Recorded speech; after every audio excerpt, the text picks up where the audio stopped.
honestly don't know where I'm supposed to be going right now. I did get a new sword though. I got the Excalibur. It's pretty decent. It's really strong. It's a weapon only really Ash can use, but I like it. I mean, I haven't used it, but it's gonna be useful in this place because of all the things that are weak to holy. Oh, look at these things. And it does 8,000 damage? It's wild.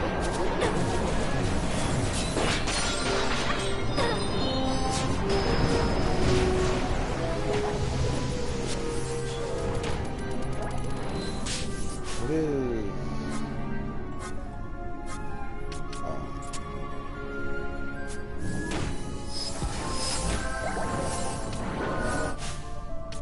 Do I have sight and seeing? I feel like I do. I don't. What do I have though?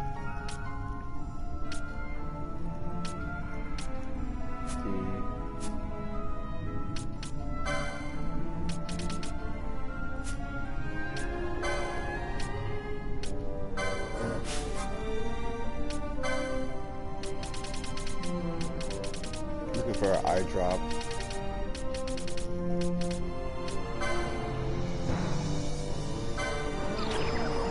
No, he didn't pop it. Oh.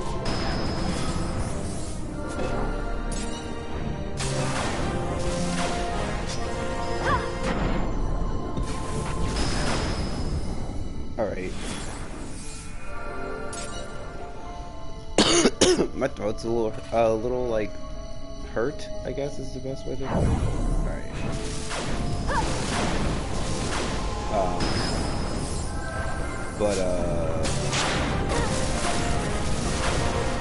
Just waiting for. Yeah. Oh yeah, I can't use this dagger in here because most things will get healed by it. So I'll go back to that in this word. Let's switch my team out.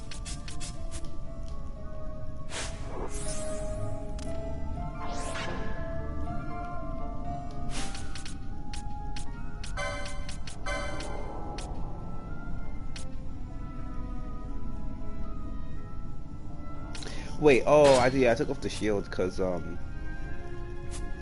had it on Ash, but I don't have it on Ash anymore. Gambit, I actually kind of want to have him use Bubble on anyone with Lure. Well, I know he has it.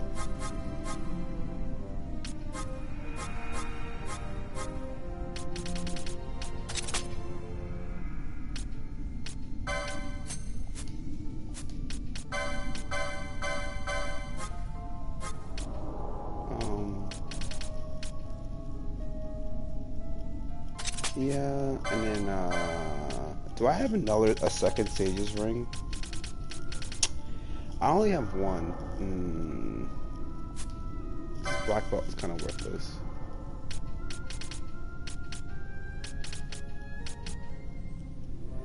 Magic gloves.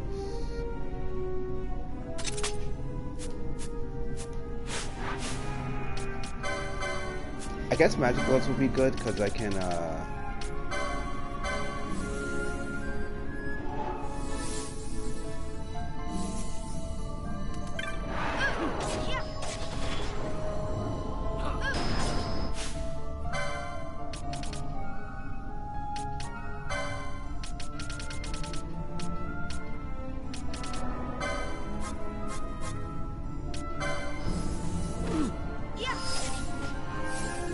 that's a lot of damage.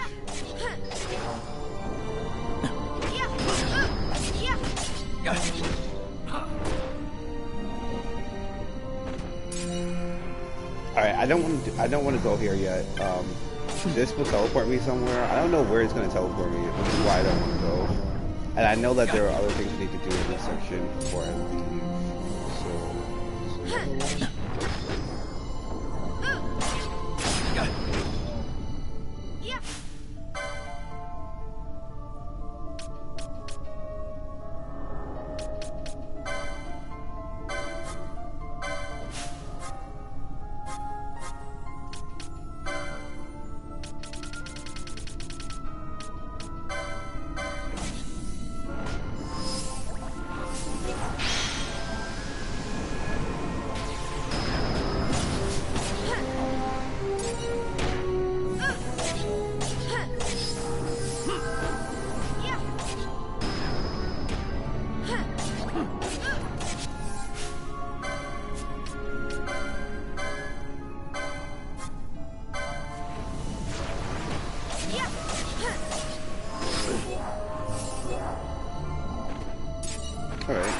I'm not staying here. I'm not gonna just stay here and take abuse. Yo, this place. Oh my god, this place is just so abusive.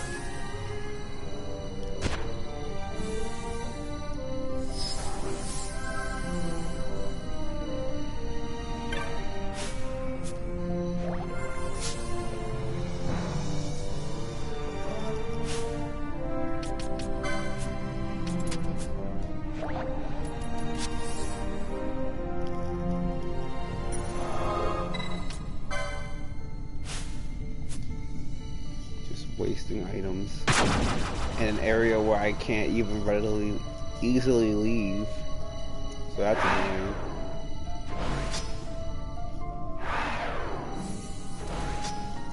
Alright.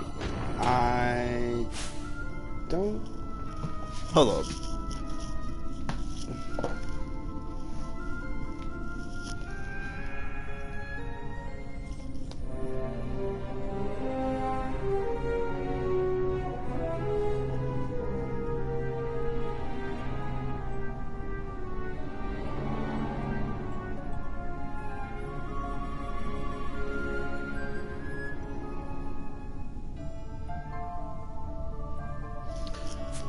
Alright, is this the right one? Is this what I'm trying to look for? What is this?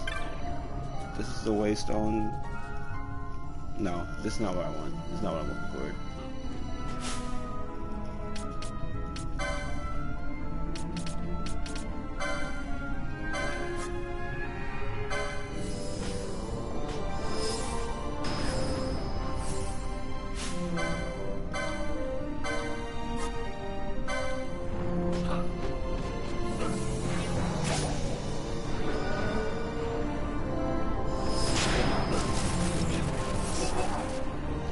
Alright. Bosch is dead.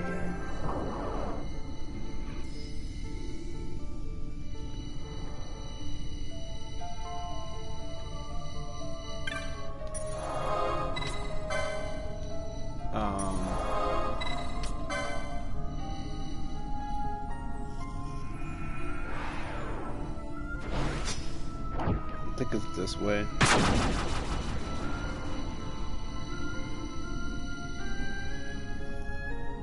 Yeah, it is.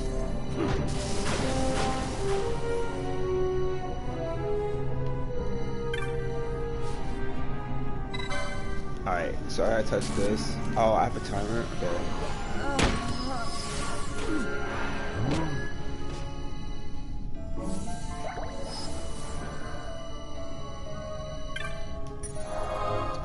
Alright, so from that direction I need to go right.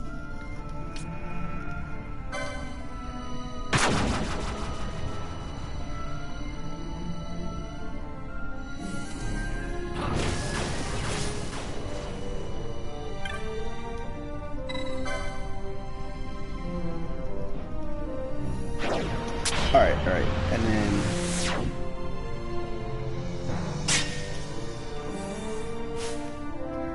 from this direction, I need to go straight.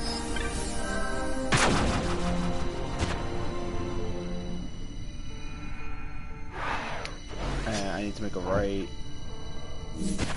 Or I left, my bad, not right.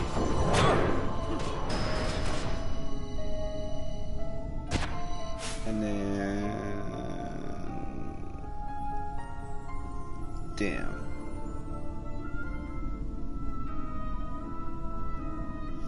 Do I have enough time? I think I might have enough time, so I can make a...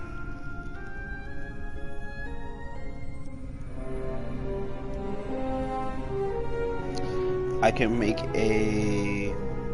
another right.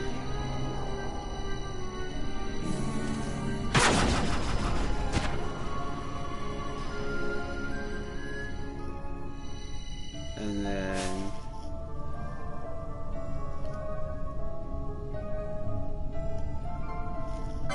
I make a left.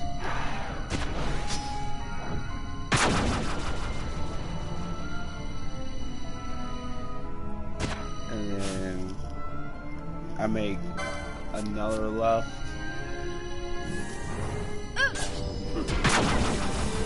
Ooh, I got doomed. That's not cool.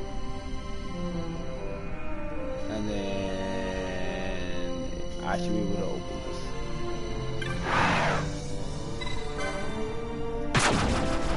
Alright.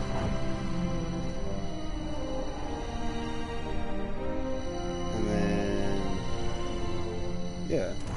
I think this is going.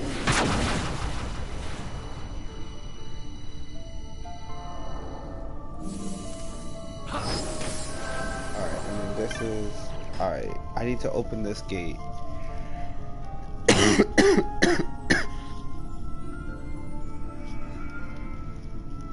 So I need to actually go backwards.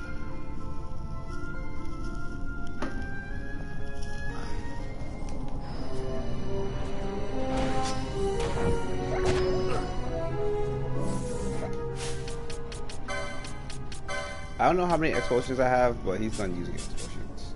He's just not using explosions anymore.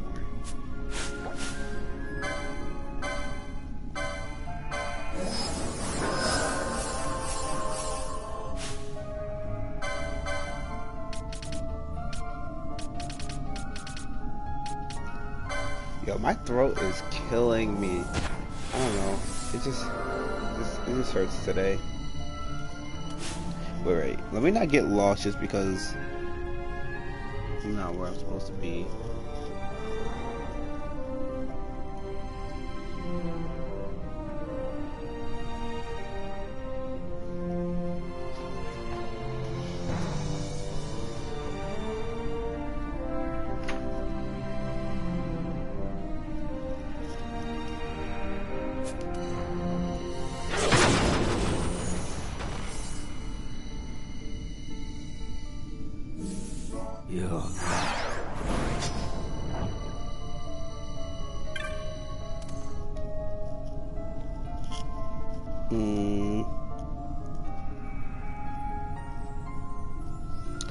Alright, this is the gate I have to open, actually. At your best. So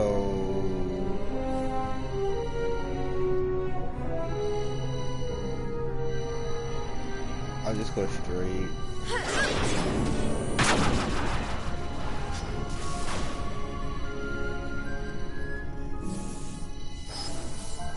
And then,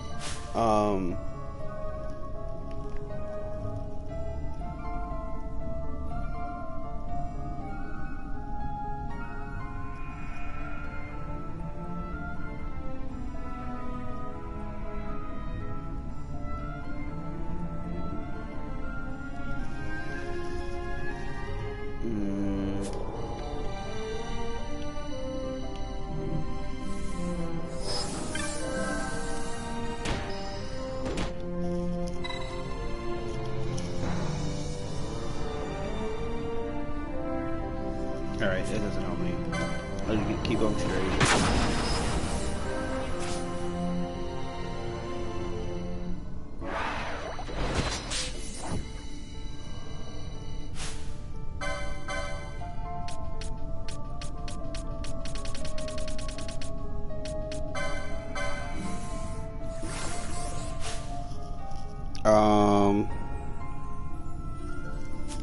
It's this way.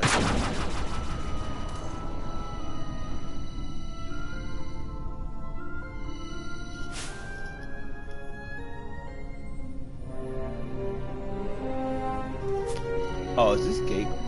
Is this gate,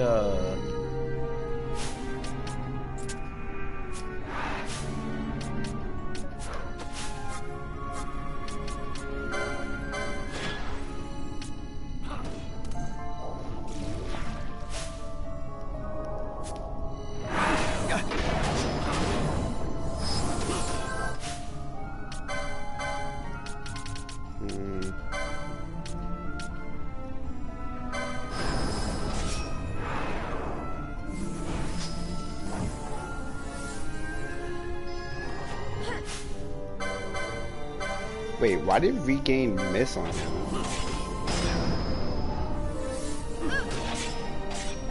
What?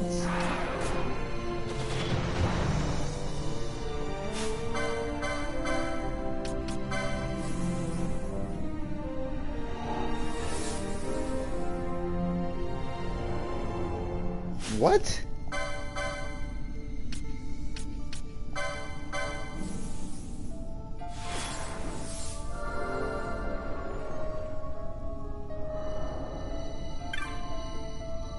Oh, it's because he has automatic regain. Is that why it missed on him? 'Cause you can't cast it to him because he technically always has it. I got an update. There's an update file for this game? That's interesting. Oh, I can't go this way. I gotta, because I didn't open it.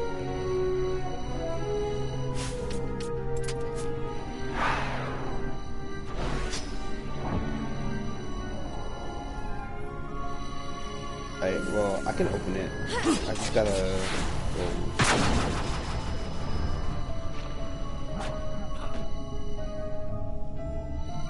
Yo, I can't wait to never come back here again. Because once I am done with this part, there's not any pressing reason for me to come back here again. I could get a second ring of renewal, but I just don't feel like it's worth it. Because I don't really need more than one. It's a really strong item, but it just doesn't feel like it's worth it. No, don't kill me, don't kill me, don't kill me. Ah! Fuck. No, you're damn it.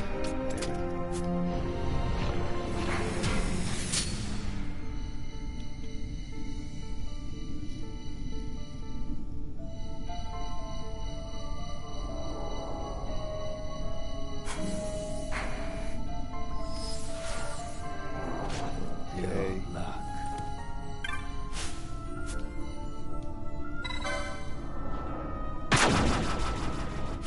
All right.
I'm just gonna use Remedy. I know I shouldn't be wasting these because I only have like 10, but it'd just be so much easier to try and deal with. I guess.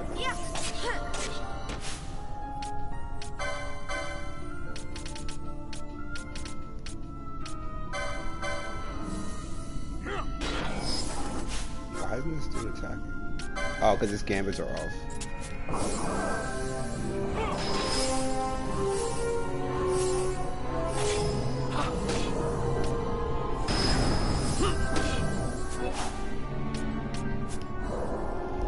Okay. Okay. So I can just go straight.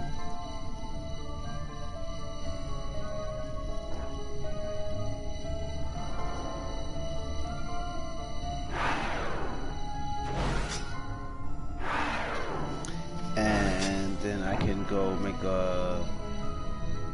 I think I need to make a... Yeah, I need to make this,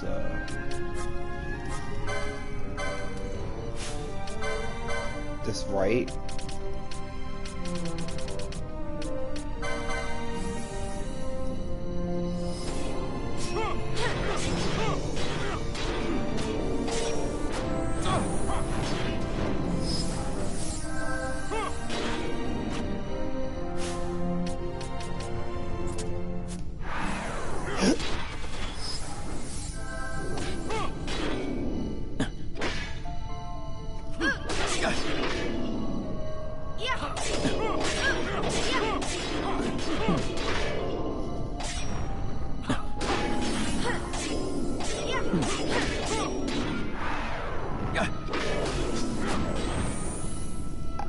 man is doing those combos, man. Like, the Genji gloves really increased. I didn't realize how much she'd be doing with those combos, but that Genji glove really is putting in that work. 3-hit combos, 2-hit combos. She wasn't doing combos that often, so like I can really see the difference, and it's really increasing her damage output. I think the max combos you can have is 20 in one hit, well, in one turn. Oh, darn.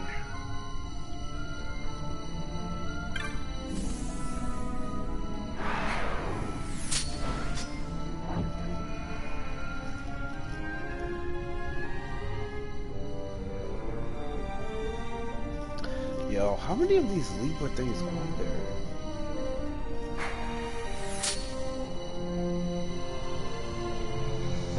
Right, so I think I gotta go make this and then make another right. Or no, I'll make a left.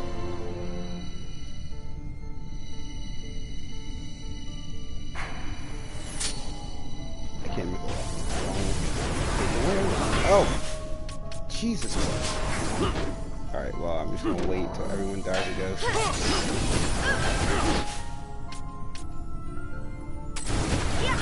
Can I even play with anyone?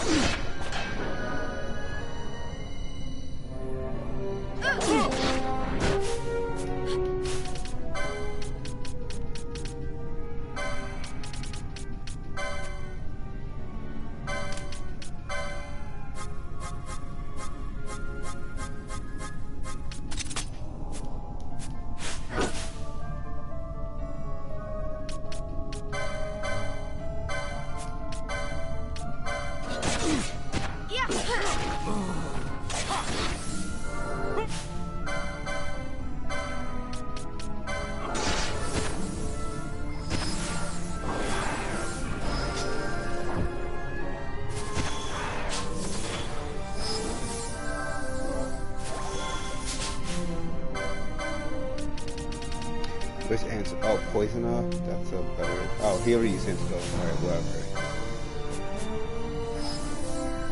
Whatever!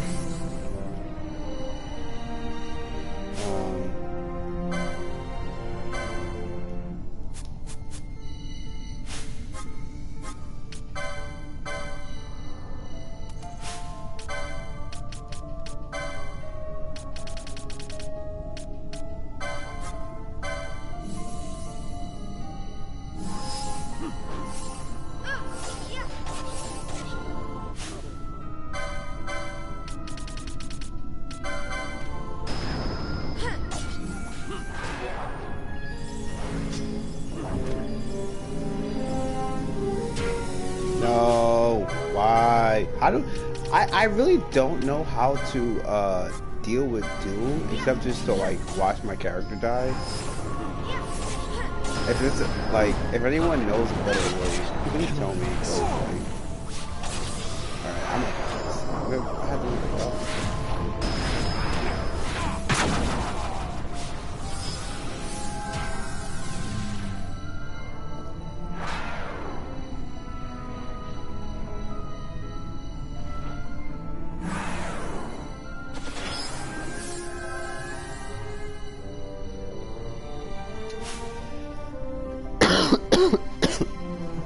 Alright, so I came from... I'm gonna need to make a left after touching this thing. So that left would be that right there.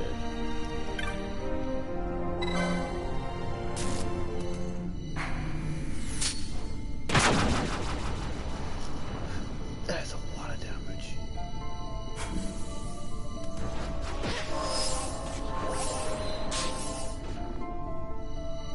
Alright, and then...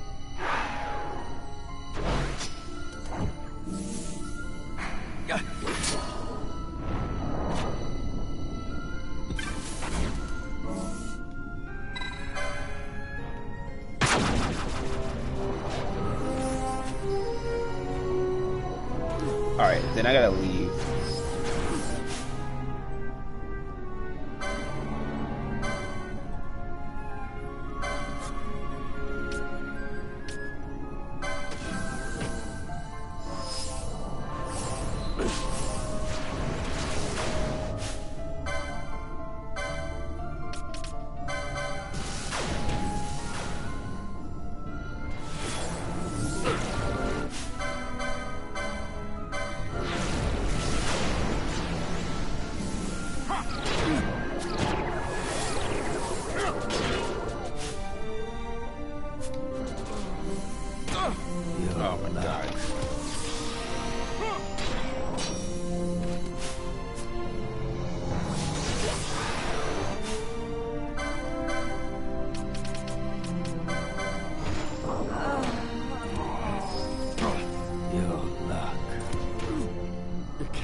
This team is really weak, and I don't know how to, I mean, I know how to deal with it, but it's annoying.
Alright. I'm gonna run around with Bosch just because, he'll be the one least likely to just randomly die when I'm running around.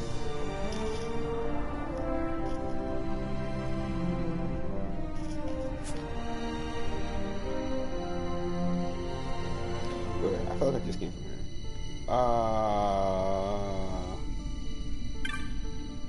Virgo gate? Is this the gate I need to pass?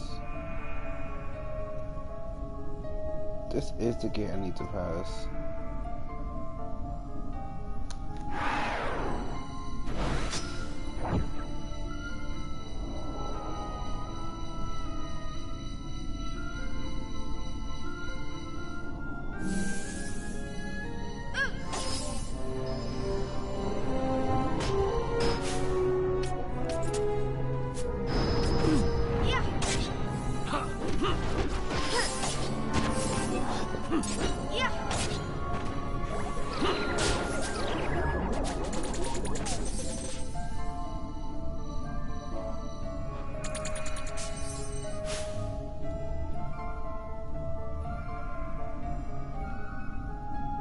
Okay, so I need to open the gate.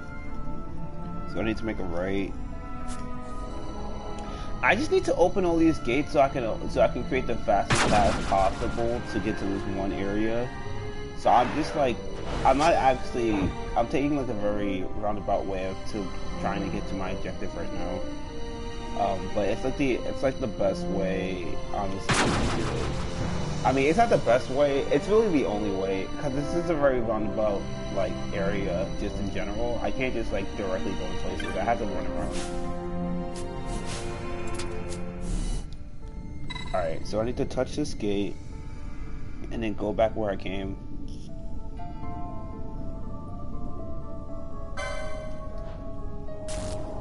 And I need to go back.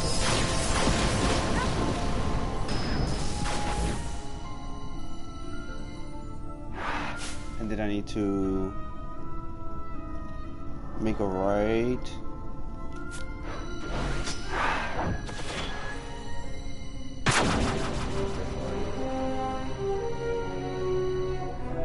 And then from there,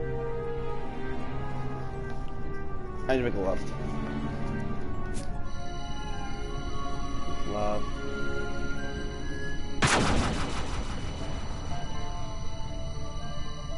And then I should be, yeah, it's this gate right here.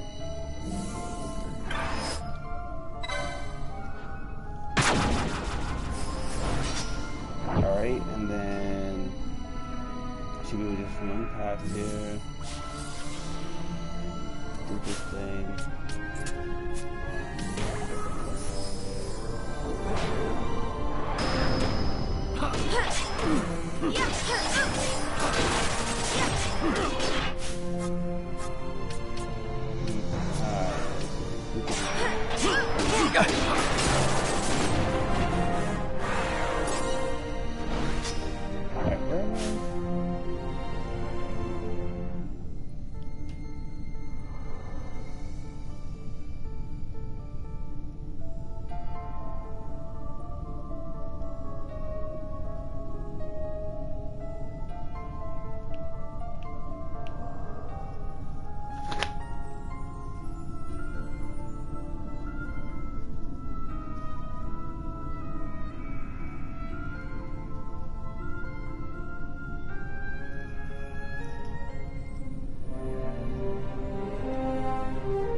Alright, I think I did everything I need to do before, so I can go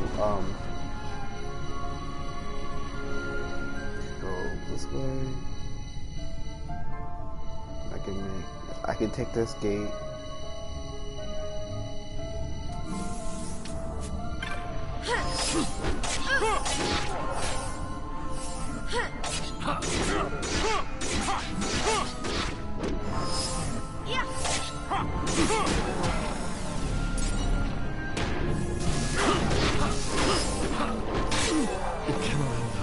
Wait.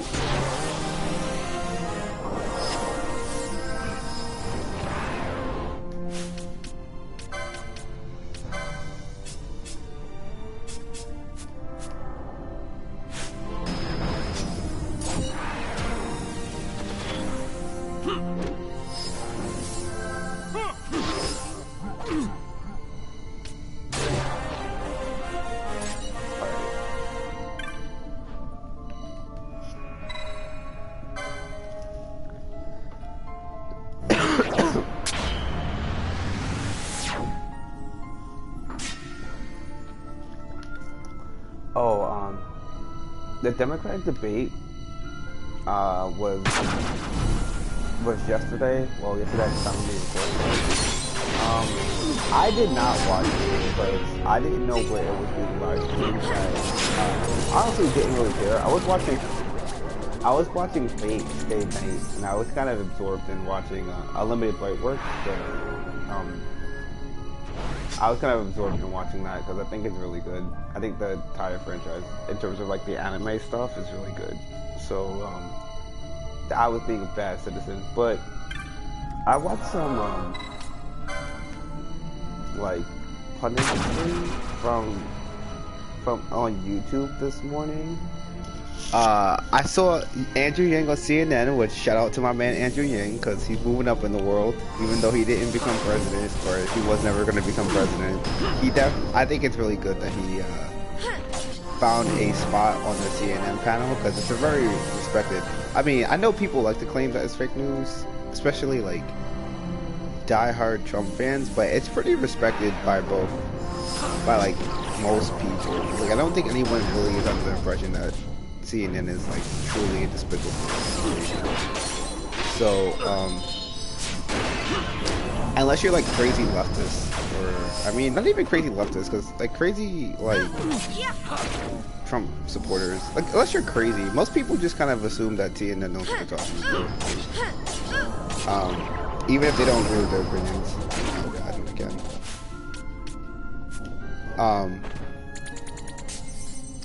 But he was basically I'm just gonna refer to what Andrew Yang was saying because you know I like Andrew Yang as a person, but basically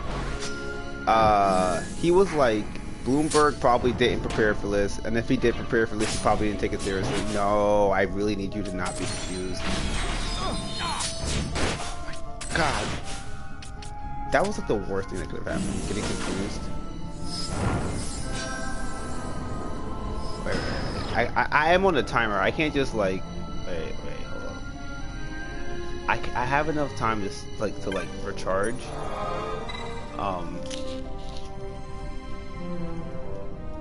All right, so I think it's hold on. All right, it's this way. So he was like, yeah, he probably didn't prepare correctly. I mean, I only really saw what he had to say in regards to like Bernie and Elizabeth Warren trying to like slander him, or I guess not slander him, but like go on the offensive against his policies. But for the most part, like, I just felt like for the most part, Bloomberg didn't really say anything, right? Like he kind of just like took it. Like he kind of just like took it, like got his ass beat in the really like it was just a bunch of people being mad at him, and he didn't really try to defend himself or anything, or even really try to explain himself. He kind of just sat there and was like, "Oh, okay, you're right." And I do think that Yang made a good point when he said that, like, you know, you work for Michael Bloomberg, like no one's gonna really challenge you on anything. And I do think that he's just based on the position he has, probably isn't challenged much. So like, cause like, he was the person who, like, you know, did stop and frisk, and clearly his like the people in his mayor seat, his mayor circle that he was leading with was okay with stop and frisk, because they didn't really, there was like no pushback, it seemed like, from the administration on stop and frisk. The only pushback really came from the courts. So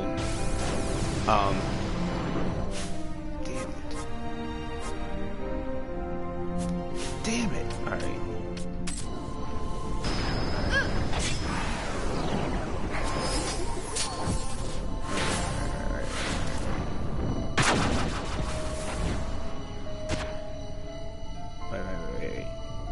I need to make it through here. Is fine playable. He is sab. Alright. Alright,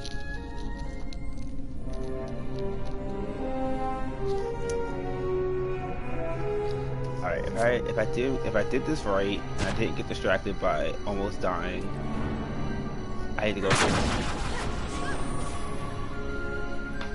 It's so weird to me that, like, I can have sap and regain on because of the fact that, so I can't cast regain on him to get rid of sap. It's so weird.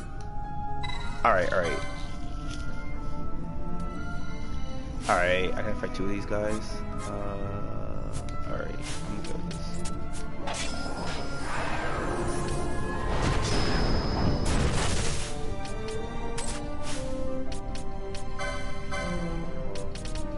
I can use Esuna. Oh, I'm not close enough. Well, that makes sense. I kind of don't want him that close.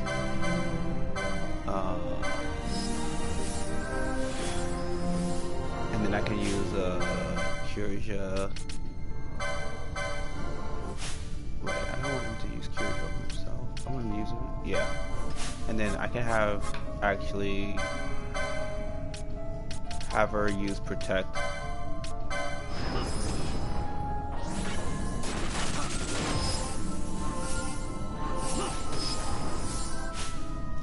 Yeah, and then I can have her use the spell.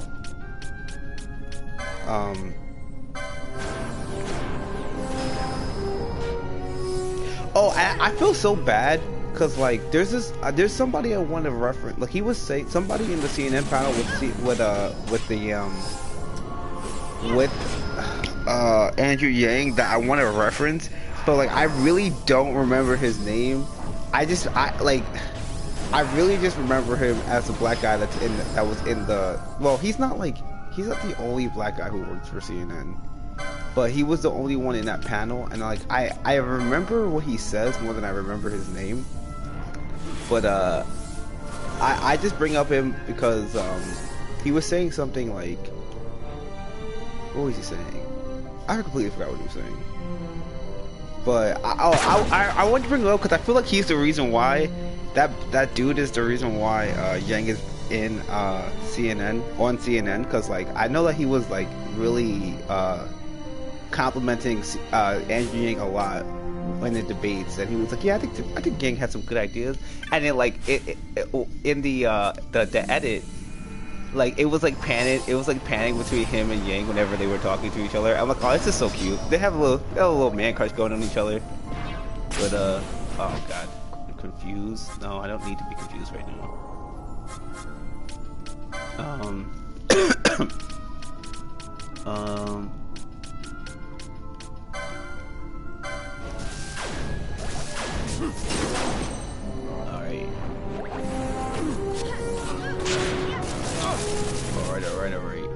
Who am I healing? Okay, yeah. I'm healing both here, right?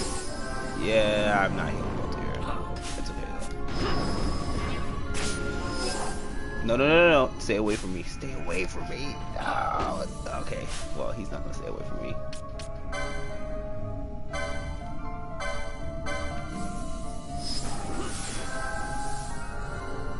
Alright. Alright, so this is the tourist one, right? So this one I gotta like be really smart about.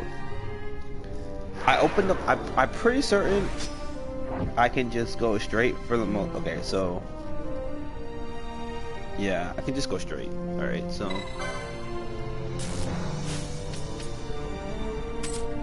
alright, so go this way. I don't even know how to leave. Now that I'm thinking about it, I'm doing all this work to get this stuff in this game, and I don't even know how to leave this crystal when it comes time for me to leave. Like I've just been inside this place for a while. Like it's actually kind of mind-numbing. Completely forgot there was an Esper in here, so I ended up doing that, which is good. Which means I don't have to come back here for any reason. But no, did I forget to do this one? Crap! I wasted time.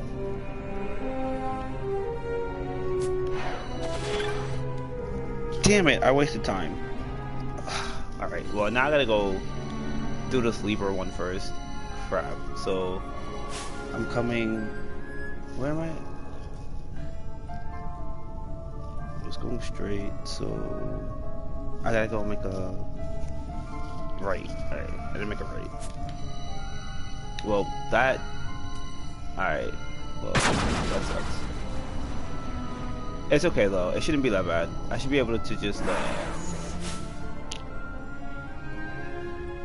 then make another right. Alright.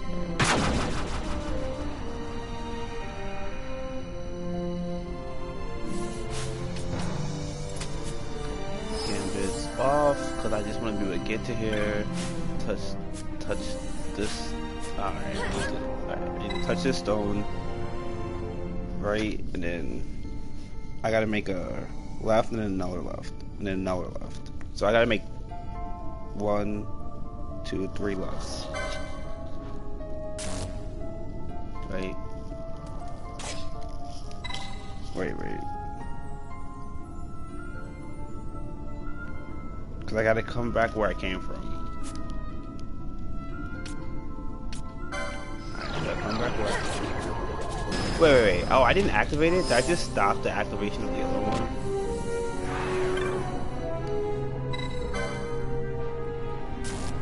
Alright. Alright, come back where I came from. Does he? Oh, he doesn't have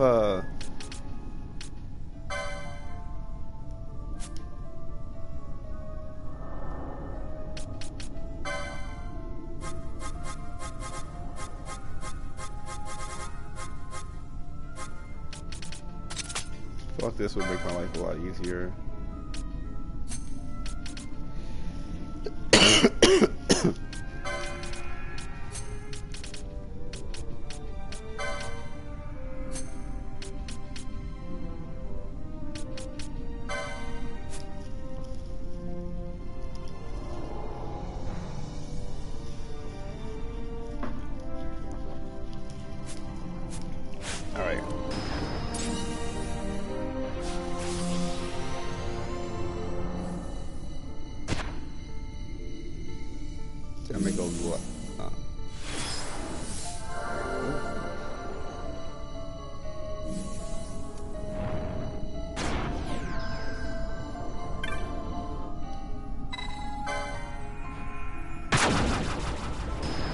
Oh, can I not?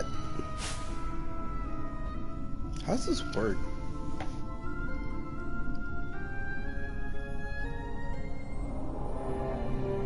Alright. Alright, maybe I messed this up.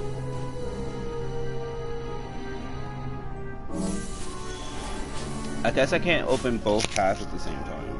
So I'm just gonna have to be smart about this. I have another path I can take.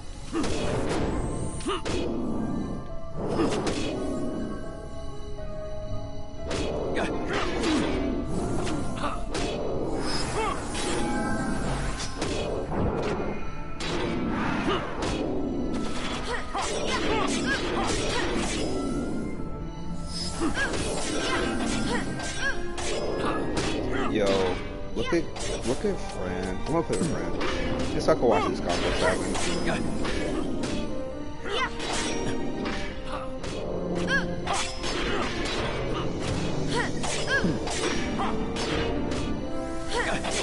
These combos, bro.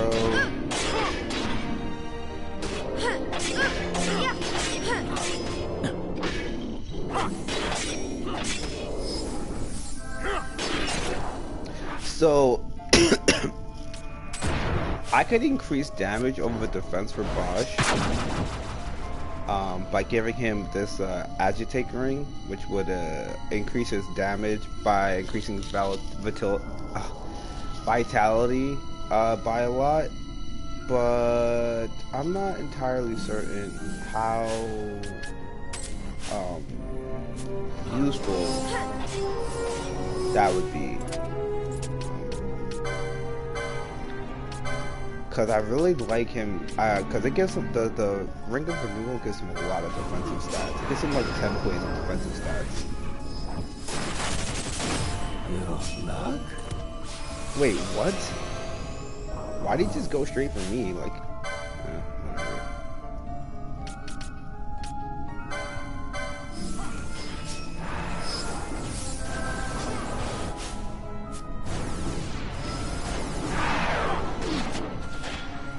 Yeah, see, I don't like this.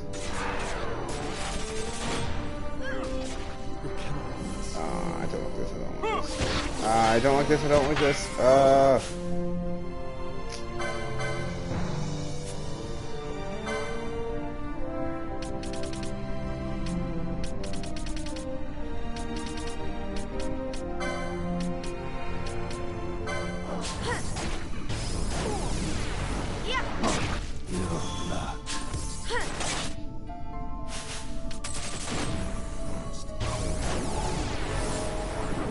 This is terrible.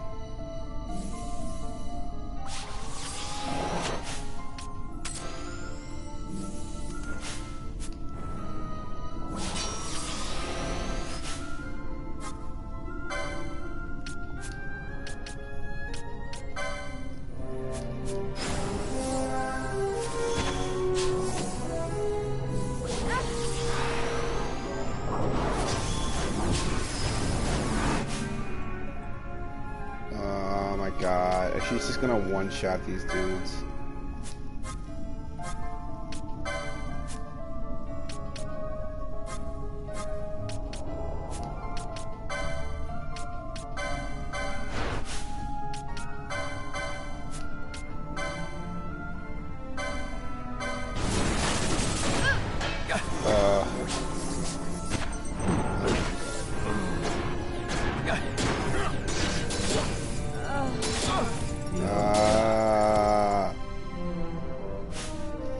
The problem, I don't, like, do I have things that actually prevent me from being confused? Because...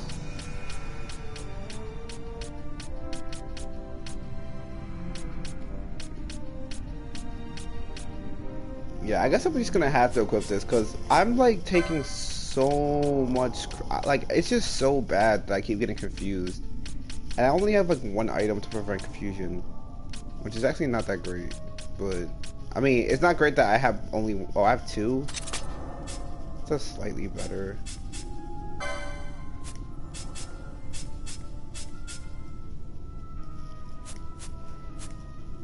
But it's not that great either, like... just getting screwed over here.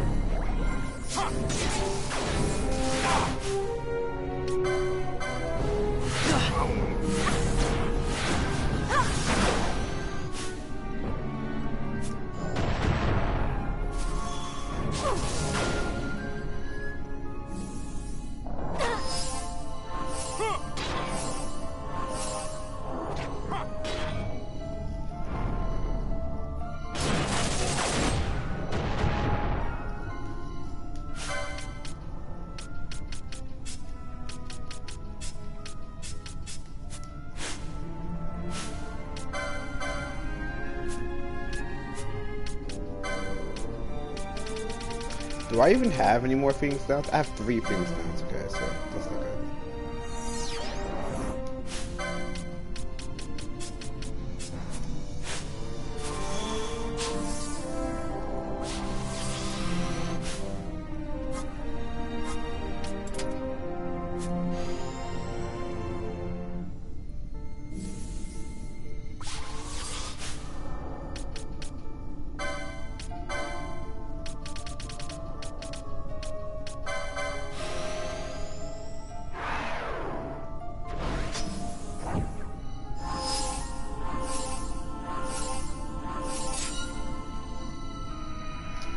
So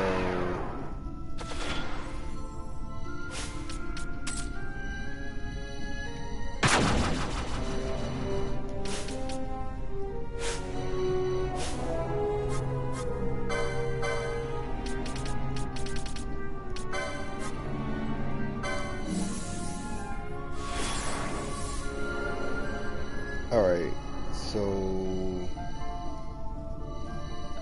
I had to touch this.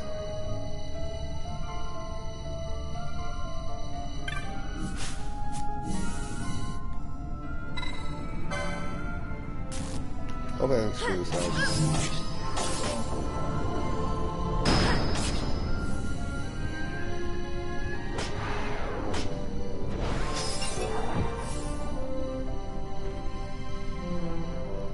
Alright, and then take the only path available to me, and instead of going, I can't go straight because there's going to be a blocking path, so I gotta go. It's like this game intentionally designed this to be difficult. I mean, I would assume it did, but like, it is so annoying. It's just so annoying. Oh my god. Okay, then I can't go straight, but I can make a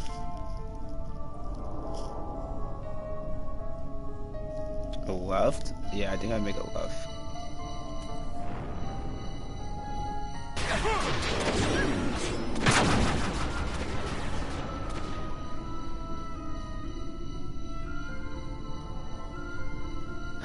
Okay.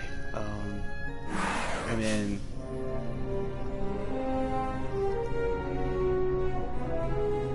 I wouldn't go straight. I make a right. Oh wait, I guess I could go straight. Whoa, now I'm just fucked.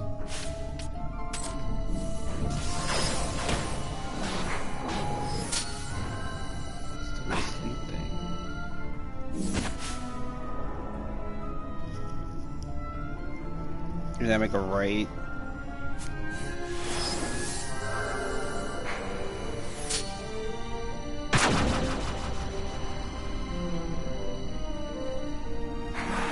And then I'm sorry.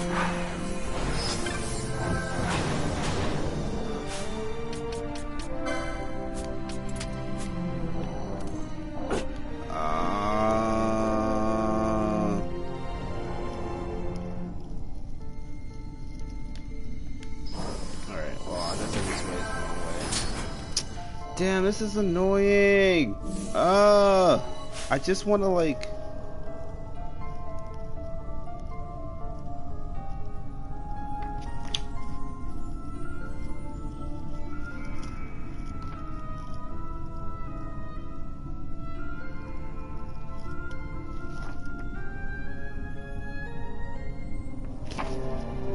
This is annoying.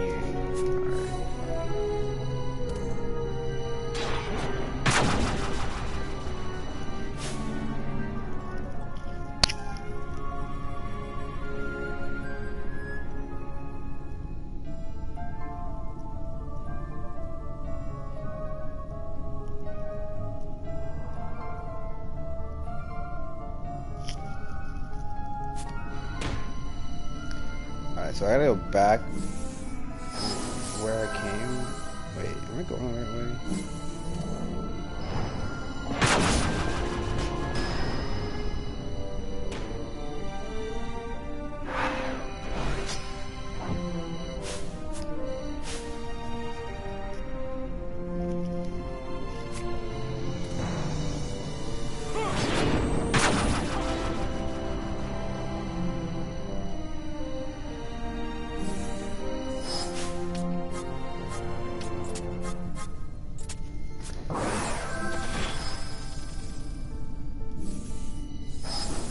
The problem is that, like, a major problem I'm having right now is that I get, like, really tilted when one of my characters become unable to move. And I forget what I'm doing. Because, like, now I gotta, like, put, like, all my energy into, like, trying to get my character to move again.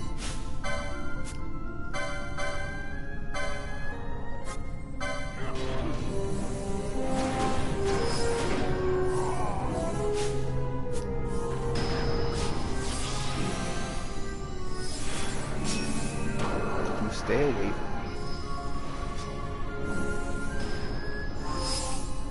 No, could you stay away from me? Can you stay away from me?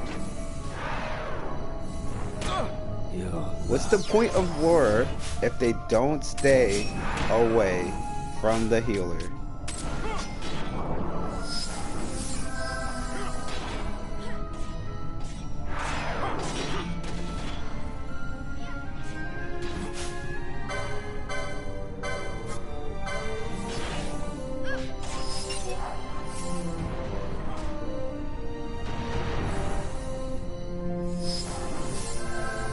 I don't even care about Redis. This guy could die like 8 times and I really don't care. He's really just here as a body. But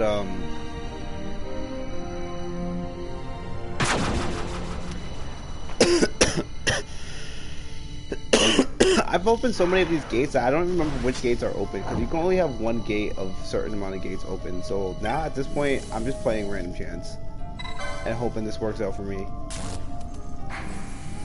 But I also have to just kind of pray that I don't get stopped or sleeped or like anything like that. Cause like obviously that would not work in my favor.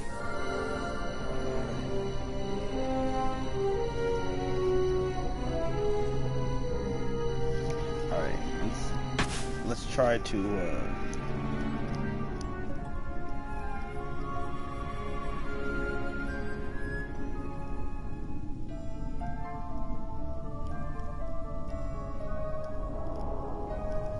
Alright, I want to try to be scientific about this.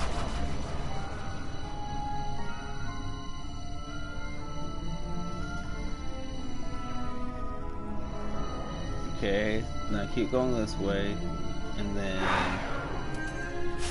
I can't go straight.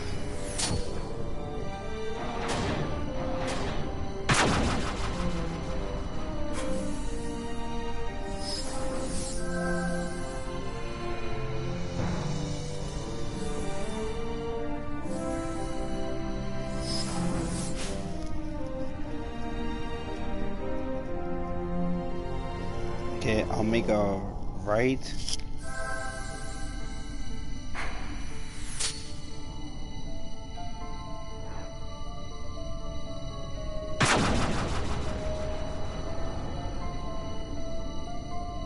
And if I did this correctly, then okay, well, if I did this correctly, I'm just screwed.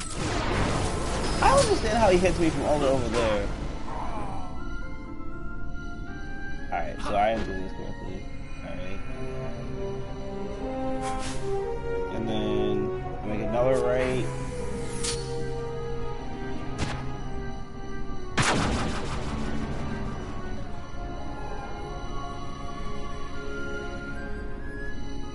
And then I make a left.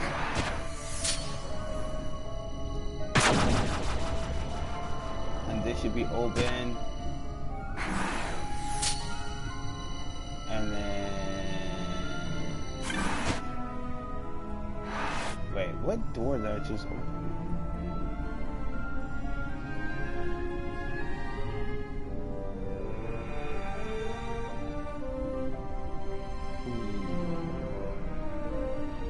Oh, I have to open the different door. Okay, this is annoying. Alright. This is not the door I need to open. What's this?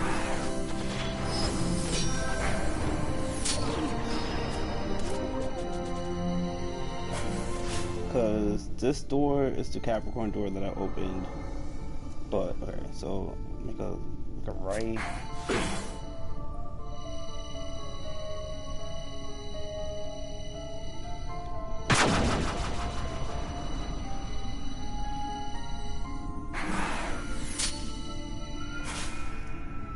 From here, make a left.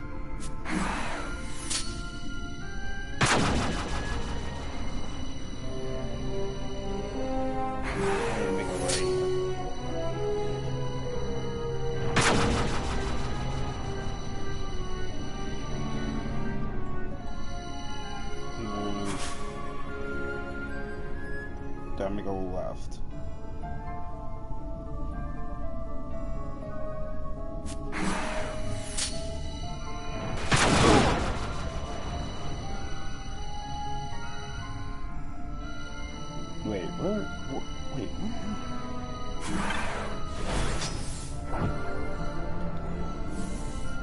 Wait, how did I get here? Can I look at what waystone this is? No, this is the wrong waystone. Okay, well, I made the opposite. Oh, I should have. Okay, I made the wrong turn somewhere.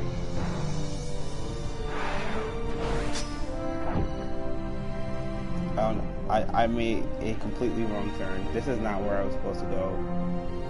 Okay, well, I'm gonna just see if this thing is even open for me to take. So I just go out with the left.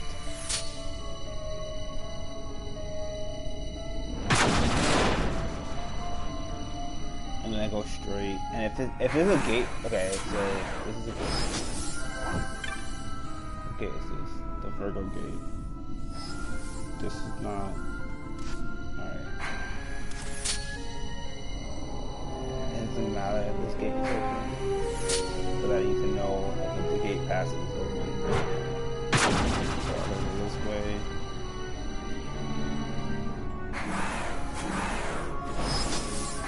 At this point, I just need to see if this gate is open, because there's one gate that I didn't pass. I don't know if it's open or closed, and if it's not, then that will change how I do this. Alright, so this is the freaking thing. I'm gonna make a left.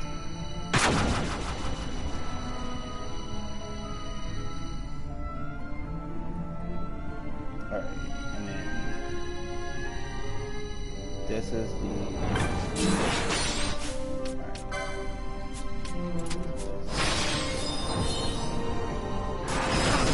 The Capricorn gate 2, and I can't even, okay, so I can't get past here.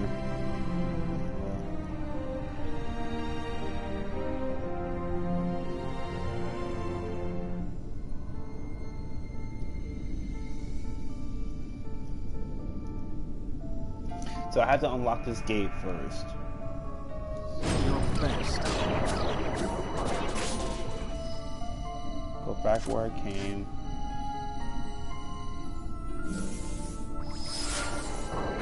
And then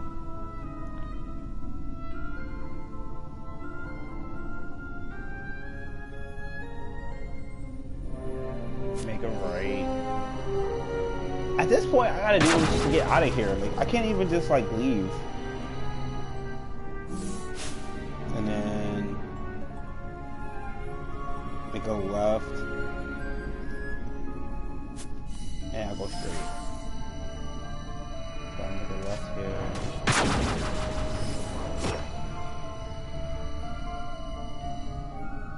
And I'll just go straight.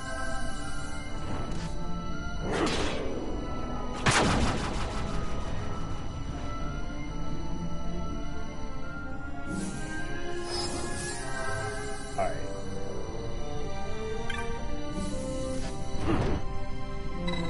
Let me.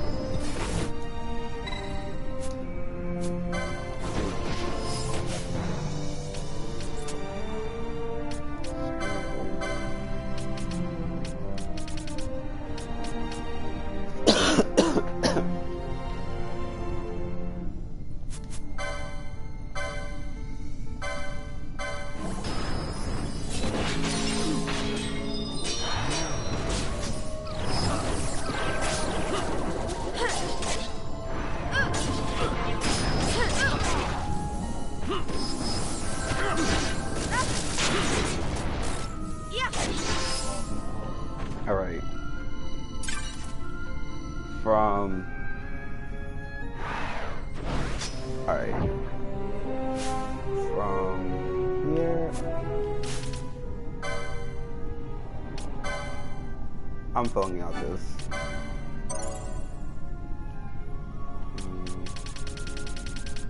Filling out this board real quick.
Um,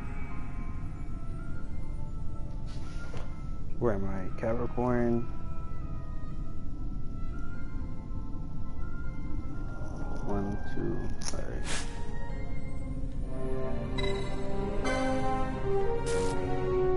All right. Go backwards.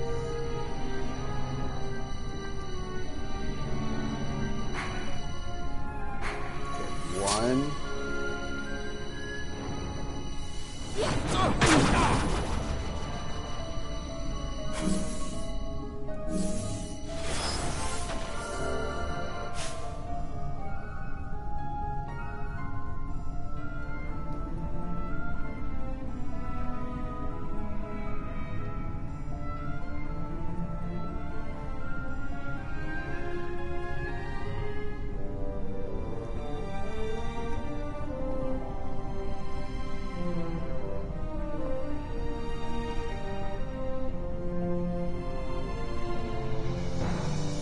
Take a right.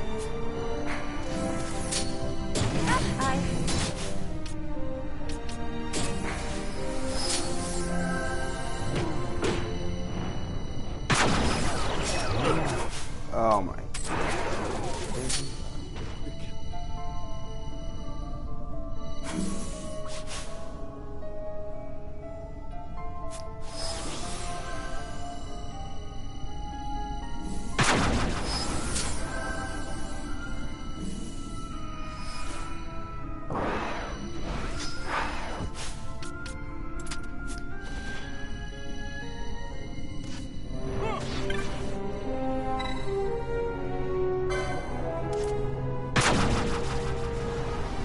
Alright, so from here.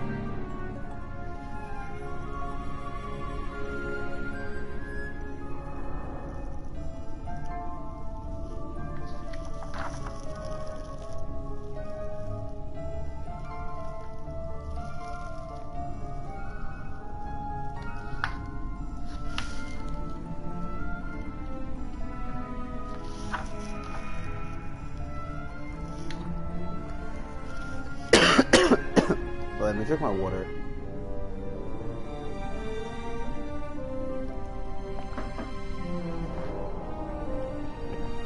Alright, from here I have to go backwards actually.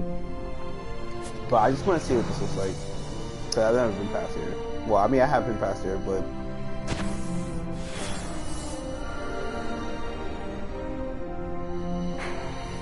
alright, so I think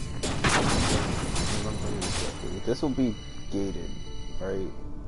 Yeah, so this is where I need to go with the Taurus.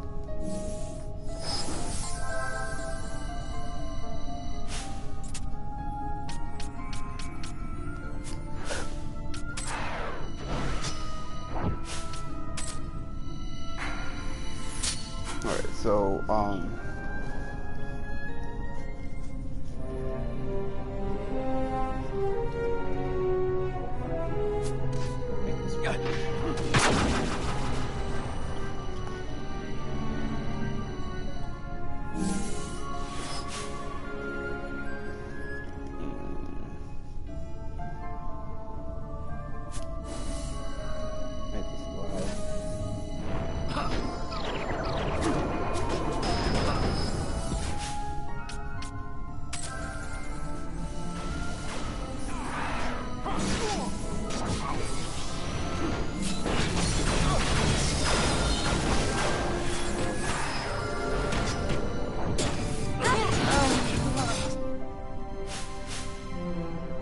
where's all this magic? That's what I want to know. I feel like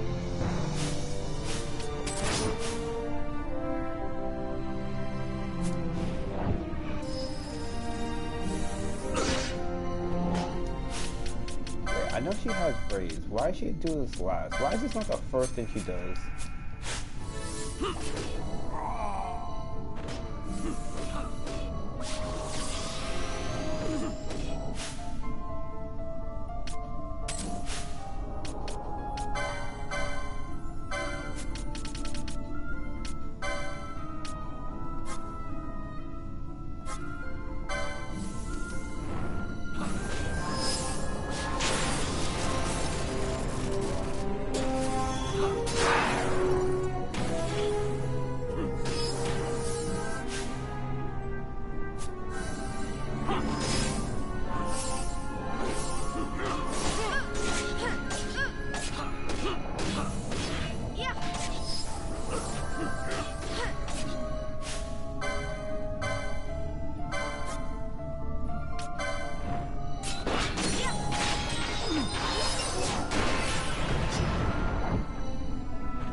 Alright, this Virgo gate means I need to go to the left there.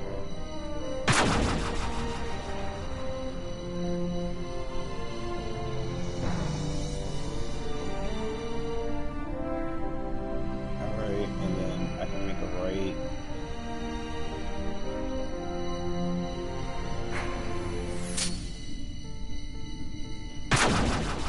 There's some items in here that I forgot to get. There's a staff from Maki, which I don't know how good it is, but I do know I don't care to go back to get it. There's also a bow in here, so I could get the bow, and I can get some haste magic.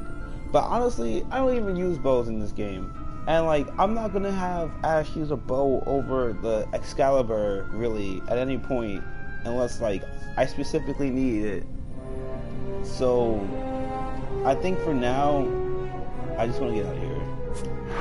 At this point, I just want to get out of here.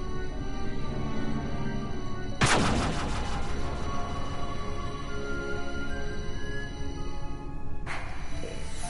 4 options, make this one. Oh wait, maybe I could kill this one.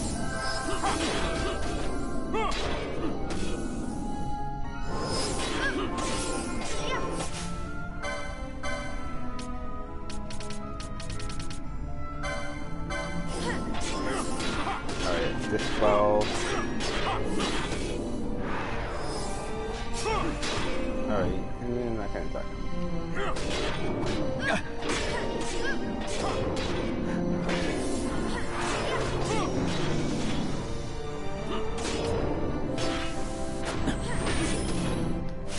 How much? Maybe I'll equip the Defender. Huh.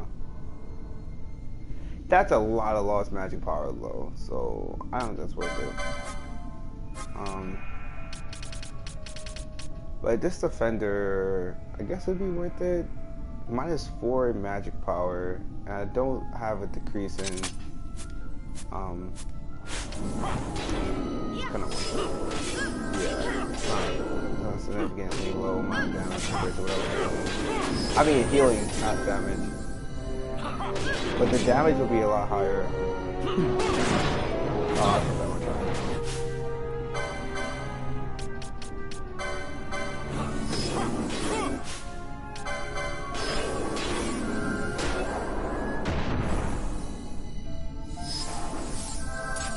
It's not that much higher, actually. It's not that much higher, and considering that everything here is undead, I'm gonna equip this because it's gonna give me more evade, and I'm already attacking with magic everything that's undead, so I really just want this to keep him from dying.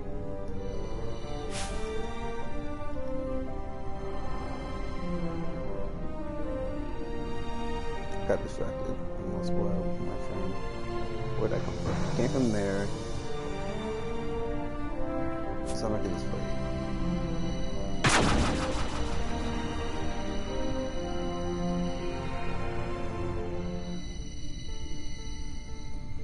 I hate these things so much.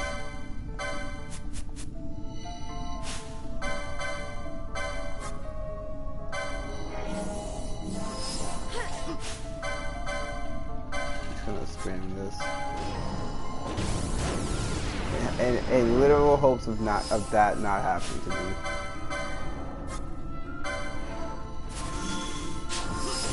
At your best. That's literally what I didn't want to happen to me.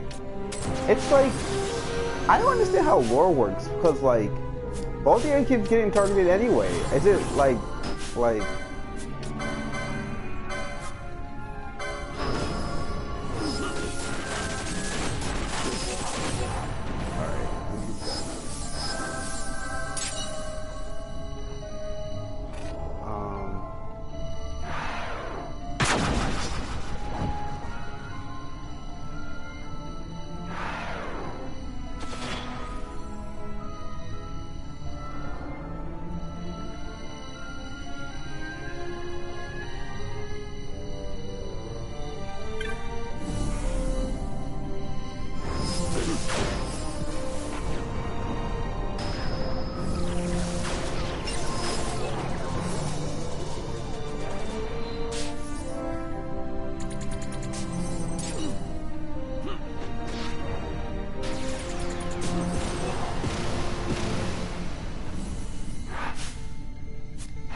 Alright.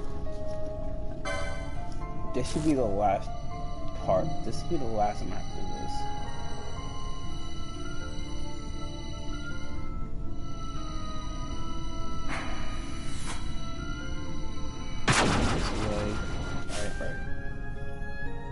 This way, then I make a left.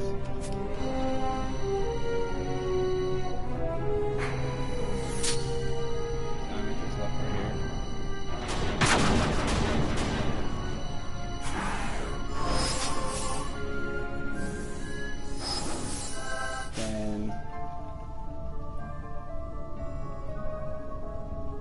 Then I make this right.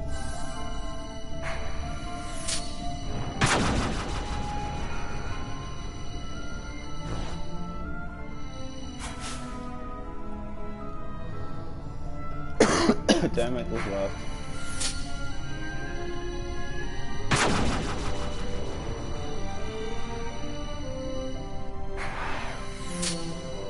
Yeah, I make. I think this is the only one I can make.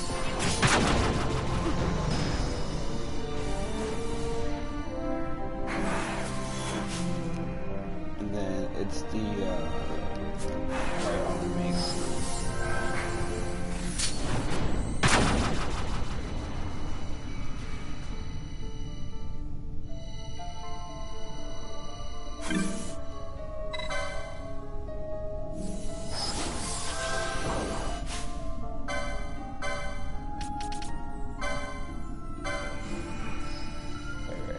Don't go near them.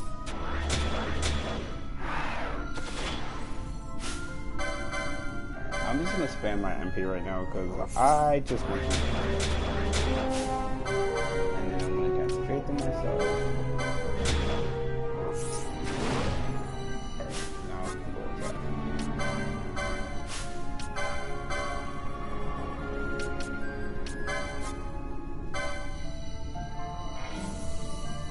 Just 3 of them?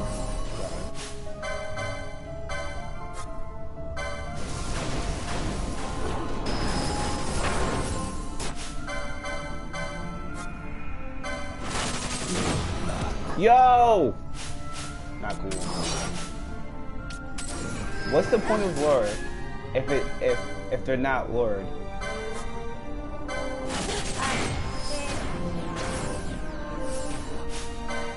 At this point, I'm just trying to put it down. You stay away from me. Stay away from me. Stay away from me. Best.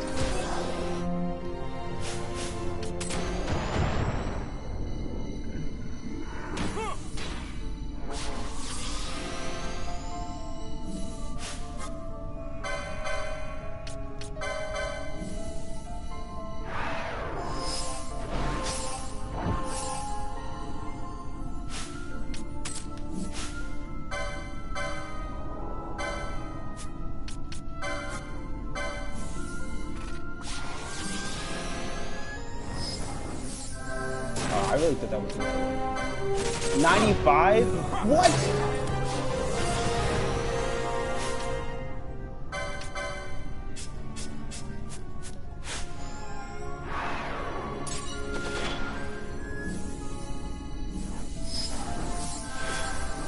That's stupid. He lived with 95 just to one-shot me. That's so stupid.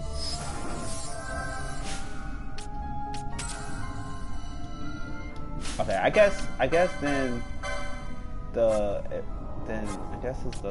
yeah. If I had this, I would have not died in that situation.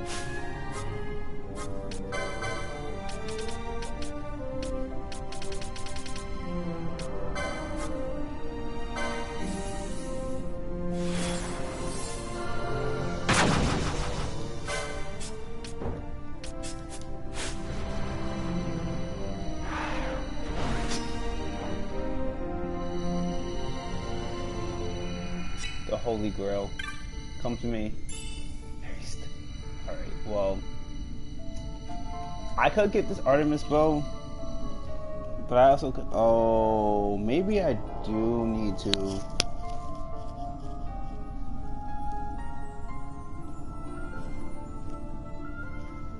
Darn, I gotta get the Artemis bow. That sucks. Alright. Just because it's the way out, it's not even like... At least I think it's the way out. I'm not gonna pretend I know.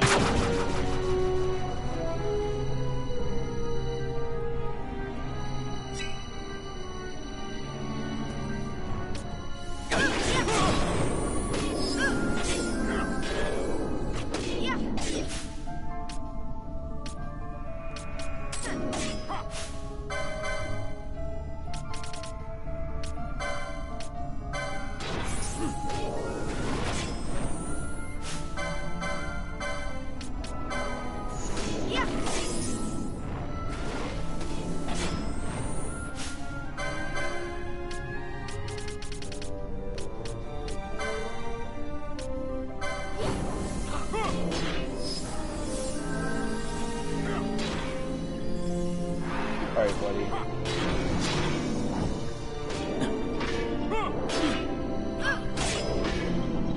$3,000 damage. Oh, I guess that was safe. Oh, maybe that was... Yeah, maybe that was...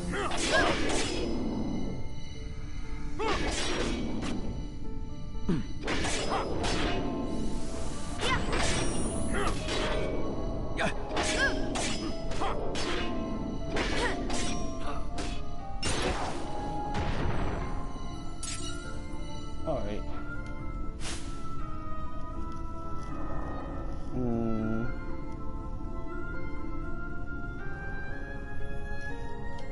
Where did I come from? Where am I? And what am I doing? Right now. And then I came from this way, so I gotta make a right.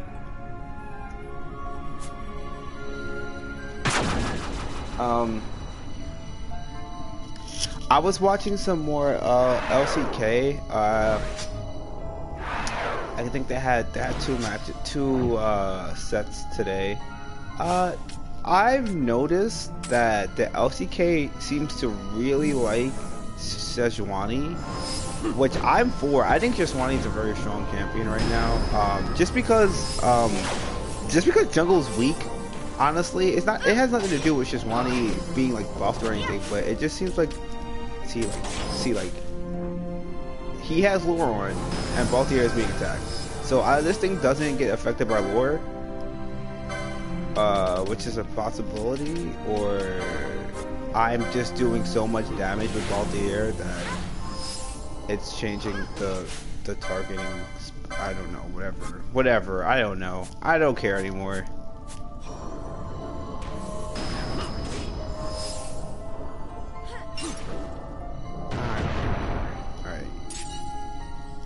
Wait, where am I? What is this? What gate is this?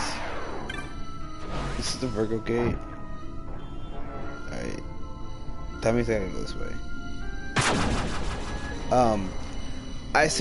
So I think she's a very strong champion because jungle like is just weakened, so like you can't basically it's like jungle's a second support now, which I think is what jungle should be. I think having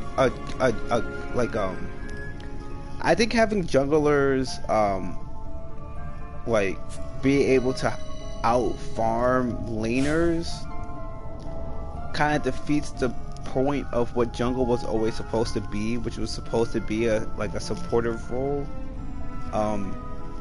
If you think about if you think about if you think about it, right, there are 3 lanes, and like what do you do in lane? You just farm. You basically farm unless you can kill somebody. Then you kill somebody, and then if you're really good, if you're that much better than your opponent, you just farm champions. Like that's like that. It's a joke, a league joke. But like, how many times, like, you know, like, oh, I don't farm minis, I farm champions. I forget who I heard that from. But it sounds like something Cutie Pie would say. Honestly, it sounds like a Cutie Pie joke. But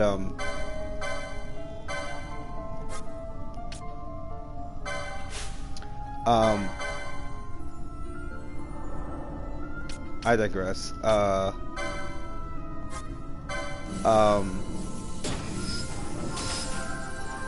Yeah, that's some damage. That's real damage right there, boy.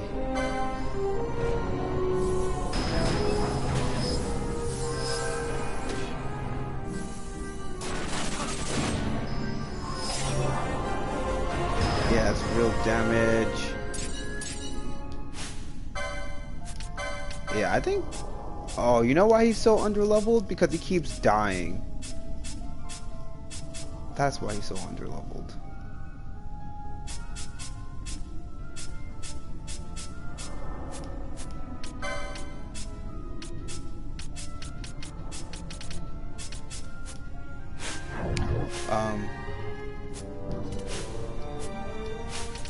Actually,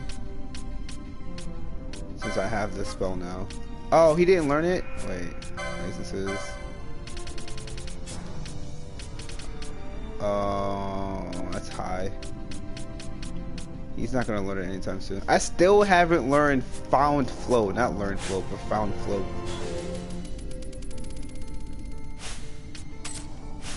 Alright, where am I? I was distracted by fighting.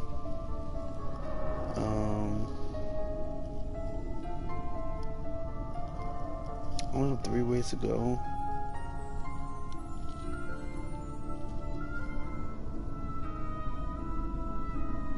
Where did I come from? Where did I come from? Hello.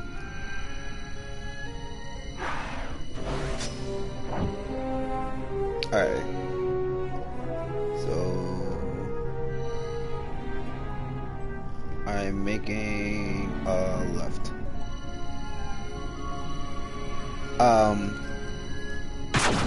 What was I gonna say? Oh yeah, cause like I think it's like when you try to think about the game and think about the fact that like laners are supposed to like farm, obviously, right? Like the joke, haha, I farm champions, or I farm minions.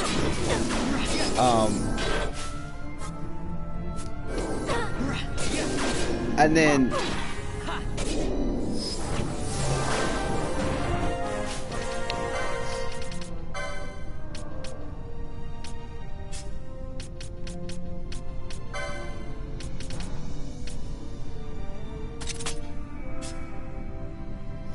yeah, I actually want Penelo to heal first because she is very effective with heal.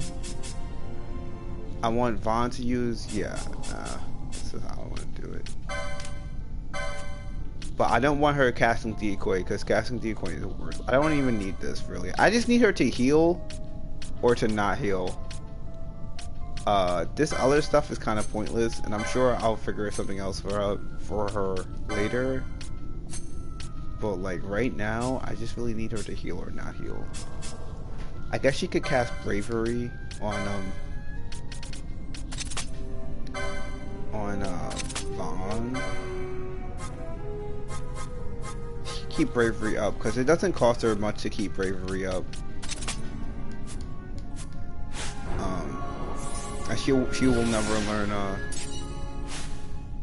She won't learn anything else better or worth having. Just because she is the best healer.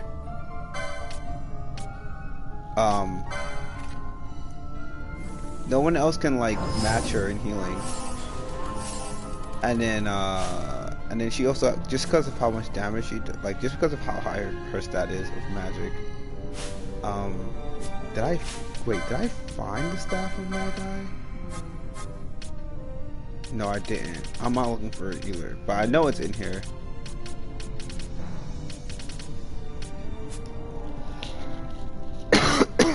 Alright, where did I come from? Alright, there are four options this way. You would think I know these paths by my heart now, after how long I've been here, but I don't.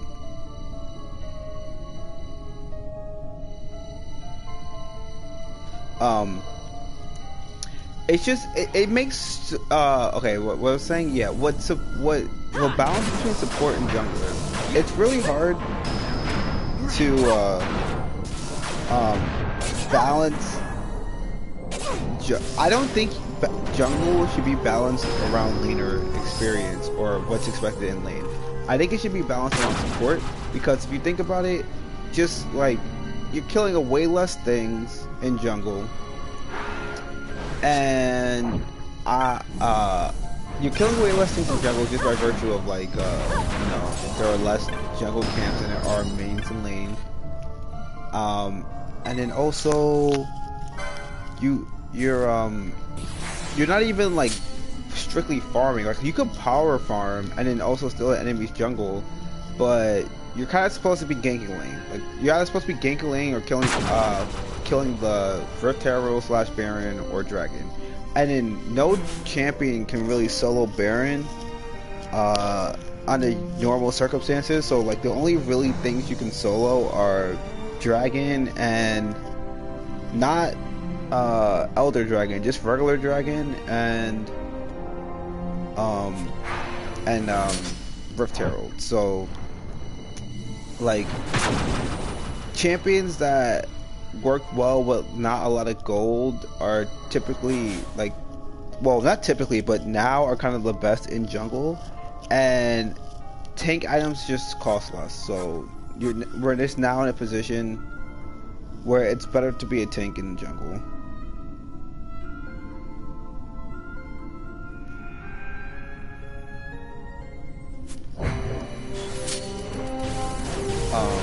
Well, that's so much for that. Well, so much for that. Oh my god. That really just happened. No. Oh my god, this is really happening. This is really happening.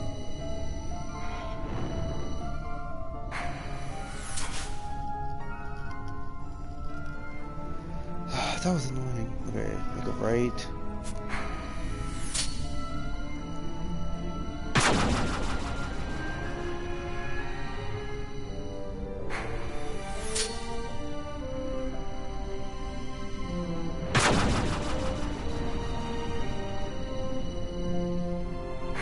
I'm just gonna go straight this time.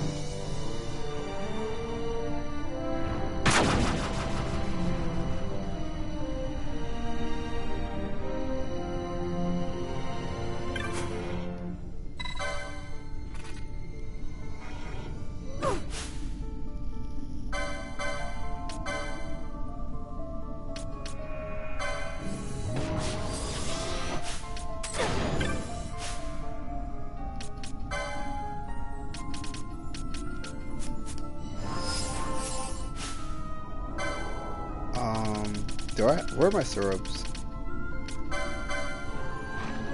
No. This is annoying.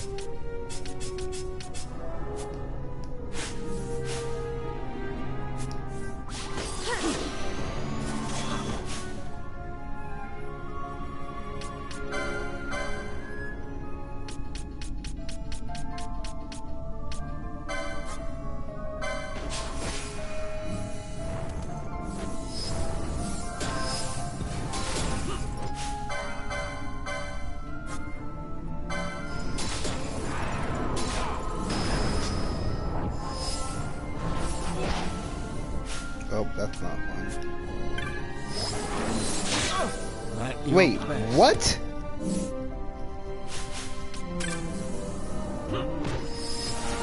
Oh, no, wait.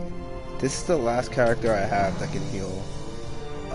Or I guess Redis could use a...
actually terrible.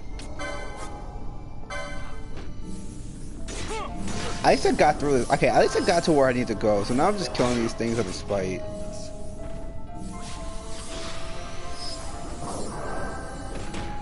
Wait.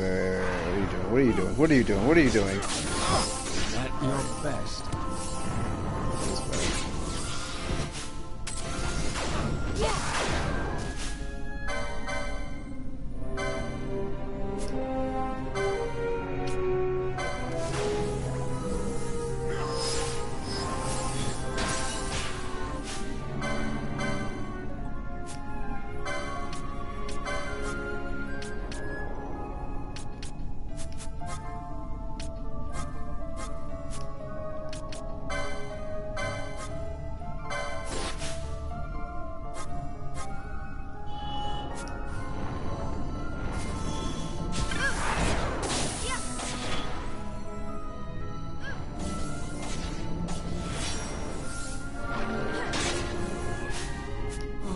Oh, he's just dead.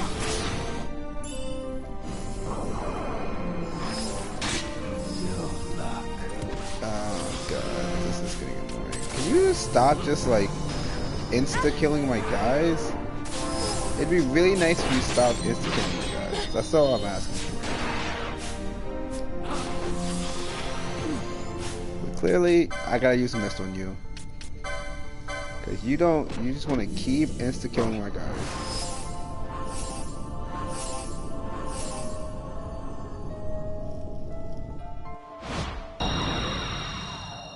So now I maximum punishment.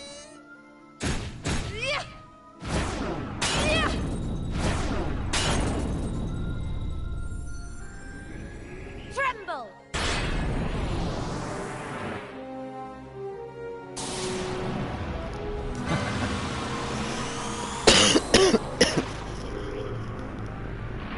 I just want this thing dead.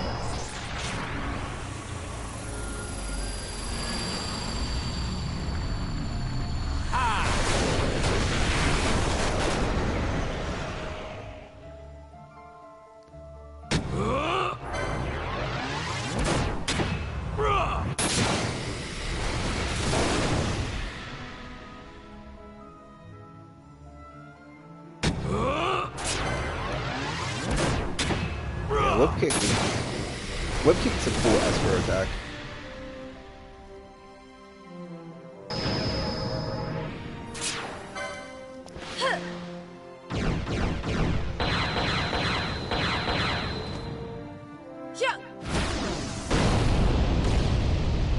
Which is weird because I feel like Pharaoh Strike isn't as cool, even though they're kind of the same thing, except that she's punching somebody as opposed to taking somebody. But hey, whatever. That's my opinion. I never miss. My regards.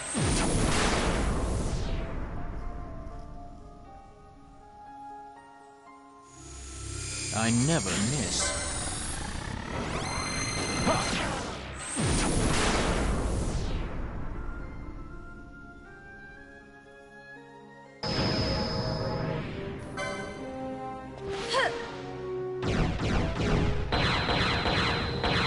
Alright, I'm just gonna let the timer run out because I'm pretty sure this thing is dead after 10 hits.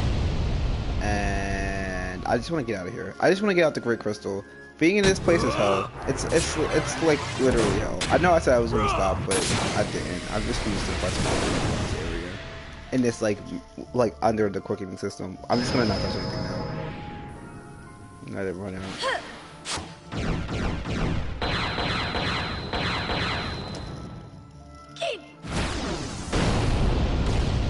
Alright, it should be dead. It really should.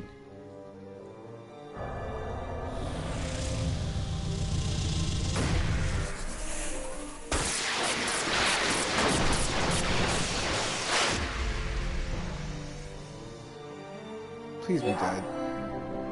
Please be over. Alright. Oh, I guess it's not over.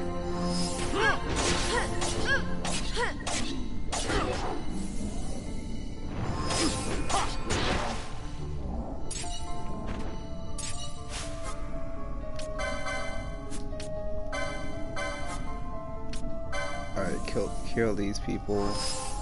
These poor souls that just died.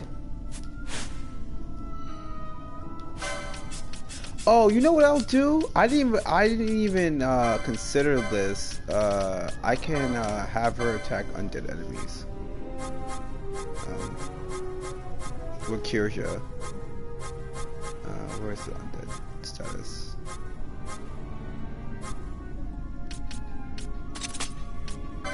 Did not even consider that.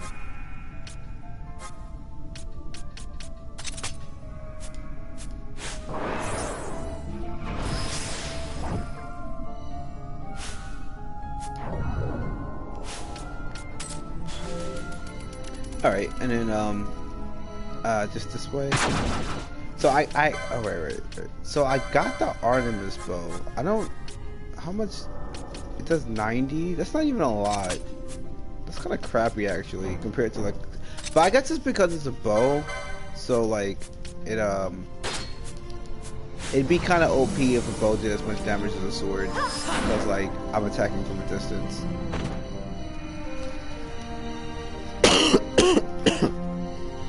Oh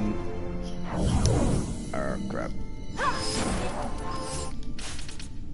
Maybe I should change it to slow.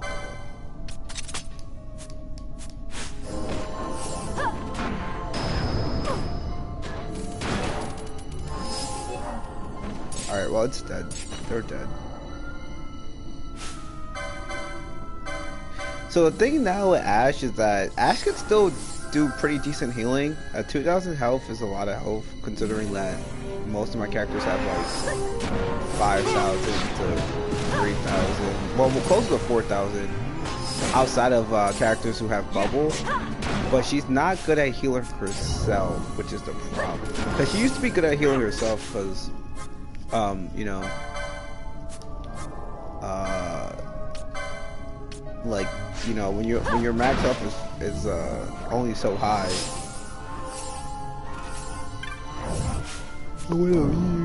No, I actually kind of need to level up a little bit, so I don't mind killing these guys.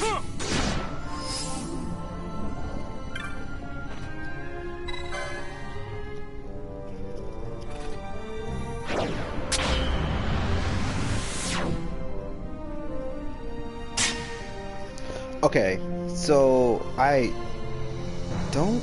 Is there something waiting for me to work on this?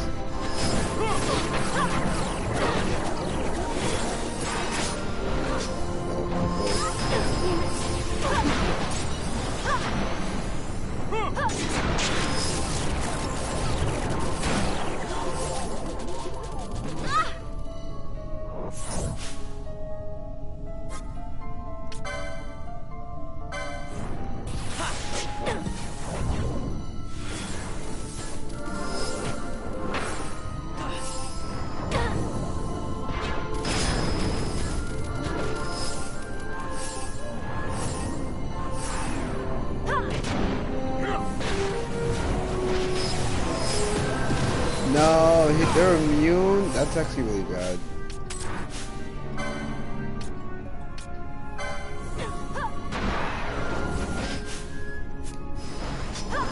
Alright, this is getting out of control.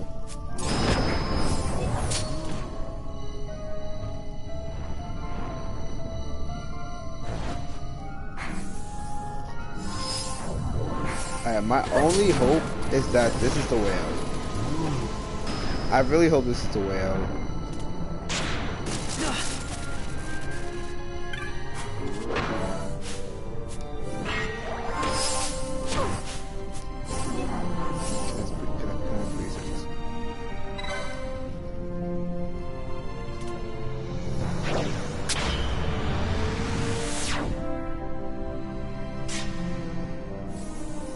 Wait, what?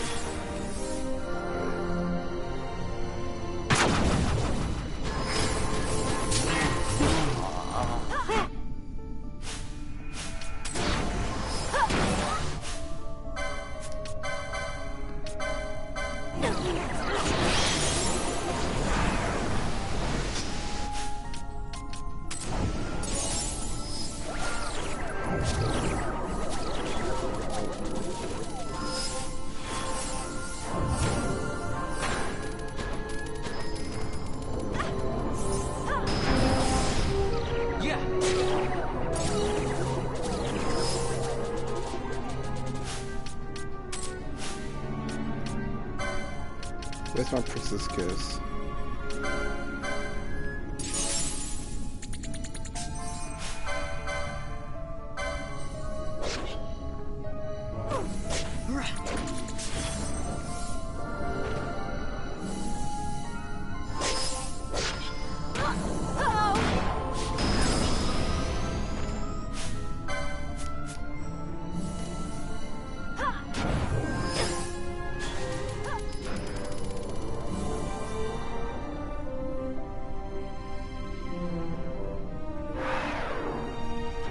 What is that? What is that?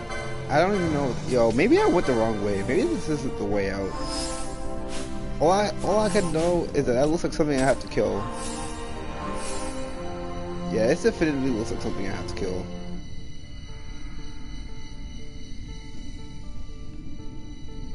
What even is this?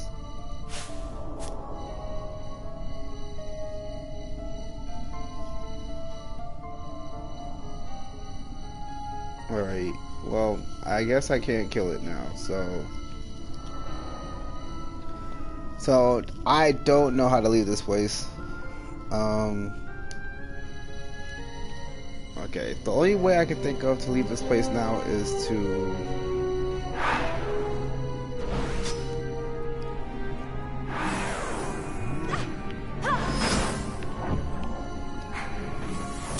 Alright, I don't wanna...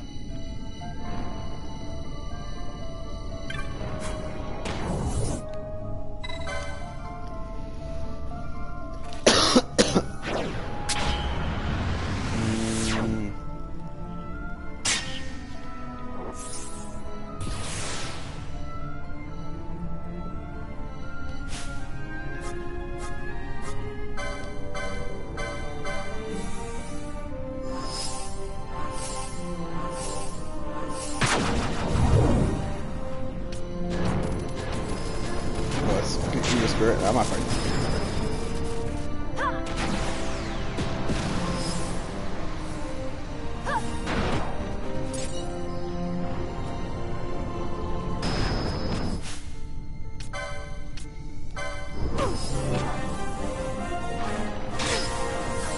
Oh, well, it's a dead.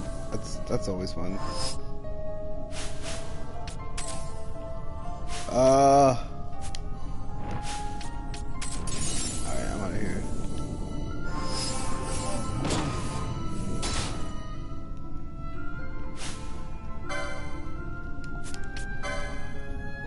This moron will go.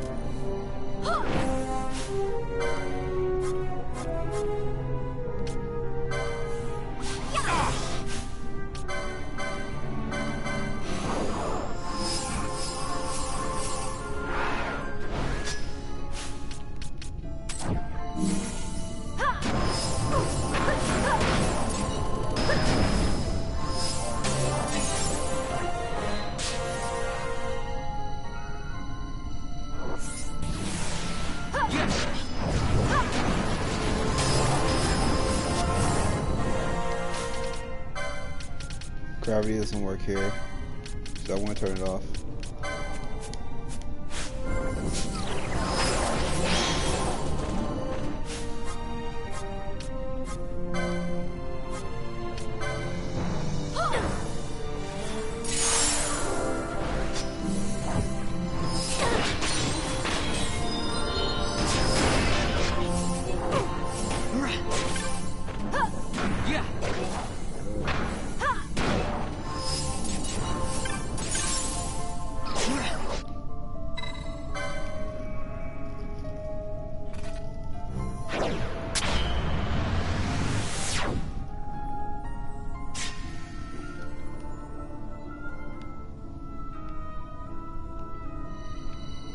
Okay, well...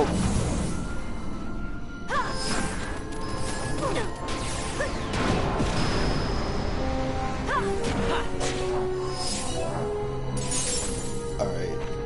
Yeah, I'm making my way downtown, walking fast, something. I don't know the rest of this. I actually don't know the whole song. What's down here? Diamond sword. Oh, I could use swords. Actually, that's kind of cool, actually. swords. It would make him a better tank than... It would give him a... Okay, I could actually teach him swords, and it would give him a reason to tank. Well, not a reason, but... Well, yeah, because swords do more damage than daggers, so I could tank better. Well, not really tank better, but I'll just do more damage while I'm tanking. Which would be good for the party as a whole, and then Ashe could use her archery. But I mean, because archery does more damage. Well, not archery, but the bows will do more damage than the crossbows. I also have a better bow in the first place, so there's also that. Wait, I'm going the only direction I can. Just this way.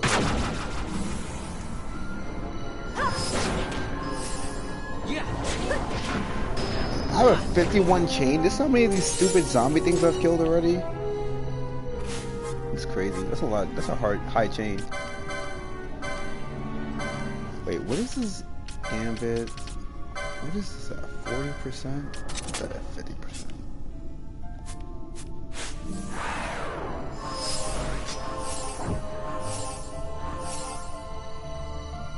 Oh. Basically, I can have Penelo take over both healing and damage because of her MP costs are so low with Sage Ring that it doesn't really matter what she's doing. Like,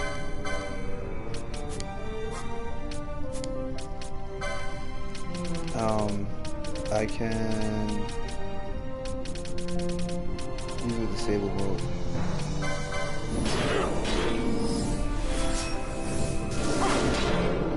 And I can actually equip this guy with the Koga Blade just because. Oh, the Iga Blade. That's the other blade that I could have chosen to learn how to use, but chose. It does water damage. I feel like it's not that big of a deal though. I'd rather have the earth damage because most of the dragons are weak to earth, and that's useful. I find like the tougher enemies are weak to earth over.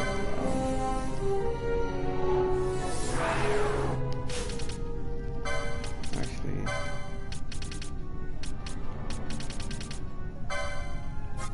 I'll have her keep regain cast on herself.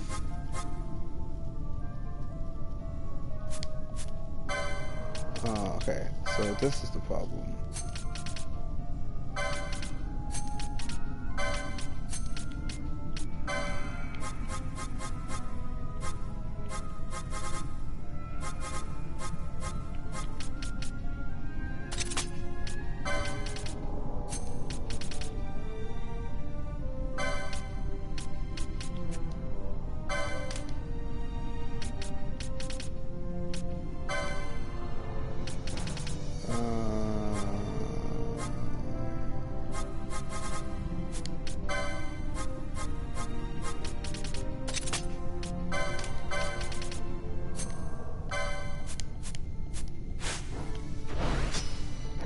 It just benefits her to have regain.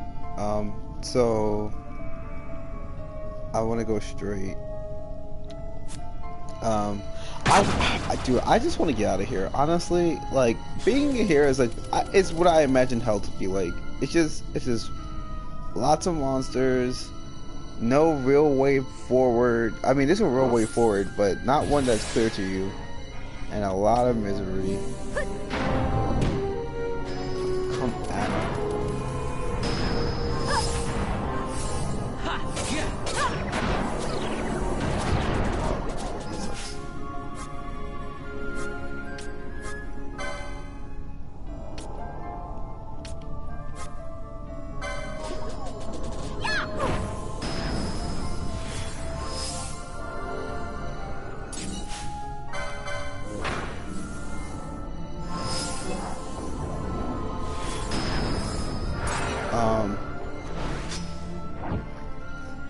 There is a lot. There is a ridiculous amount of treasure in here, though. Like that's one thing I will definitely say. There's a ridiculous amount of treasure in here.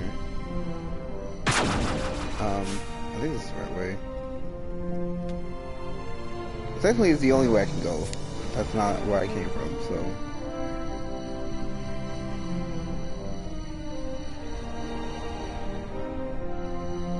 And then from here, this hard right, and make another right.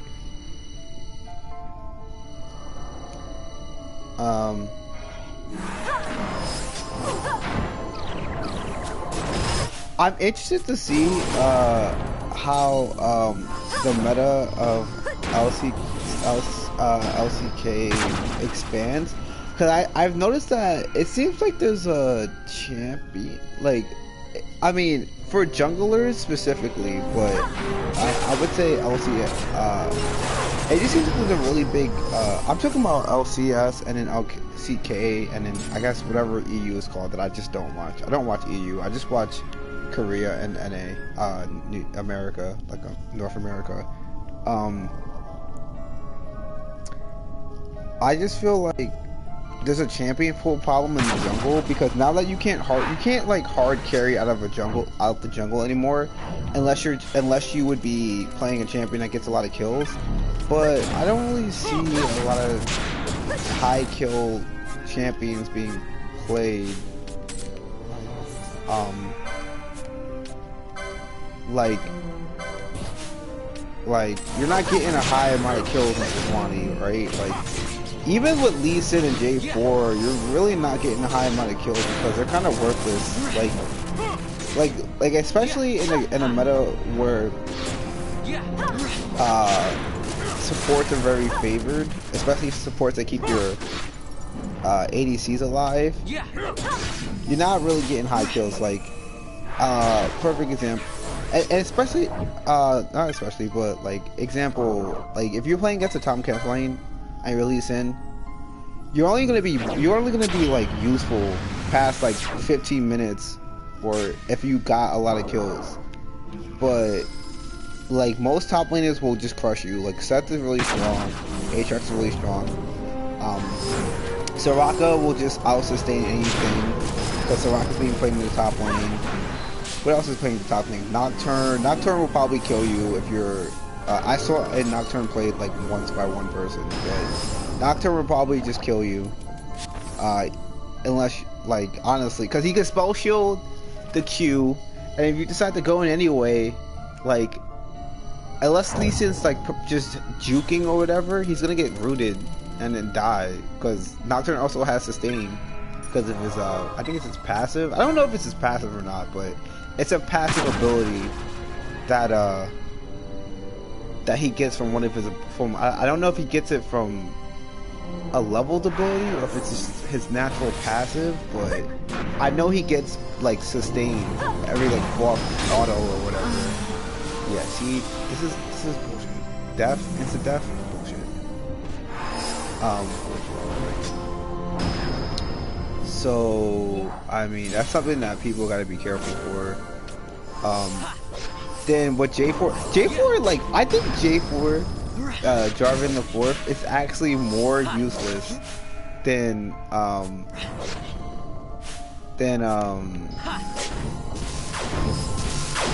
Lee Sin is, because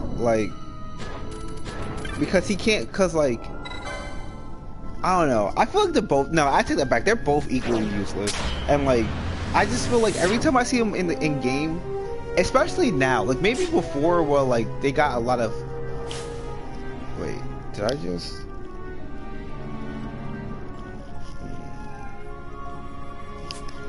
This is. Yeah. Okay. So from here. Oh, I guess I could get the staff of my guy and the caliber. I guess I could just do that.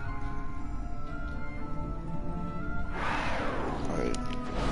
Whoa. This is Sagittarius Gate 1. Alright, so which way does this go?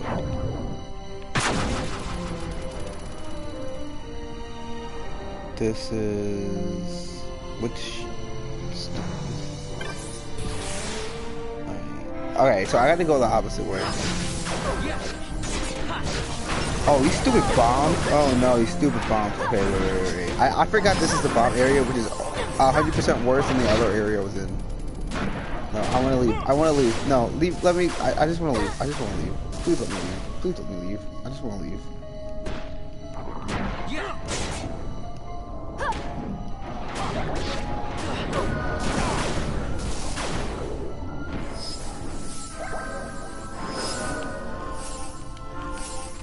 Alright,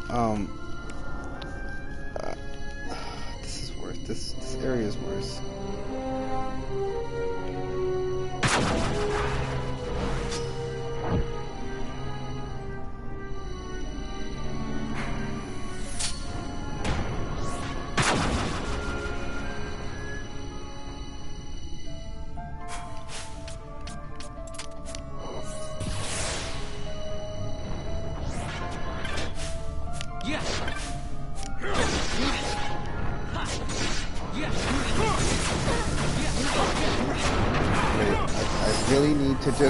I just need to. Okay, thank you.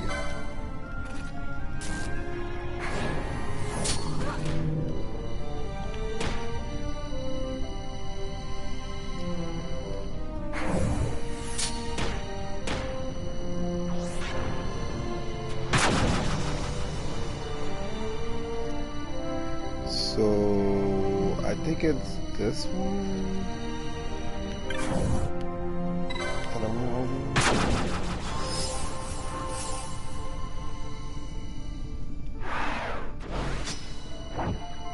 This should be 11. Yeah.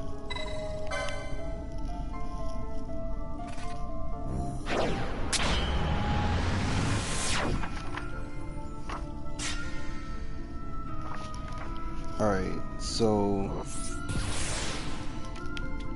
I don't actually know which way. I'm gonna go this way. This is okay, so this is the opposite way.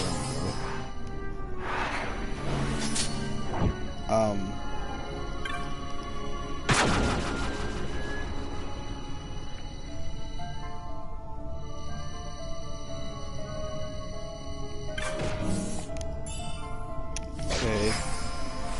Is that a gun? I don't think it's a gun. I think that's a. I don't really care what it is, honestly. If I'm being honest. Oh, this is supposed to be something.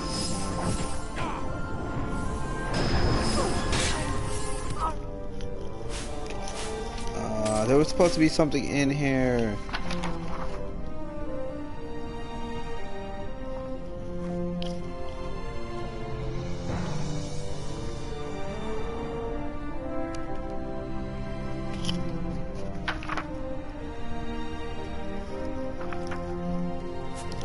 And it's not, and it makes me sad.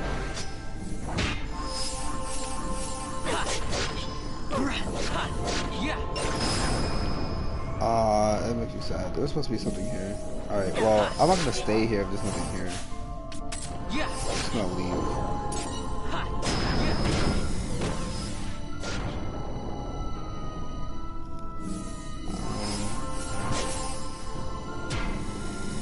I could get something called a rubber suit. I don't know how it helps me, but I feel like I should just get it just because I don't want to come back here for any reason whatsoever. And it might just be easier to get it now. Oh wait, I was sitting here thinking she's gonna attack when I put her.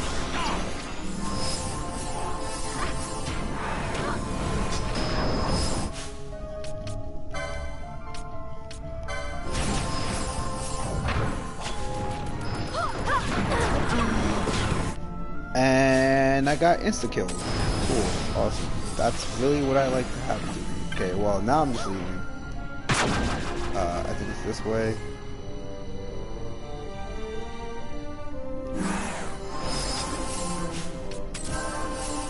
Alright, it's this thing I'm gonna touch.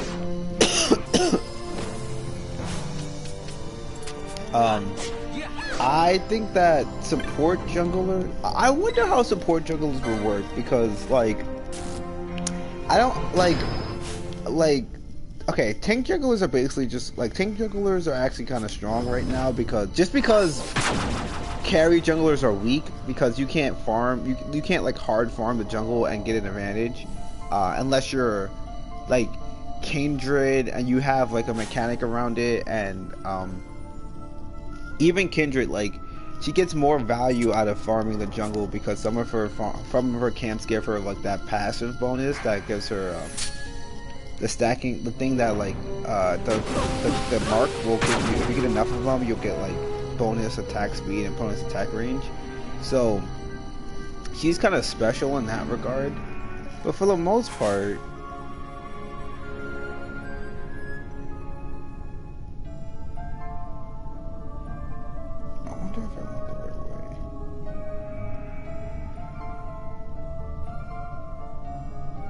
Alright, I'm about to find out.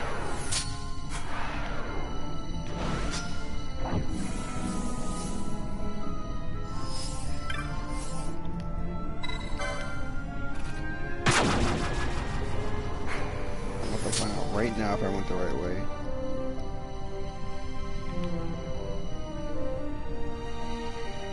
Yeah, I did. Awesome. Alright.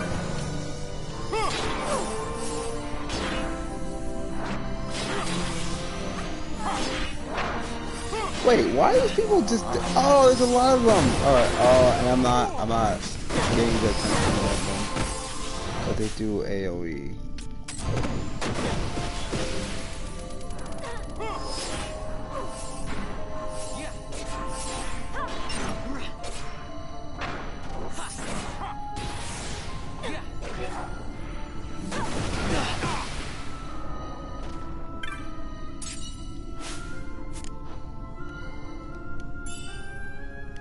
Alright, now I can leave. Now I can leave and never come back. Because there's nothing else in here that I tried to get that isn't already, like, apparently, I already got the staff from the mod guy. Well, I didn't, but it's not where it's supposed to be, so I don't care. I'm not looking for it. I don't even know what it does in regards to how it's different from or better than the Cloud Staff that just gives me bonus damage for casting Thunder.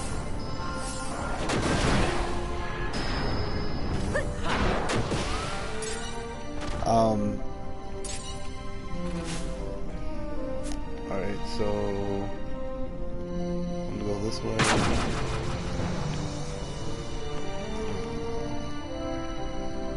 Past the Gemini signal. Wait. Yeah. Right.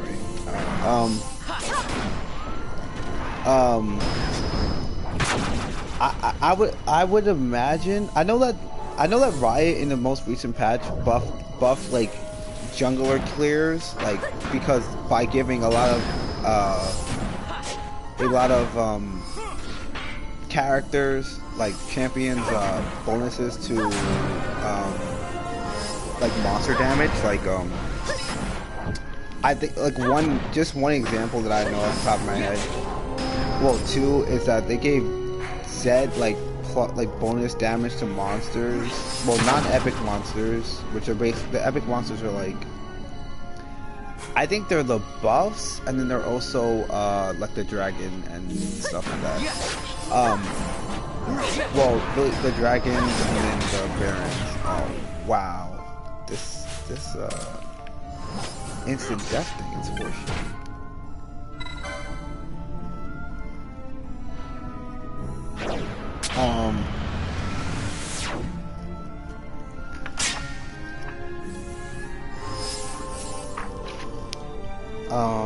I'm out of here. There's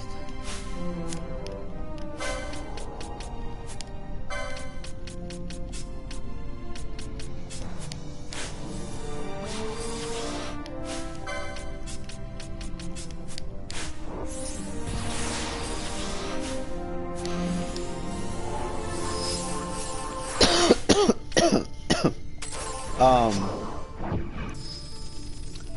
they gave like they gave it to Zed and they gave it to Darius. They gave like I think it's his passive affects his blood passive, the blood drip that does ticking damage. That affects his like it does more damage. So basically, it just increases jungle clear timing, which is really good.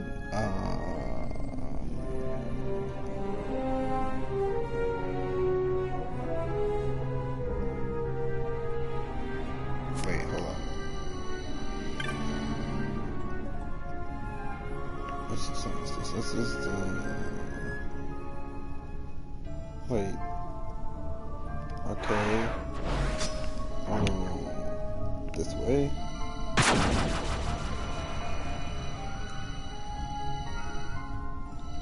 And it should be stone number 10.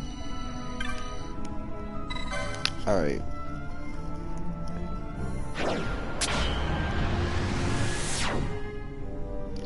Alright, from here it should be pretty simple. From here I should just be able to well, she's gonna die. From here I should just be able to go straight.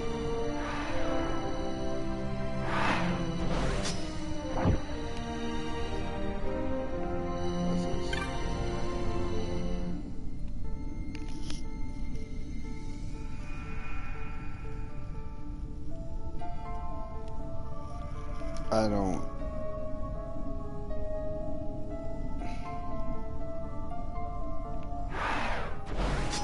I want to go this way.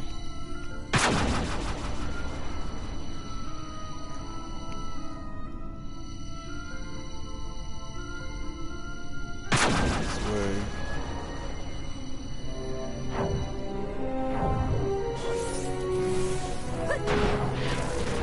Wow, that is quite the damage done.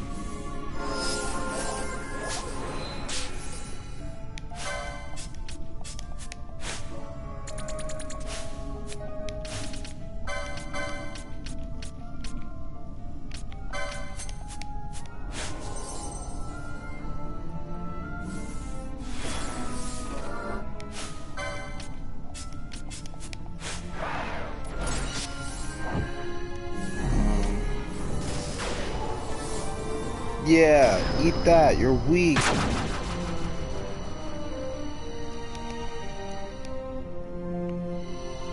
Yeah, I'm gonna hit this face stone. This is 6? Yeah. No, it's 7, my bad. But it's the one I need to touch.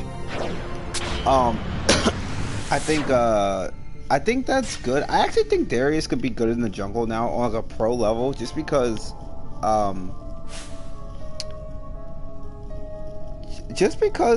he can buy a Black Cleaver and just like go in, like you could play him, right? And he's pretty strong early game. He's not that strong, but like he's pretty strong. Like he can not die to most like invades. Like Olaf obviously can probably kill any single person that he like finds. Like realistically, I don't think anyone can match Olaf in a 1v1 before level 6. But like Darius will probably do a good job of not dying, because Darius is pretty strong early, pretty strong level 1, especially because of his I don't know which button's on, but that spin move that he does that basically heals him. Oh, I think that move heals him too now, or it increases the amount of healing he gets. Wait. This is number 5. So I touch 5. So that will like that will just be what stops Olaf from trying to just like one off him, because he could technically, even if Olaf kills Darius, because of the blood tick passive, Darius could, if it's like a close fight, Darius could probably kill him too, and it'd just be a trade. So it's a good counter to Olaf, like, because a lot of people are playing Olaf and just like running into lane against like a Gragas or a Elise and just killing them. So Darius won't just die. Also, Wait, I don't even know which direction to go.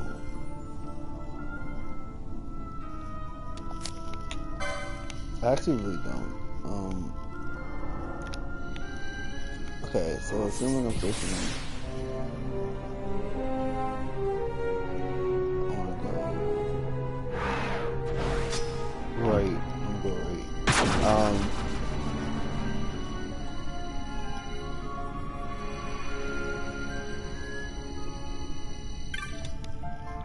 Yeah, this is and then he scales really well into late game because just because Black Cleaver works so well with his passive that he gets a power like he get like a level, well yeah, technically it'd be level 2 power spike, right? Because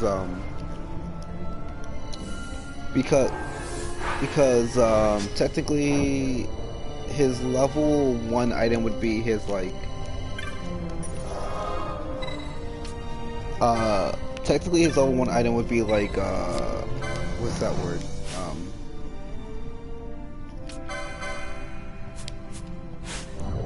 Like his like jungler item, whatever.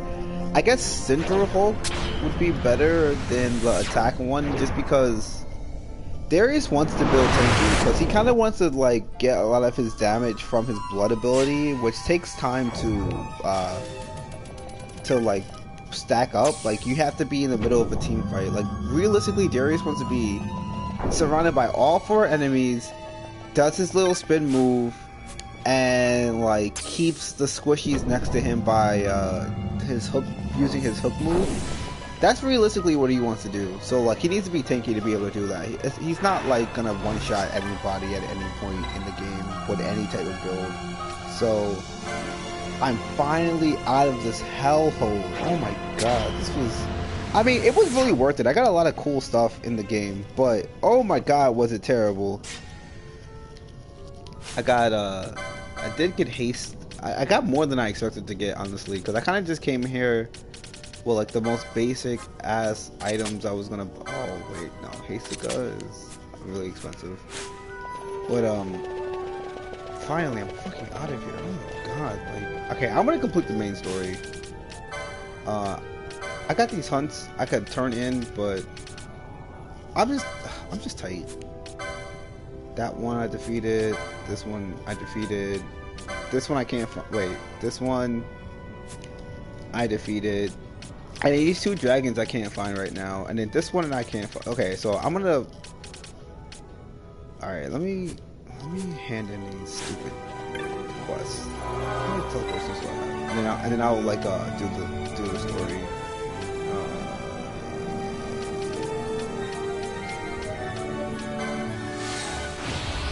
Oh yeah, maybe I can trigger a blizzard. I'll try to trigger a blizzard, but I'll make no promises because I'm just exhausted from that stupid fight. Not the stupid fight, but from trying to deal with these stupid the great crystal.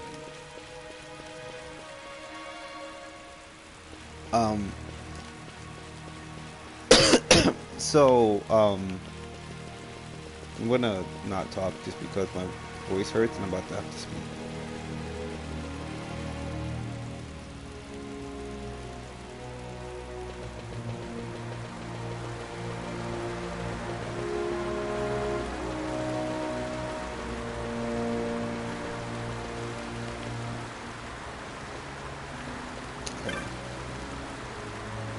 So you saved the soul of my brother. In his place, I thank you. You are strong indeed. But do not fall victim to your own strength, or your companions will know the same despair as I do. Do not become as my brother. Yeah, that was spoken direct. Oh, Darkshot, that's cool. That was spoken directly and utterly towards what's her name? Ash, because Ash is very arrogant.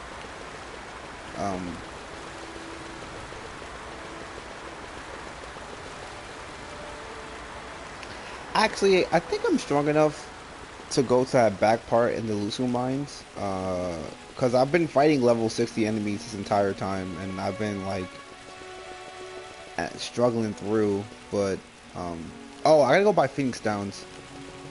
I could sell all this crap. I guess I could sell all this crap. Oh, did I even get anything good? Some of the stuff I got is good. I think Darius will be good. I don't really see why you would build him anything but tanky. Like maybe like a little bit of damage, but I don't really see why you would build anything but like Black Cleaver and like you build Black Cleaver, Cinderhulk. You would build, so you wouldn't need to build Iron, not Sunfire Cape.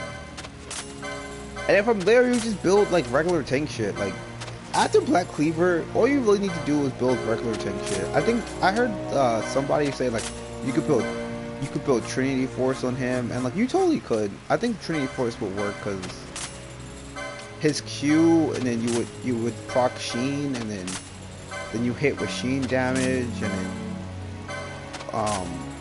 but nah. I mean, you would double up on that Rage passive that gives him attack speed when he attacks, but all the other benefits of having Trinity Force, like the cooldown, the mana, the Sheen proc, the movement speed, you could I feel like it'd be worth it to have like the double Rage passive just because Black Cleaver does so much that the Rage passive isn't just in coordination with the Blood Ticking passive, because I think the Blood Tick passive procs it procs the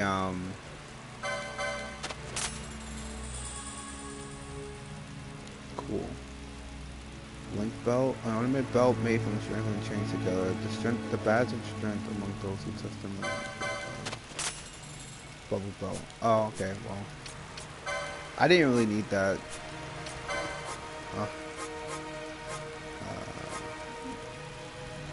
I'm gonna sell some of these random items that I have, these weaker armor items I have, just because I want some money.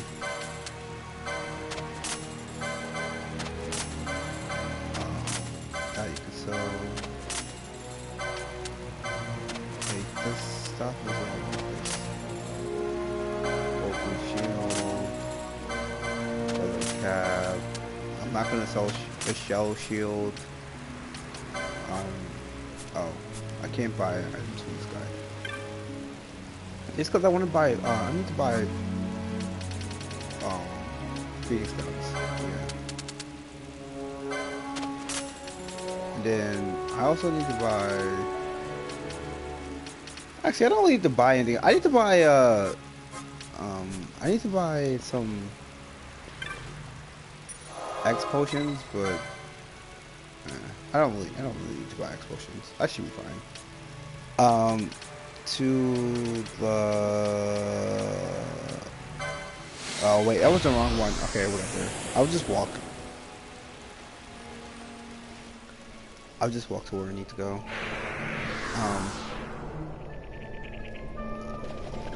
Oh, it's just 2 panels over. It's not a big deal. I think Black Cleaver synergizes with the Blood Tick passive. At least that's what I would. So like, if he gets a Q off,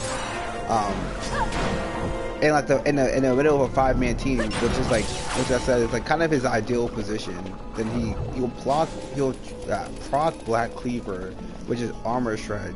So that's really effective on I think it'd be really effective of Darius to do that, but that's just my opinion.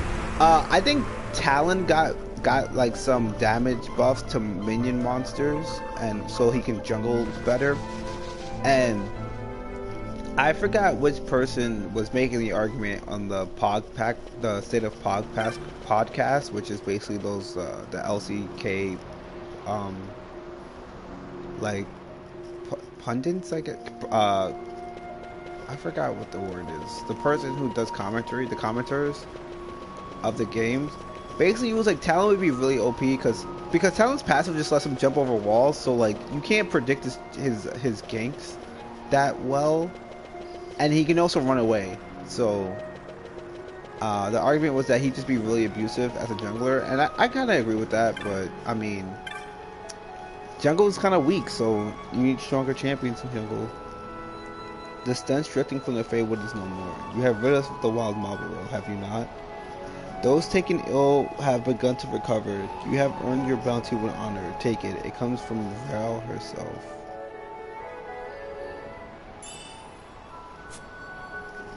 Cool. Vale learned of my call to the world outside for aid. I had thought she would upbraid me for my misdeed, but she bade me not. She bade me bring you that reward instead. Go now with her things and my word. Oh, and my own, not my word. Yeah, I mean, I got Dark Shot, which is actually kind of cool. I don't have a good gun though. Oh, this is just another bomb. Whatever, I don't care about these bombs. I kind of want another gun. Ooh, 4? It does 4? That's a lot. And dark. Let's see, I got some good guns. I mean, some good ammo, not some good guns, but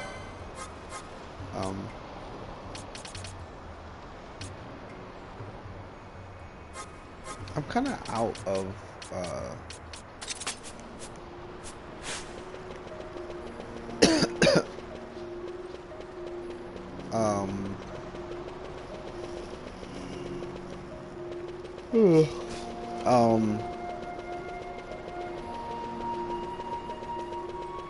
so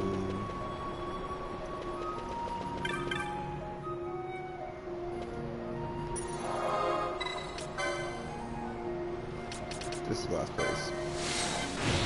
I'd like to see a Talon Jungle. I think Talon Jungle would kind of be really strong because like he can really just like he can gank from behind tower, like because he can jump over that wall, right? Like he can jump over the wall that's like next in the jungle next to the enemy tower. Like doesn't matter what side you're on. Like he could just do that. So he could come from behind a lot easier. And like the only thing is that he wouldn't be able to escape. But if he like makes it, this is not where I need to go. If he can make a very successful dive and not have to worry about like. He can run away, like even if he doesn't run away from exactly where he came, it'd be easy for him to run away. So he could make a really hard dive, and even if he doesn't kill, he could probably just get away with it because he just run away, like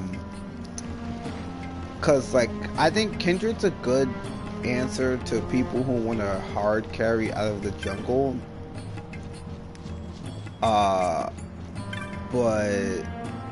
Thank you for fighting by my side. Were you not there, I would not have been able to fight my sworn enemy with such confidence. Allow me to tell you a tale. I was but still a warrior of the village. My brother was war chief in those days. He was a great warrior, commanding the respect of all, yet secretly I believed I was his better in battle. Thinking to show the strength of my sword arm to the entire village, I ventured to the caverns alone to slay the dreaded Kotobolas. Yes, I was unable to withstand his attacks. It was my brother who saved me that day, though he bore brave injury in the fight. His leg beyond healing, my brother drew down his sword that day. He had to. The one to receive the title of war chief in his place was I. It was a punishment, you see, or so I thought at the time. I threw my spirits into bettering myself as a warrior. Daily I swung my sword in preparation for the day when I would defeat the Kotobolas. Only then I thought would I be forgiven. Yet now I know I was mistaken. I believed I was fighting for my brother, for his honor, yet all along I fought only for myself. It was only as I challenged the beast today, with you at my side, that I realized these things. I thank you again. Volcano.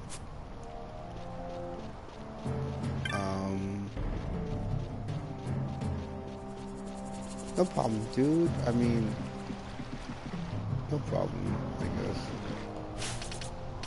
Can I level up?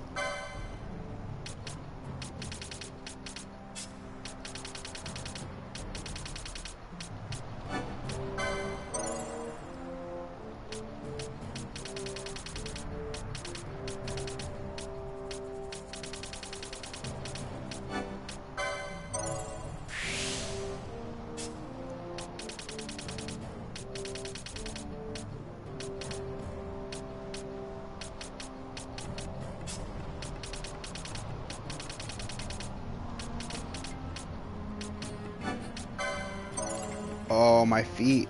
Oh, my feet. It feels weird. I'm sitting poorly. Should stand up. I'm just filling out.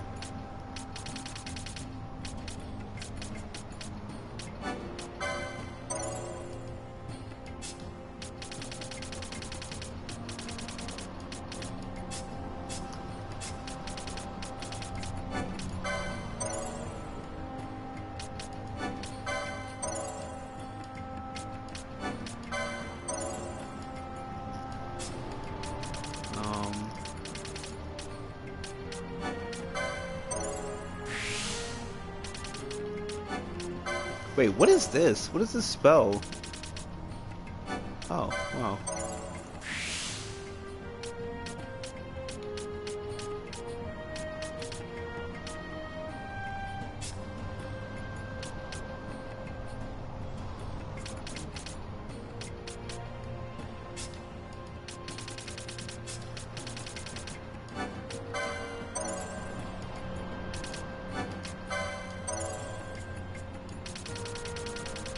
Um, um,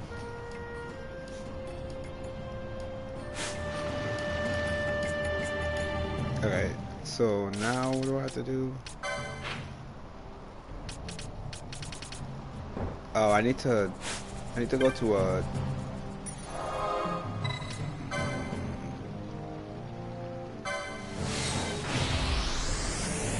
I need to go to an air dome basically, so that's what I'm doing.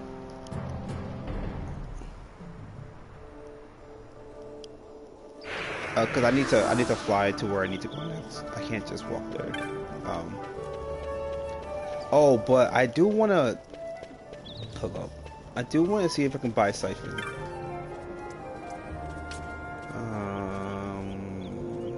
This place.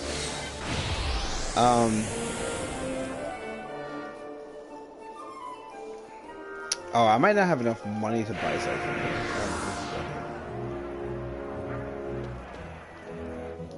Yeah, I might just not have enough money. But if I do have enough money, I'll buy it. Or I could probably sell some stuff.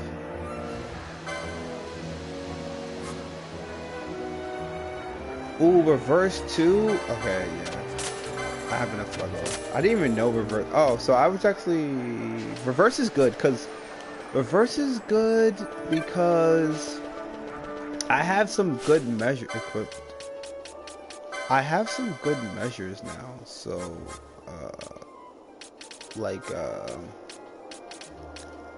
So this will give me haste. This will give me shell. This will give me bravery. And this will give me bubble.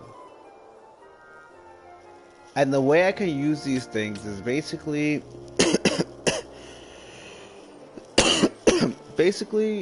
he can't equip shields. That's the only problem. So it puts him at like a risk of taking damage, but this gives him a lot of evade, like on its own. I think the measures in general are supposed to give you, yeah, the measures in general give you a lot of evade because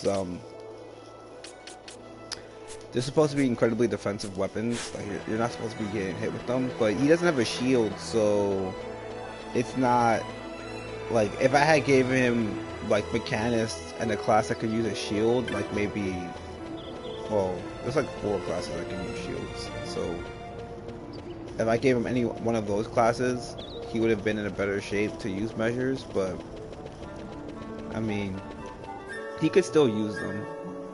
Basically, I can use reverse so that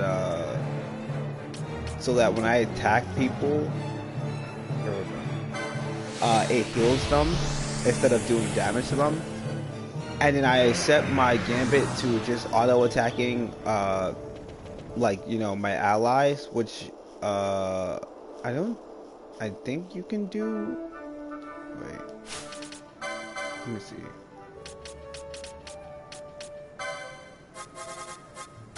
Yeah, which you can do. Oh, what did I have here?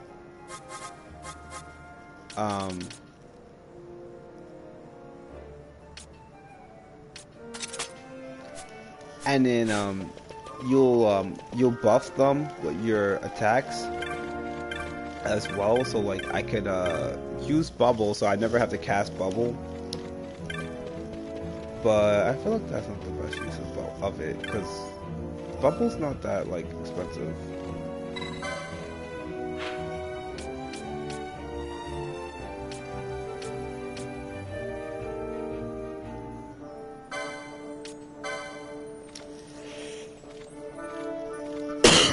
Okay, so I'm finally going back to the story.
A tower on distant shore, and about its peak a piercing mist.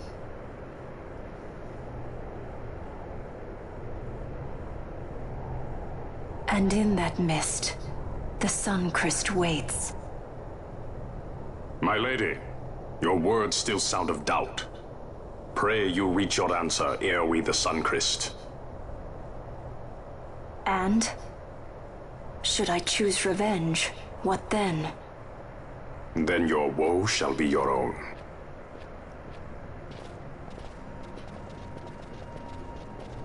Vaan, a word. If something untoward should happen to me, you're taking the straw. Untoward? What's this about? I am the leading man. Might need to do something heroic. Don't worry, I'll show you how to fly her.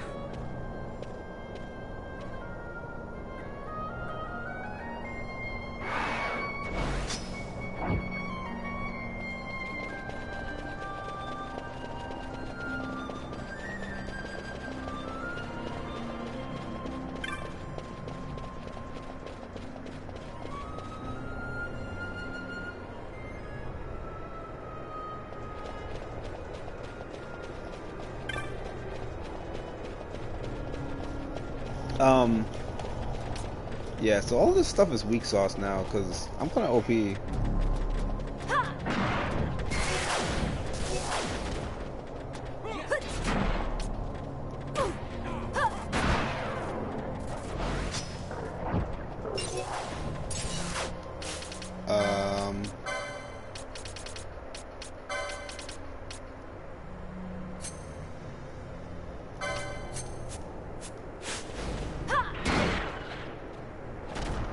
Weak sauce, weak sauce.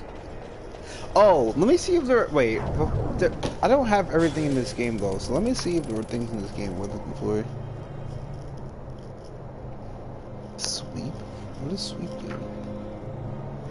Alright, there are, but wait, I don't know what sweep does though.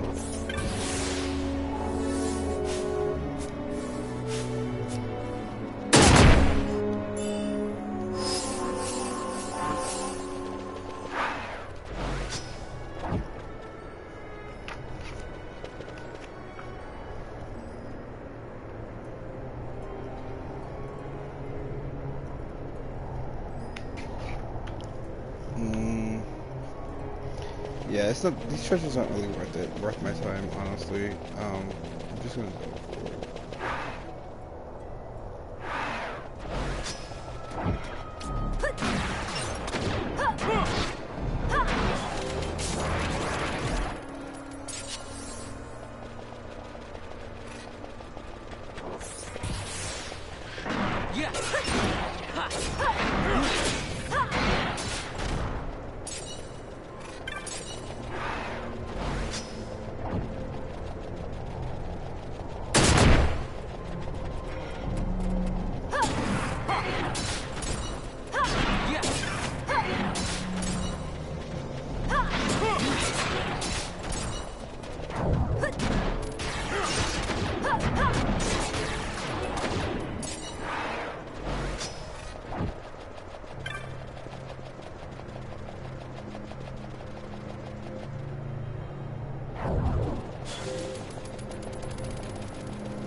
Oh wait, it's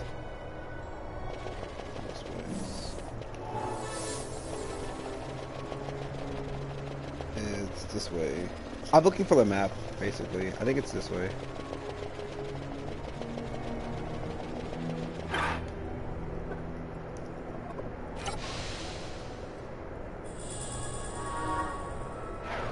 Right, cool. No, I don't have to look.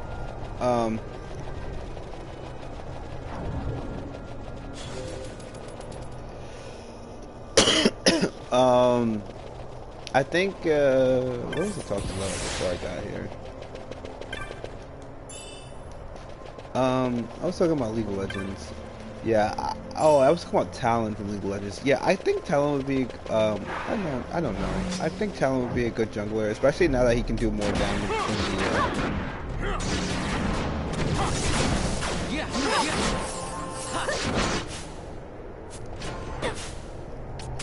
Why is he...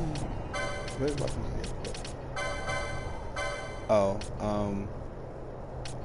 just upgrade, I think.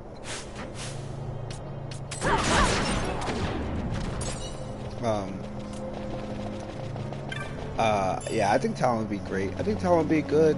But, like, I don't know, like, I haven't really been playing the game that much. I think Gragas will still be really good, because Gragas, I don't understand why no one builds him as just, like, a hard carry, not a hard carry tank, but, like, you know, just, like, full-on tank. But, I mean, if you build Gragas tank, all of his best stuff comes from, like, CC. Like, his stun is really good, and it lets him get over wall.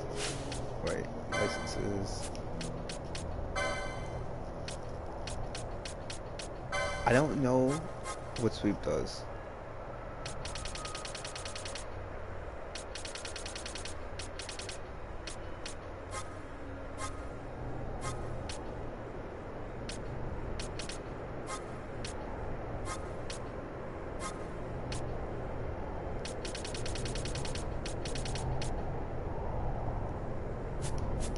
Is sweep a weapon? It is weapon. Alright. I'm like, what is sweep? Like, what? Wait, my bad. I guess I could equip this. Wait. Oh, can he? Wait, can she not equip it? Does she not have the gambits to equip it? No, she does.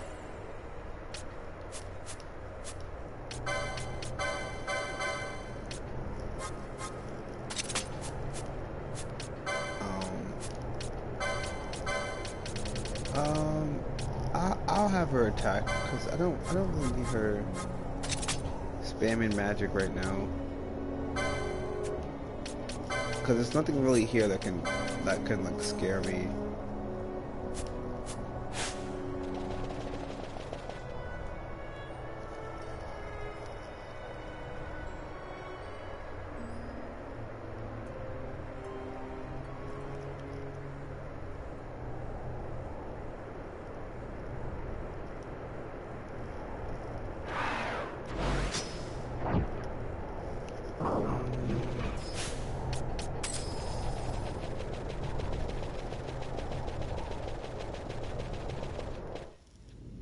Oh, that's a fight. Ew, it's gross. I'm pretty sure these are basically just the things I've been fighting in the Great Crystal, but like now it's a boss. But I never saw it up close, and it's really gross looking. Like I didn't realize there were like freaking worms coming out of it.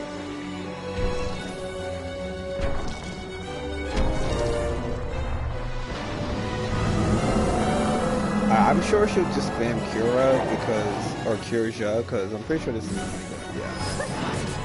So actually, you know what I'm gonna do? Oh, she doesn't have Faith, so I'm just gonna cast Bravery on Ash.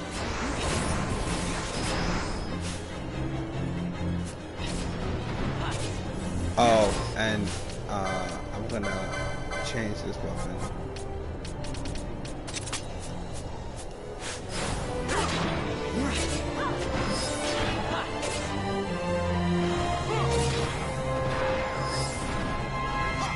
Wow, she actually gets MP for casting because of how much damage she does. for not casting, but for hurting enemies.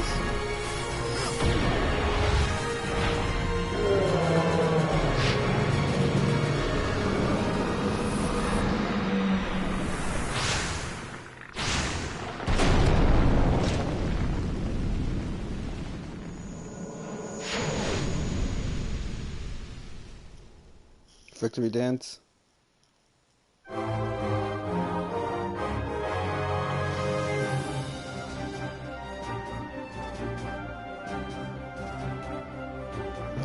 Alright, that ate up a lot of my that ate up like all my MP of my actual spellcasters that need MP to do things. So I'm actually going to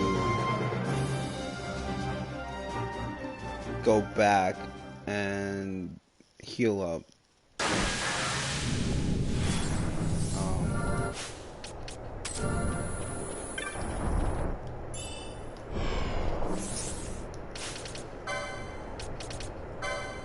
I think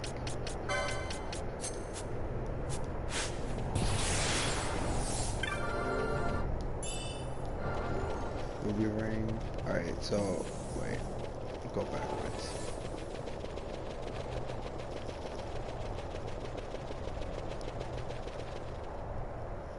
Just so I can get my MP back.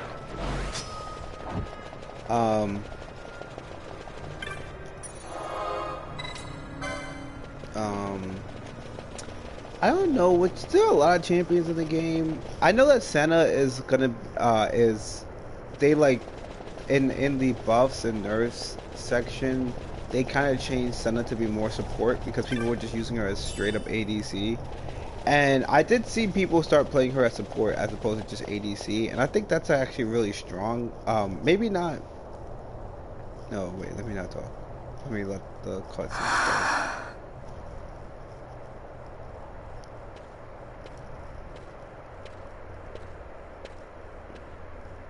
Hey, Fran. Something's written on the wall.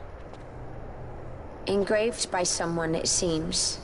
It's quite old. Lo, seeker in days unborn, God blade bearer. Know you, this tower challenges the sky. Where the watcher, the ward of the three waits, soul hungry, unsated. He without power, want it not. He with power, trust it not. He with sight, heed it not. Rend illusion, cut the true path. In blood, Wraithwall. The Dynast King? Does it startle you? The Dynast King took his sword from the Ocuria. It was here he claimed the Nethicite. He must have known he was not the last the Ocuria would choose. He left this for you. Rend illusion, cut the true path. Words of much mystery, yet his blood runs in your veins. Perhaps it whispers to you the truth.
There's holding in here.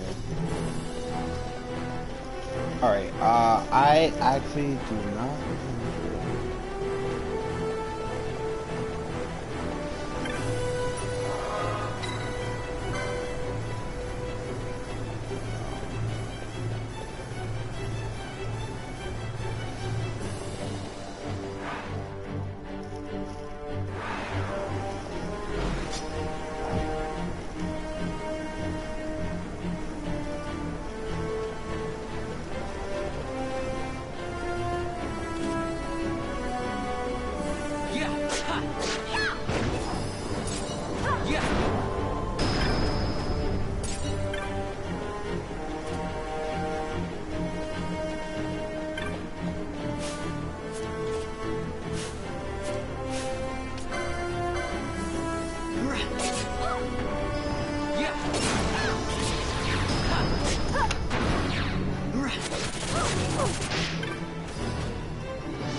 I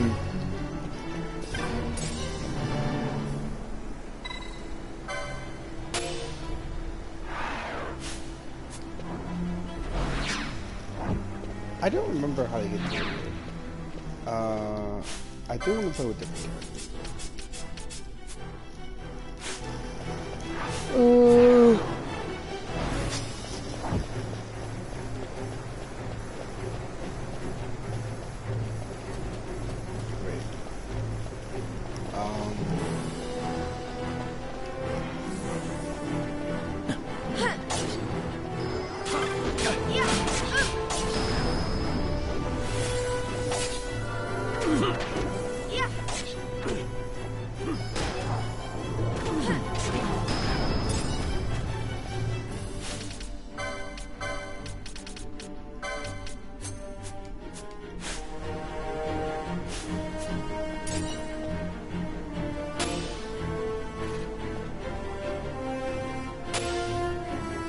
Alright, so it says ancient letters hanging above the world. Fly in child, unchosen with life so short, this tower fleeing in your sight. And your passing run of truth, and your passing speak of truth. These words would my hands and die.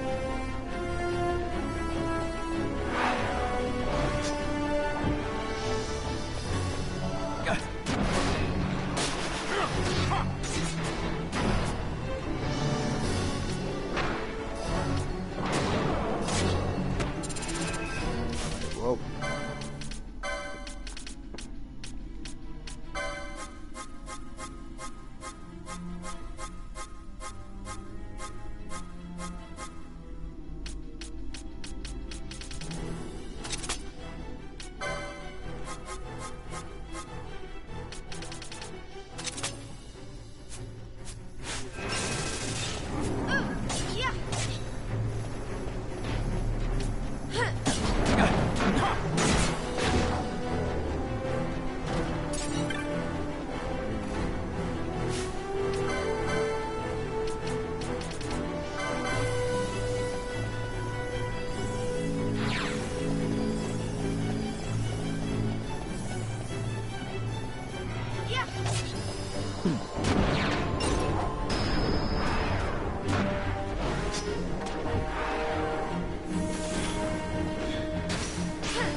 It's so weird. The only spell she can't use is Blizzard in terms of like the elemental spells.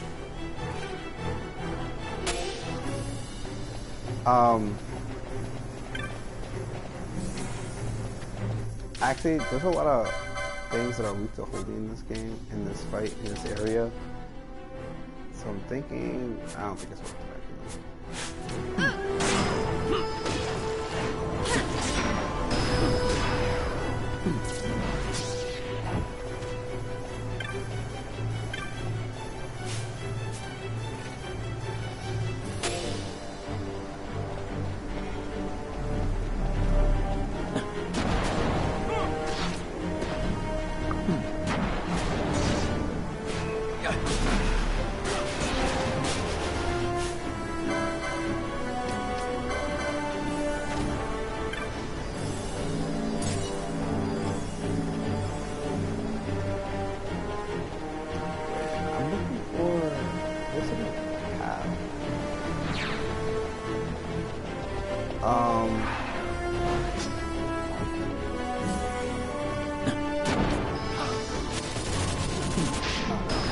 I do think Gragas is a strong. I think Gragas will remain a strong pick though for League of Legends. I'm still thinking about League of Legends. I really like that game.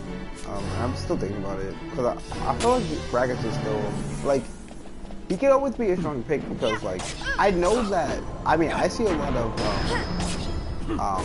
people in like pro play not really like they build the Echoes item and like I really don't get it. Like I don't get why you would build the Echoes item when he can go Cinderhulk pretty much just fine.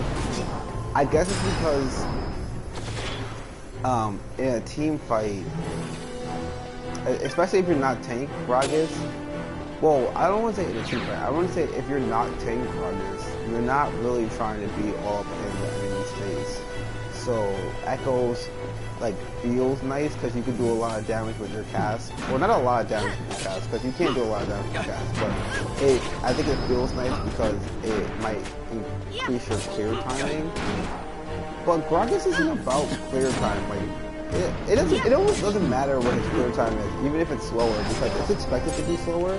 And so many junglers bully him out of like early game jungling anyway, that you might as well just go Cinderhulk, stack health, get that, and then you'll be doing, you won't be doing, but you'll just be an extra tank, right?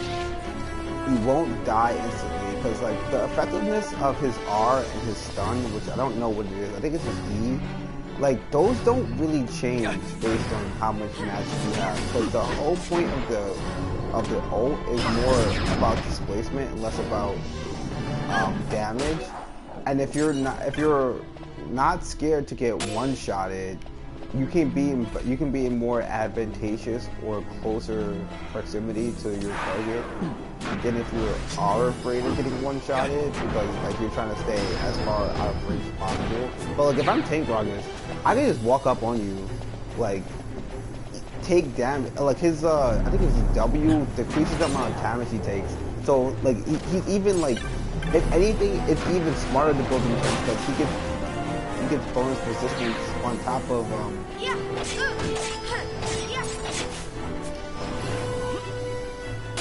he gets the bonus resistance on top of like whatever resistance he is building based off his W. And I think his W does like percent health damage anyway, so it's like you can still hit hard with his W, which is an auto attack, a lot of fire.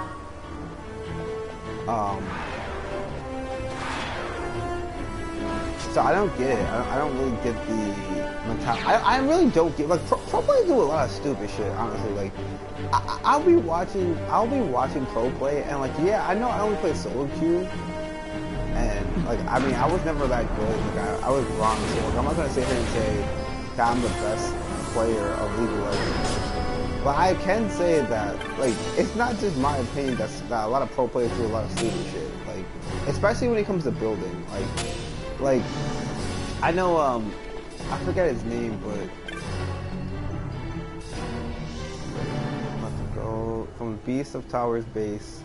Rest the orbs you seek, right with hidden magic. Orbs of Tower magic born here and here alone to be found. Okay, so I gotta kill these enemies. I don't know how many orbs I need though. That's the thing. I know there are 4 of these pillars.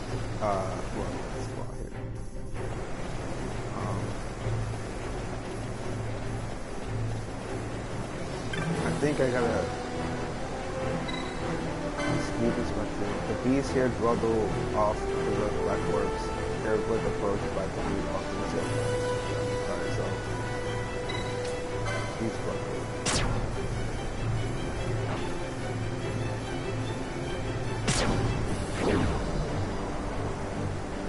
First shield. Alright, so the other shields are each broken. I think there are 3 seals to be broken. Or maybe just 2. Nah, I feel like there's 3.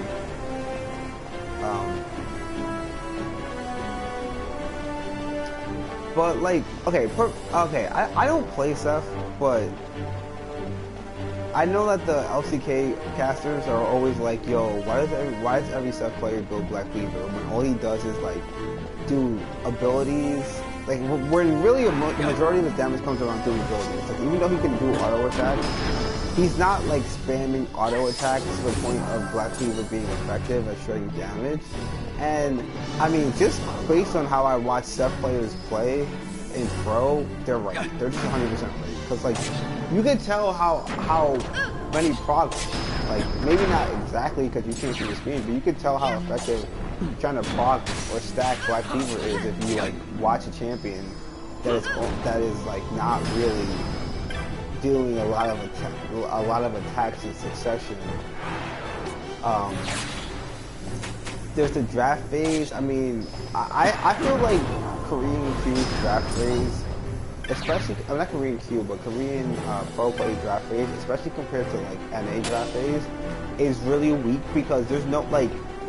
I think that a lot of these Korean players have limited champion pools because like I can only assume that just because they don't play any like real like different champions outside of like the established meta, and like they don't even play established meta champions. Like I don't really see like Orianna played and like Orianna is like the most basic champion in the game in terms of mid lane anyway. Like you don't know what to pick, you pick Orianna, and like Orianna can pretty much like survive any matchup unless it's an assassin. But even still, she could probably survive assassin. Like she probably won't get one-shotted. I mean, she probably will get one-shotted, but she could just rush it with Hourglass. That will prevent her from being one-shotted as often. So I don't know, like. I feel like they need to increase the champion pool because like I feel like it's the same champions and then they build them. They don't even like my thing is for all the like extra and unique passives in the game. Like it'd be one thing if it was the same champion pool, or like they would be building differently. But it's like they don't even build differently. They like pick the same champion and have the same build and then get washed. Because they pick it into something that's not like that great.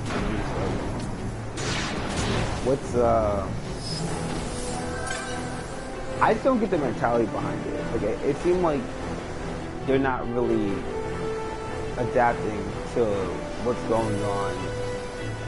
And maybe that's in part because they're like playing 3 matches in a row and your brain kind of gets numb. I mean, I'm sure anyone who plays solo queue for more than like 3 hours straight, like your brain just goes numb after like the first game. Like the first game is like, oh yeah, I'm gonna come in here with white idealism, and like after that it's just like, yeah, just get me out of this place. Like, just let this game be over and let me win, so my MI doesn't go down. So I mean, it's whatever. I mean, I'm not pro.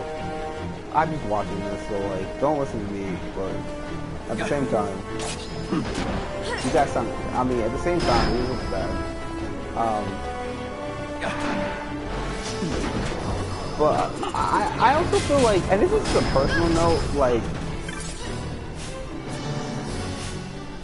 I feel like the game, especially now, like compared to like past patches, like getting killed in League of Legends, especially early game, isn't nearly as bad as it used to be. Like, if you had given up, like, honestly, I played, like, in certain seasons, when you, like, give up first blood, that's, like, really bad. Like, if you really don't want to give up first blood, because you really just gonna, like, screw over everyone. Because, like, first blood was a lot, and it was difficult to come back from first blood. But now, like, I've seen so many games in which, like, a team will get like 4 kills early game. Like this season, like, I'm not even talking about like other seasons. This season, where a team will be like 4 or 5 kills up, ahead of like not up, but ahead of like the quote unquote well, it doesn't matter which team is playing, right? But like, let's say like there's one team that's like 4 or 5 kills up, they'll still just lose the game. Or they won't even be that high in gold. Like, I've seen like 4 or 5 kill differences, and the gold be like 2K, which is like not even that much. It's only a lot if one character has all that 2K gold, which is rare. Like, it's not normal for like one character to have 2k gold, and that be like the reason why the entire team has 2k gold above. It's usually spread out. So, I just feel like they should take more risks in the early game because, I mean, this is just as a personal watching, but also just like because the consequences aren't that bad. Like, you could lose, you could be 3 or 4 kills behind, but if those kills get you in a good spot, like, I mean, not, well, like, if you are trading kills, you'll be fine. Not if you, like, I'm not gonna read it. Oh, what is this? Is this a boss? Come at me, bro.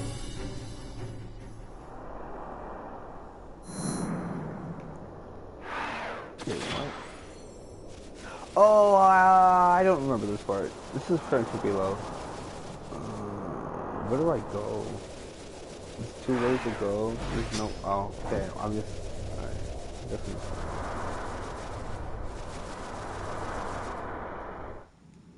This is a boss fight.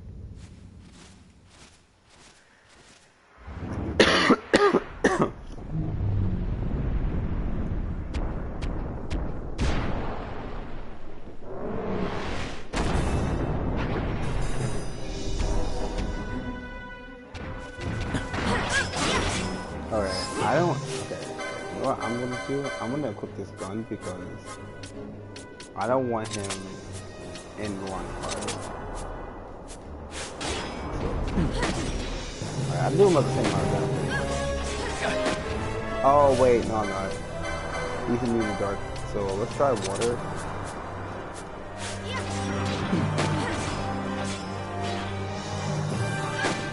Alright, so he's using water, which means I just gotta use regular bullets.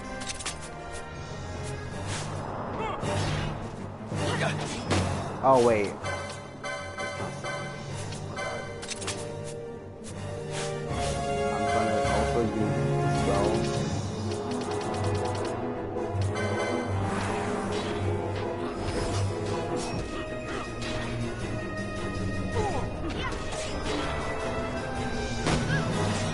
Actually, I'm doing more damage with this than what I'm doing with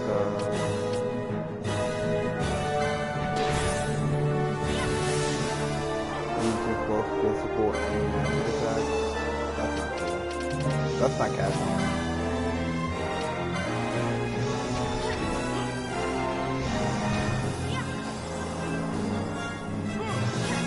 I guess I just gotta wait it out.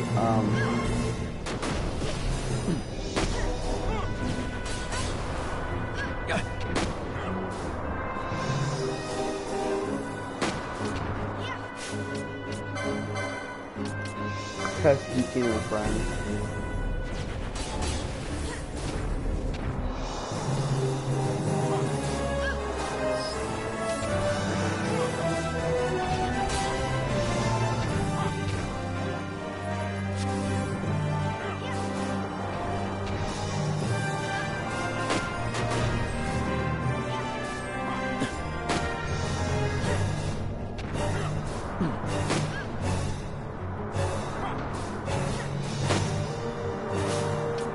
I'm pretty sure he's immune to magic too, right? What about poison? Oh. So I'm just waiting this out.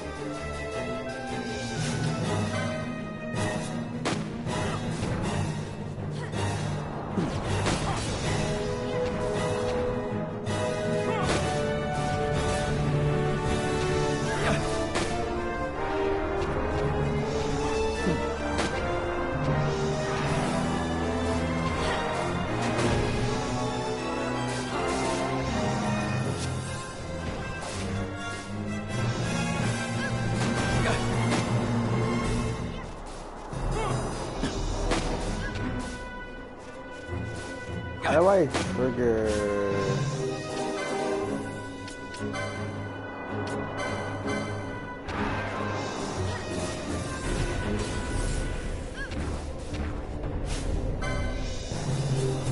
I don't really know what to do. Like, I'm just waiting for it to do. I hate, yo, like, there's so many monsters in this game that just, like, become immune to all forms of damage. And it's the most frustrating thing ever. Because, like, you just gotta wait around until they're not immune. And like, I don't, okay, see, I can do that.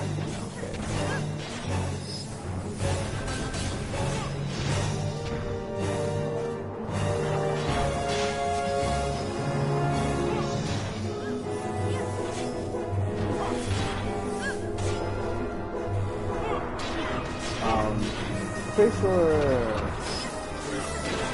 Bulky is a little hard.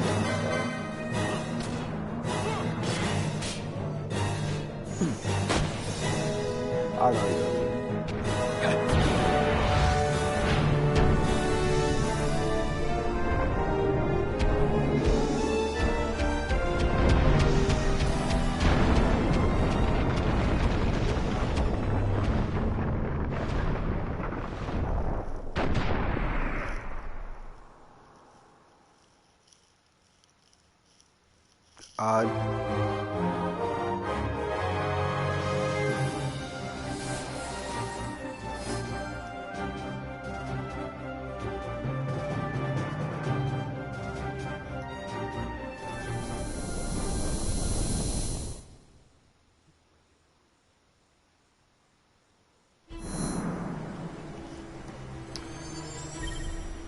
Alright, so now I can... I don't know what this means. I think it means I can go up the river. What time is it? Where's my phone? It is 4:30. Probably play for like 30 more minutes. Maybe a little bit longer, but not much more than an hour. But not longer than an hour, because I'm gonna because I decided to not play more than an hour.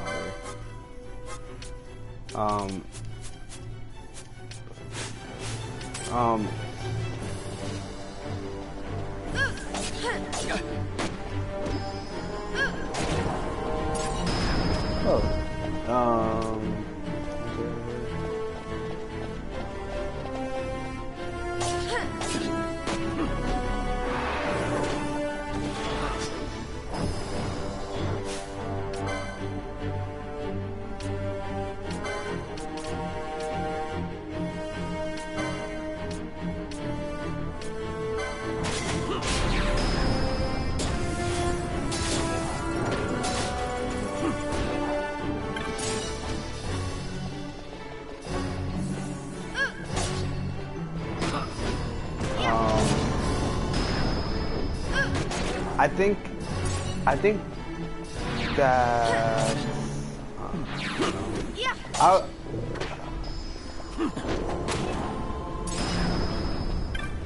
think that I'm going the right way. Oh wait.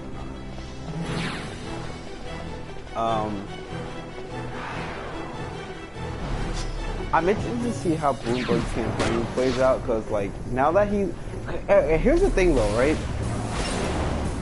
I was thinking about I mean, I admit that I haven't watched the debate, but I did like watch some of it. Like I watched like clips of it on YouTube, but mainly I really just wanted to watch it to see how the candidates are going to react to him being on stage, because he's in the Nevada debate, right? But he's not in the Nevada ticket poll. So like his how should I put this? Like there's nothing for him to win in that debate, except to like really that debate was really just him. It's actually kind of Bloomberg's best case. Oh, I was going the right way before. It's actually it's like how should I put this? Like Bloomberg, like even if he did really well in the Nevada debate, which most people are saying he didn't, and like just from the clip I saw, he kind of didn't do really well. Like he kind of just let everyone else it really kind of seemed like he kind of just let everyone attack him, if I'm being honest. Like, because he didn't offer any pushback on any of the policies that he, on like, not even any of the policies, but just like anything anyone said of him, right? Like, every time somebody had something to say of him, he would just be like, yeah, but whatever. And like, I don't really blame him for doing that, because it's like, a lot of things that they're accusing him of, like, it goes beyond just like, it's not like him, it's not a him thing, right? It's not like as much as they want to blame him for Stop and Frisk because he like chose to do Stop and Frisk, he's not the one who like introduced that bill into New York. And it's not, and Stop and Frisk is not an isolated issue, right? Like it's not like I know that like the Democrats and a lot of like progressive people frame Bloomberg as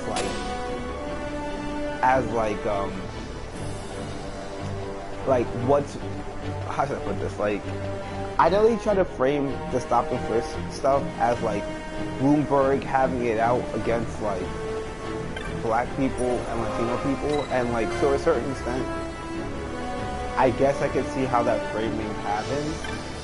I'm just trying to say that like Stop and Frisk, as in the criticism that it targets. Did I not have this?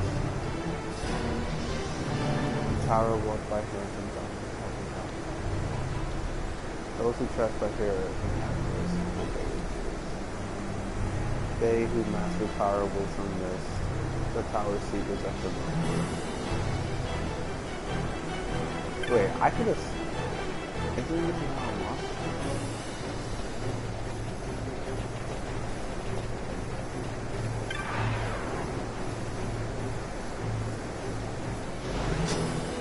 Wait.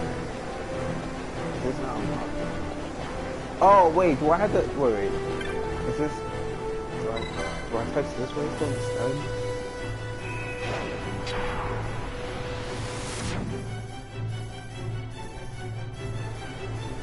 Yeah, okay. I had to touch a different reason.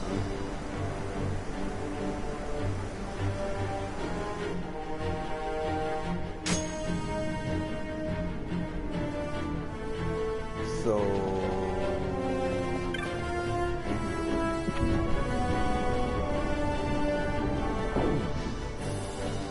I do not know.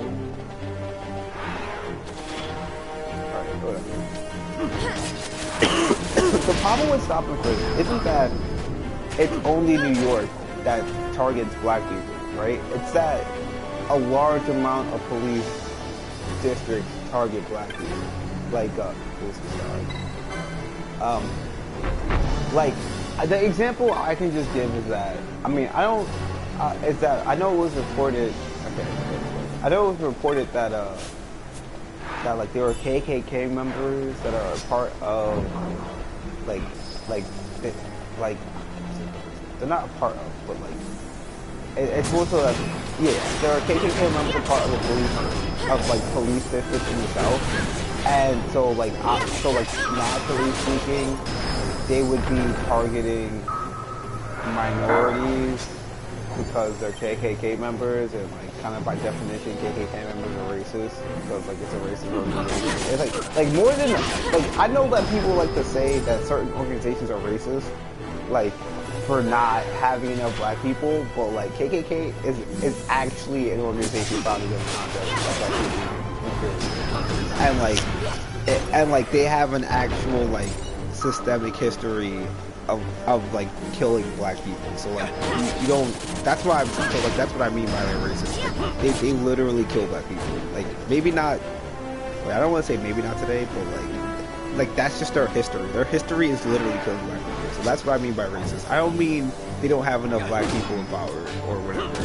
That's not what I mean by racist. So like that's like an issue that like KKK members being part of police districts that serve minority communities, like that's like an actual issue that like needs to be addressed and like no one is addressing, but they'll attack Bloomberg for stop and frisk, and I'm like, that's all nice and good that you want to attack Bloomberg for stop and frisk, but like, I mean, for one, it's been constitutionally ruled illegal, so like you're not really winning any battles there. Like you're just saying things that people already know are true, or you're just pointing out things that are wrong that people already know are wrong. But like you're not pointing out or even addressing or even have a plan to address how how the KKK has infiltrated like a lot of police districts in the South, which means that like, and like because of the way the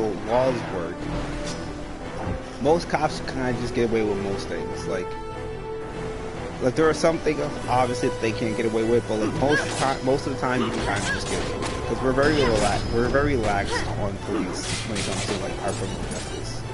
So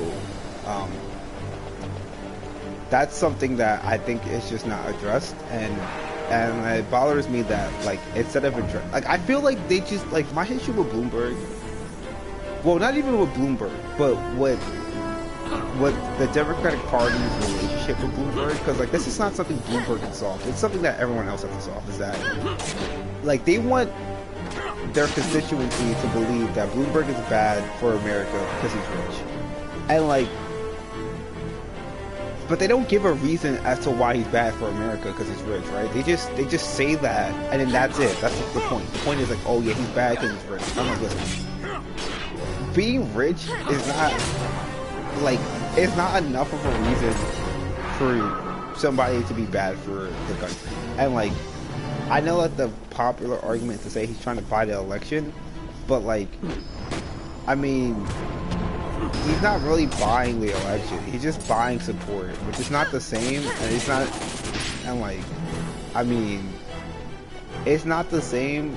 I mean, I understand why it's offensive, because like, they can't do it, and I feel like they kind of treated him like an apocalypse, and now that they saw they were able to beat him in the debate, my issue is that I think they're just gonna completely like pretend that he's benign. Like they're gonna act like, oh, well, I beat him in this one debate, and he didn't have a strong showing, so clearly I shouldn't have to worry about him. Clearly my competition is still Bernie Sanders, because like everyone's competition is Bernie Sanders, except for Bernie Sanders.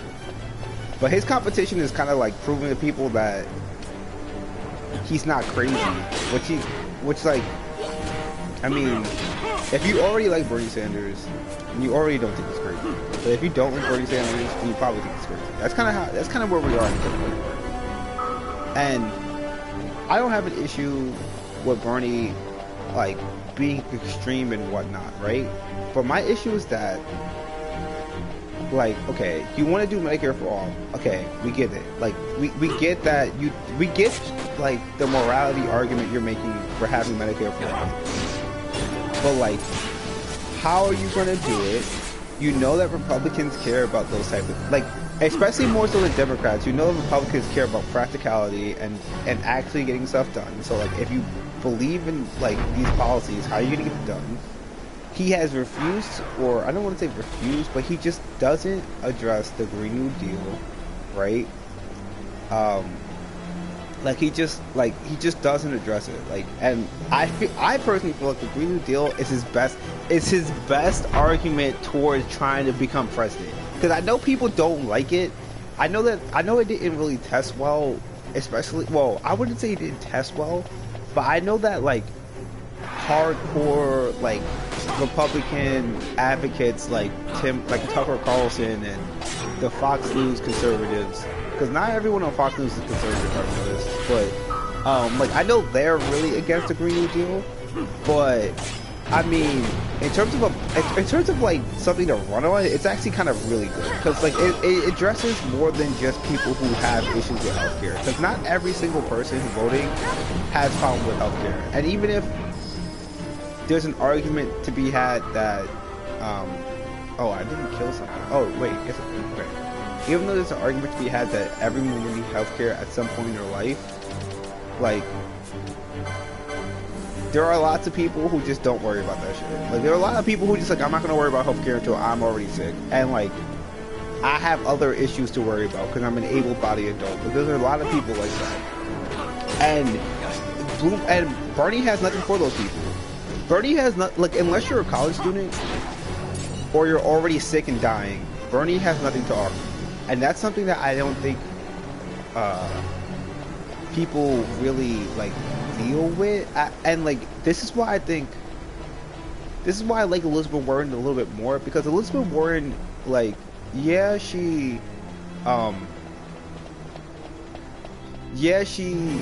is kind of on the same healthcare and like shtick, but she's more criminal justice than like for women than she is like pro like that's like kind of how she approaches a lot of things as like a criminal justice reform. So like even with the tax cut thing, like and I thought this was a really good answer on her part to deal with Bloomberg. Well, not an answer, but a good like I guess jab, if you will, at Bloomberg when she was like, she said I just saw this in the clip, and then I saw her like defending her argument in a small interview about it. Basically, she was like, oh well, Bloomberg, like, so you claim to be, you know, or not you claim to be, but she's like, oh, why should we trust you if you got all these NDAs for all these women? And I'm like, okay, that's like, I think that's a weak argument, but I do think that, I mean, not a weak argument, it's a weak argument to me personally, but I think it's a good point to bring up that he has a lot of NDAs with these women, and so he can make any claim he wants about how these women are, but like, they can't speak on their own behalf. And then she was like, why don't you just you know, remove the NDA, like, you know, you're here right now, you could just publicly move the NDA. I'm like, well, you can't really do that, just because I don't think that a lot of these NDAs are against Bloomberg, and they're probably against people who work for Bloomberg, like, more than they are against Bloomberg himself. So, like, I don't think he could technically do that, because I highly doubt that. I think the reports that I saw was that they were like, he had 60 different women file 40 different lawsuits against him. Wait. What? Oh, I had to kill just the green flames, not the red flames. Okay, yeah, my bad. I had to kill the green flames and not the red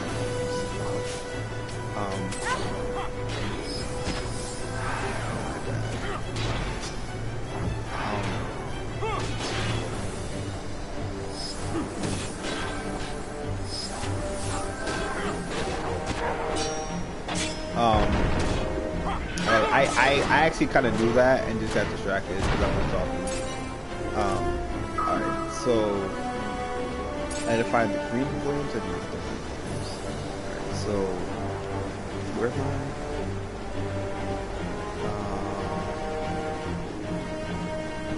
Can I open this door? I saw this door. Can I open it?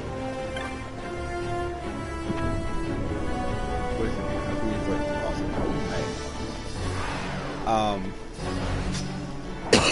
I think that was a good like offensive move on Bloomberg, because now it puts Bloomberg in a situation where like he's gonna have to like address his behavior towards women. Because honestly, like, if I'm being honest, there's no one on that stage that can really hold Bloomberg accountable for stop and frisk beyond it being like against the Constitution as deemed by the Supreme Court or whatever judicial body decided that it was unconstitutional. I don't know if it was the Supreme Court. I'm just going to say it was because that's the highest court and he would be president, so that's why I'm saying that. I needed one more green flame pot thing. Okay, so I think I want to deal with that, but I guess it's coming towards me.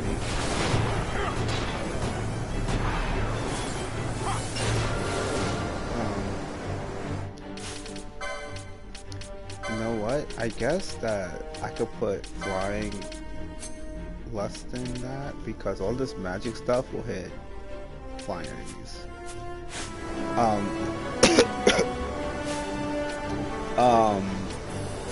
I think it's I'm kind of disappointed that no one makes the argument, because this is something that affects white people too, that stop and frisk could be used against anyone. Not just, I mean, I know at this point disproportionately affected black people, but I mean, my issue with it is that it's unconstitutional. Like, that's really my issue with it. Like, and like, it's not because I'm not black. Like, I am black, and I still think that the biggest issue is that it's unconstitutional. And no one brings that up. Everyone just like it was literally deemed unconstitutional by, like, courts. But all they do is bring up the fact that it negatively impacted black people, and I think that's a hard thing to bring up when you're not black. And it kind of just seems like a cheap attack that will make people, well, not even like all people, really just white people like you. Because I don't think a large amount of black people are, like, the reason why they don't like Bloomberg is based around stop and frisk. Like, if I'm being honest, I think there are lots, because like a lot of politicians just have a bad repertoire with black people. Like, it's not like it's not like, and you can see that the only person who really has black support, from the polling that I saw, are Bloomberg and I don't know this guy, are Bloomberg and Joe Biden. Like, Bernie doesn't, like, I know people like to claim that Bernie has like the most diverse coalition, but I mean, it's not showing up in polling. He's not getting, he is getting younger black people, but that's not really a reflection of the black vote so much as that a reflection of Bernie having the young vote, which like people kind of all establish he has. So obviously he'll have some black people from like the college vote, because it's not like black people don't go to college, right? So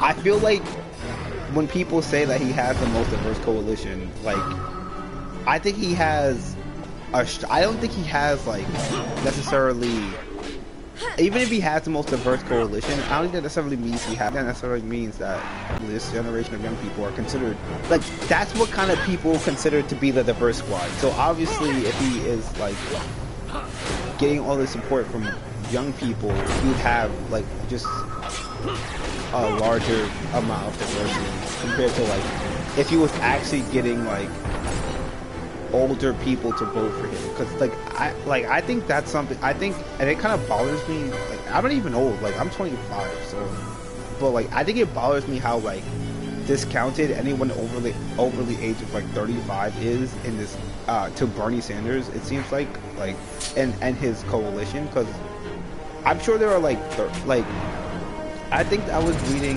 watching some poll number. It's an older poll number. It came out like in comparison to the Nevada election that happened yesterday as of me recording this. The poll number was like maybe 2 weeks old. No, he killed. Why did you kill it? Why did you kill it? No, I didn't need you to kill it. I literally ran away from it because these guys are stupid.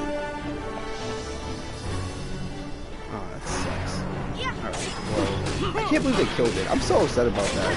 These freaking morons, man. Like, why did they kill it? I really needed them to not kill it. Freaking morons. Alright, well, wait, this should be a door somewhere. Alright, well, I can kill that thing.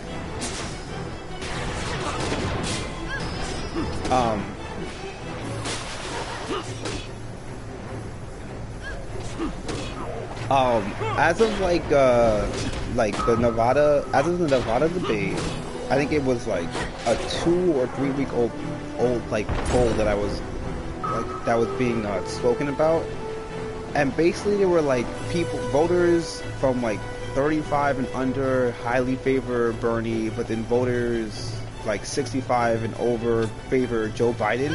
And it was like, what about the people between 35 and 65? That's like 30 years of people that are just not being accounted for. And I feel like that's a lot of that is going on in the Bernie camp. Like, I feel like a lot of the Bernie support are people under 35, and they're just assuming that they can win because people under 35 like him, and they kind of just like complete discredit that anyone over 35, like he doesn't have support over people over 35, and that's not like that's a problem. Like if you're trying to, because that's a problem, because that's accounting. That poll, I'm assuming, is counting for people who would likely vote for Bernie, which would be Democrats. Like, I'm assuming that the poll is skewed towards Democrats and not towards the entire electorate. And you're still going to have to compete with Republicans. Like, that. Like, you're going to want Republicans on your side, even if you say you don't. Like, you're going to want Republicans. Like, you're going to need some type of Republican base.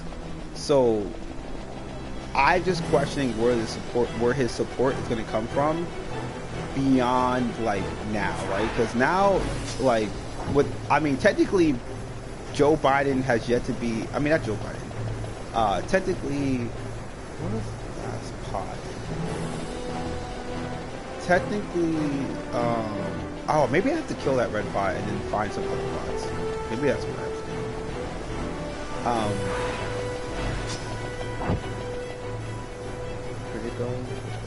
Technically speaking, Bloomberg has yet to appear on the poll. Like, as of the Nevada debate, he's not on the Nevada poll. Not poll, but he's not. You can't vote for him in the Nevada, even though he's on the Nevada debate stage. So there's really no consequence to losing the election. And if anything, him losing the election is better for him because it puts it removes his idea. Not the election. Him losing the debate is actually better for him in terms of optics because it takes the idea out of people's head that he's just gonna win because like he's performing poorly at the debate, and people are saying that he's performing poorly at the and people are saying he's performing poorly at the debate. So you can't then make the argument his money is successfully winning him the election because I mean he's performing poorly. Like, so I think that takes a lot of the offensive attitudes away from him because they're like, oh, because like now, like, I mean, I think it was a poor debate personally. I think he didn't do that well, just based on the clip I saw. But now, any person who's like anti-Bloomberg can just be like, oh, well, he sucks, so I don't have to worry about him. But that's not going to help. That's not going to help him in the long run because he has nothing to lose in this debate. And I think that people are gonna take something as a win that isn't really a win. Like him, like if he does well, I mean, there's just like you can't determine if he's doing well or not. Again, because like until he gets on the poll and then people are actually voting for him. Because we're past polling meaning anything besides who do people think is looking strong. Like there's actually like. Is it following me? Why is it following me? No, it's self-destructed? Damn it. Alright, well, that's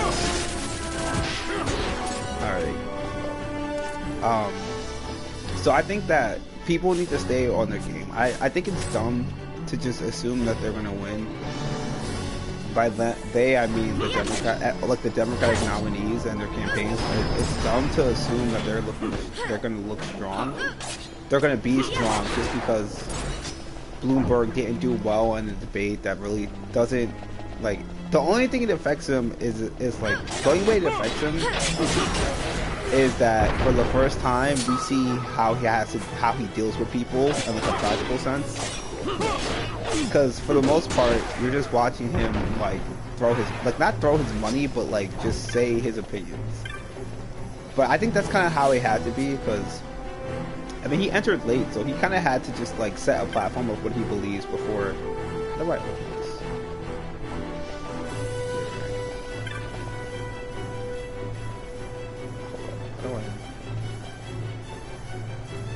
Okay. Do I have to?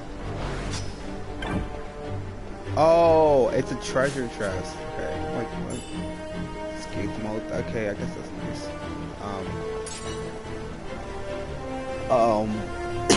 I think that I don't know. I don't know. I don't know what Blueberg is trying to do, but I do think he had a weak first showing. I will say that. I will also say that in terms of front runners, it seemed like Elizabeth that Bernie Sanders was overly dominant, but I wouldn't actually like just in terms of like a debate, not even like what is this? I'm asking. You stay away from the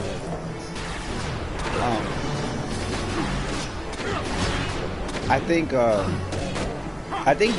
Elizabeth Warren comes out looking strong, but my thing is, and this is something that somebody else kind of alluded to, like I feel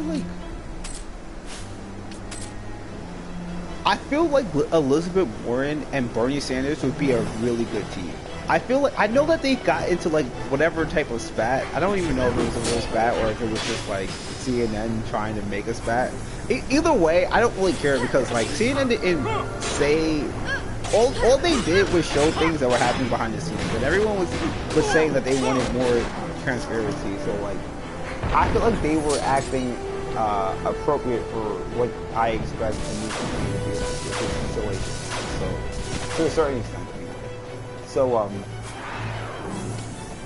I think that they would be a really strong field together because like you could have Bernie like just scream Bernie. Like first of all, it would make him look less bad. Like you couldn't. No, let me not say less bad. It would deflect a lot of the socialism argument away from Bernie because Elizabeth Warren like keeps saying how she's a capitalist, and if Bernie is willing to work with it, like if Bernie is willing to have a capitalist as his vice president, it shows that he's not gonna. Well, maybe not shows, but it would just like give people a peace of mind that he's not gonna just dismantle the entire American economy by trying to be a socialist. Because like Elizabeth Warren would be that voice of reason that is like, you can't just do this. Like, the former Virginia, what's her name? I forgot her name. The former Virginia attorney, I forgot her name. I'm gonna try to figure out her name. I'm gonna actually Google it because I don't want to, because it's a really famous name and I don't want to just forget what her name is.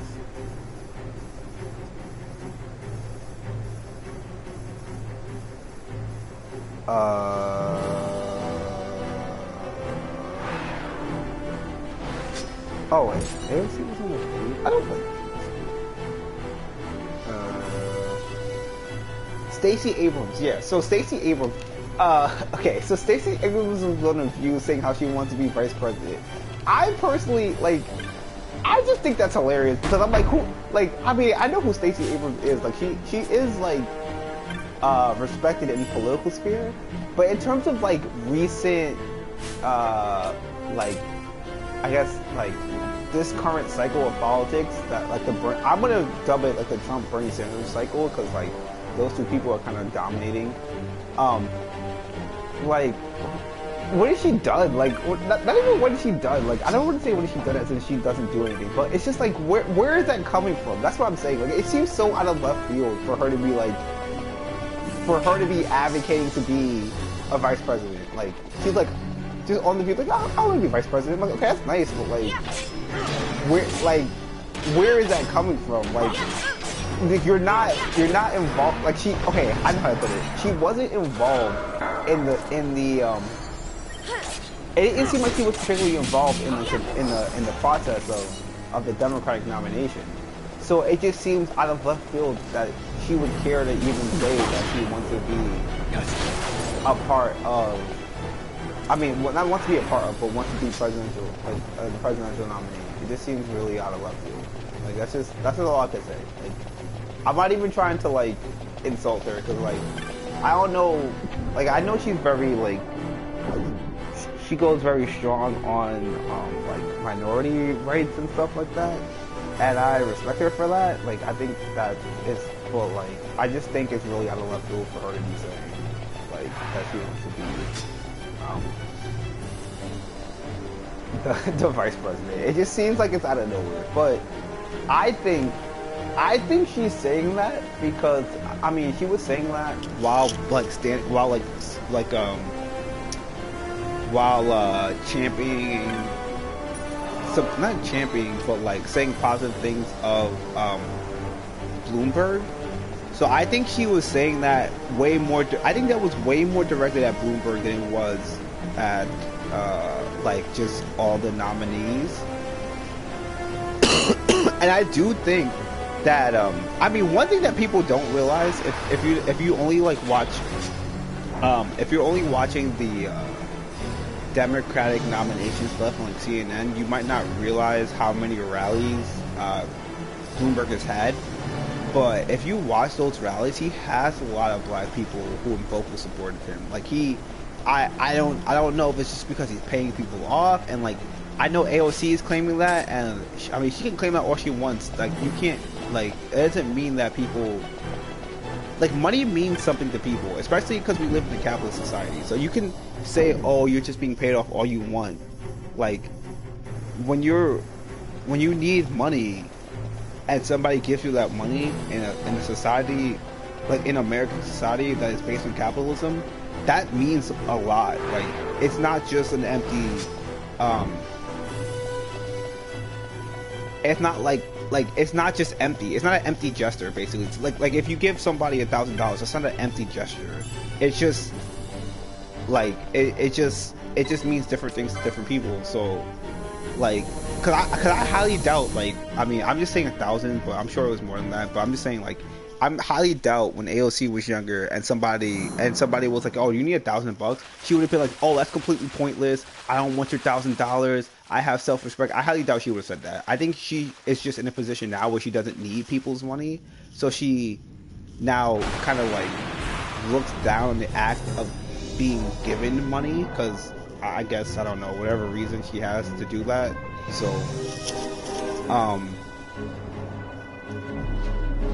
I think she should I think she should reevaluate why she uses that as an attack against people. Because she's not saying like, oh, Bloomberg is paying people off as like a positive thing. Like she's saying it as an insult to the people who are being paid off, and as a reason why they should like AOC and Bernie Sanders instead. So I think, like, I do think that he is buying his support. Like, I mean, not buying his support, but like I do think people's money is influencing. It's influencing like these people to support Bloomberg, but I don't view that as like that isn't like somebody's being supported financially shouldn't be the reason why you're attacking people. Like, and I think that it's like, this is why I say that Elizabeth Warren had like the best performance, especially against Bloomberg, because she didn't attack Bloomberg for his money. She didn't attack Bloomberg for, like Bernie attacks Bloomberg's existence, and like even like I think even the debates, not debate, the commenters like made an allusion to that, where it's like, oh yeah, like Bloomberg, like Bernie Sanders think you shouldn't exist, and like Bloomberg just like when Bloomberg heard that, he just looked at him, he just like gave him a shrug. It was like, what the fuck you mean? Like, how am I supposed to answer this? I think that's a good like that's kind of like the impression he gave when he heard that, when he was like, oh, Bernie doesn't think you shouldn't exist, and Bernie didn't even deny it. Bernie was like, yeah, like I kind of do. Like that's all he really said. Like he didn't even deny it at any point. So like that's a difficult thing to address, right? When you're like, when somebody looks at you, it's like, yeah, you shouldn't exist. Like, what? But I respect Bloomberg for saying like, I think the question was asked, he was like, oh, do you think you deserve the money you made, or something like that? Oh no, the question was, do you think you deserve to be a billionaire? And he was like, he looked straight into the face of like he looked like, not straight in the face, but he just like went stone face. He was like, yeah, I do. And I'm like, I respect that, because like, I mean, the easy thing to do would be to say, I don't deserve to be a billionaire, But he was like, nah, I deserve to exist. I deserve to be a billionaire, and I gave all my money away. And I was like, you know what? That, at least you're not trying to be somebody you're not just for the sake of appeasing people. And I respect that, because not everybody is like that. Not even just like in politics, but just in life. Here make your knowledge an offering, glean from the gleaning's sake, surrender it only then the path to tread. Oh, okay, so this is gonna put penalties on me throughout the rest of this part. So, like some parts, I don't forget which penalties there are, but it's gonna put a penalty on me.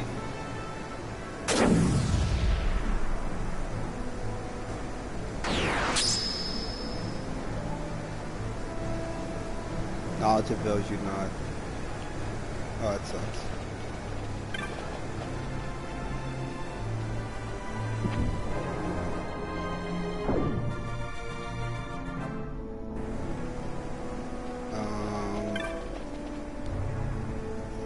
Ancient letters hang in a gulf.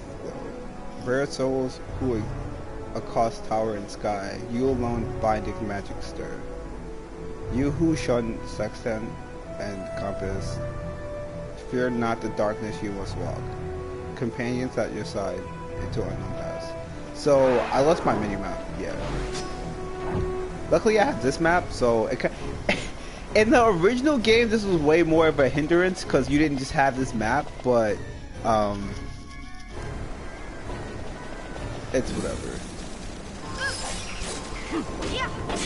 Because like in the original game, with the original Zodiac game, but not even just the original like non-vanilla version, this overlay map thing did not exist. And like because I remember trying to get through here in like OG Final Fantasy 12, and it was hell. Like it was bad. But that game in general was just like. OG Final Fantasy 12 is not a game I recommend people playing, especially if you like Final Fantasy games, because like it's not a terrible game, obviously, because like the remake isn't in terms of content there's barely any difference in OG 12 and Zodiac 12, but in terms of like just functionality of the game and the like, just because they completely rehauled the not even the gambit system, it's just the class system, because leveling up with the license board was not fun in the original game.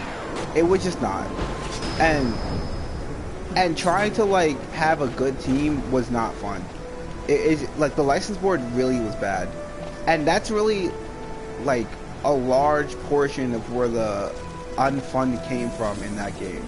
And it's like crazy how like little they changed to like really change the experience of the game and make it a lot more pleasant to play.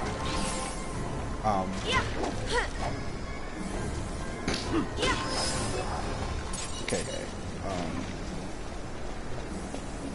I don't actually. Okay, I'm gonna actually look for these stone tablets because I don't remember what to do.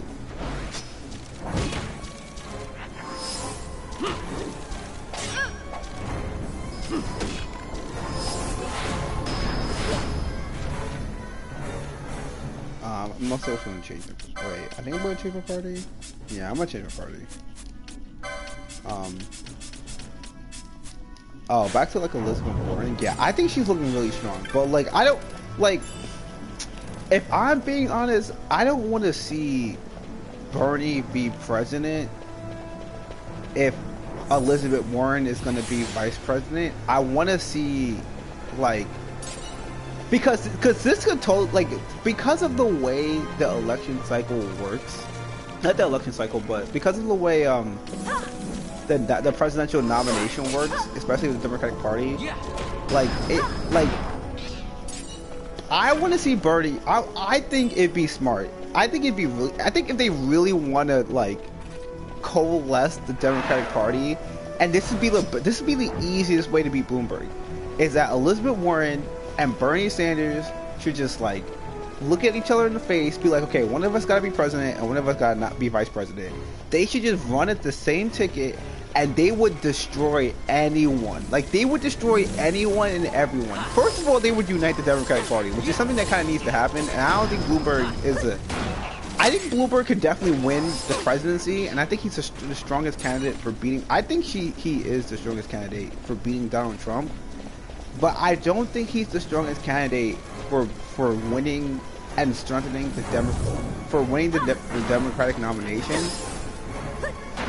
or for uniting the Democratic Party. Because, like, I mean, people were really offended that he used to be a Republican, and, like, I mean, I don't care, but I'm also not registered Democrat. I'm registered independent, so maybe that's why I don't care.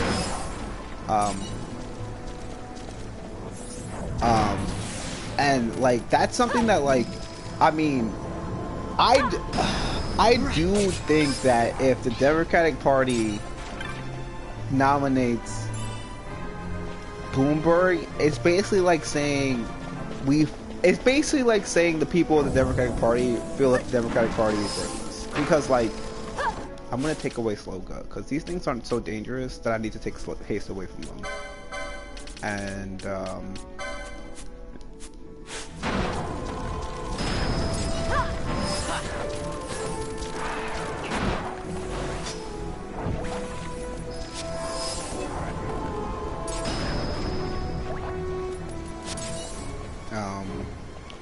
I also have Holy, right?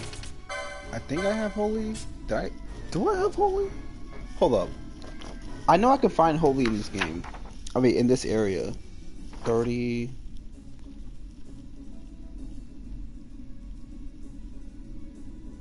Wait, do I have Holy?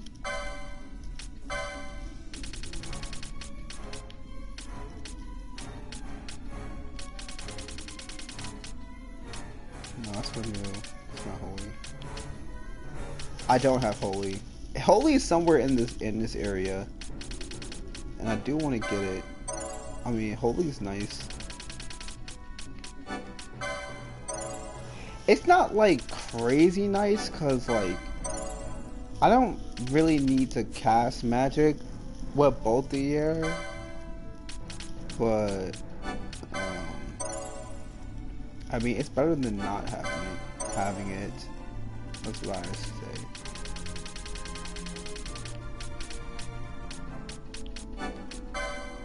But I think I passed the area to get it. Third flight? Wait, where am I?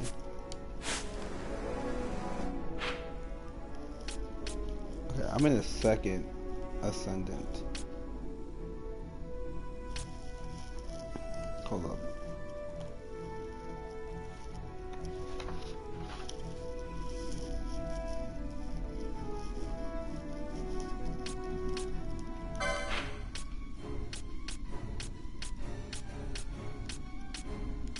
Alright, this is the first ascendant.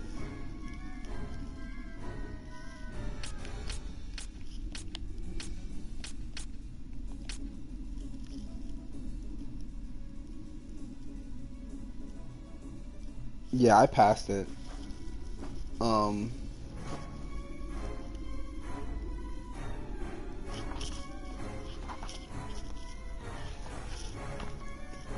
Yeah, I definitely passed it. That's okay though, I can just go back.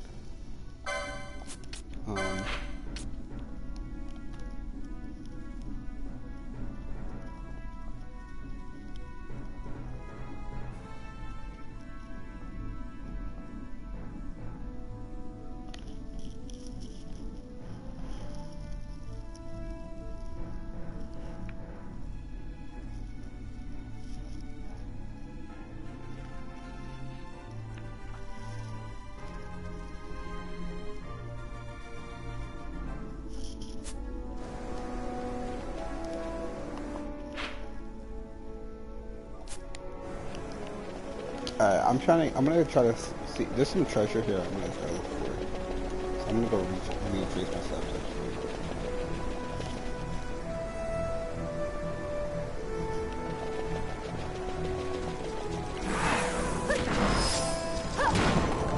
I think it's here?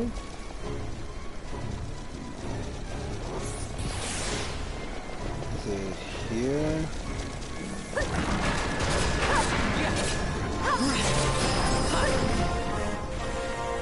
might level up. That's cool. I think it was Redis though. I don't think there's anyone in my team. Oh, I think I might have gotten it already.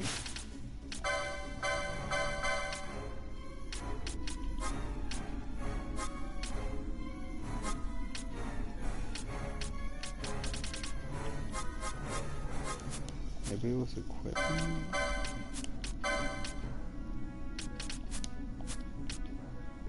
Yeah, it was equipment.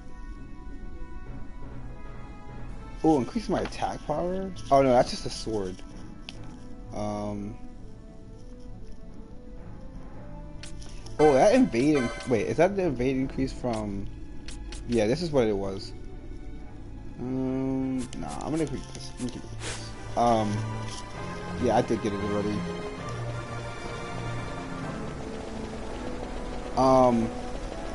I think, yeah, like after watching that debate, that's kind of what I got from it. I got from it that like,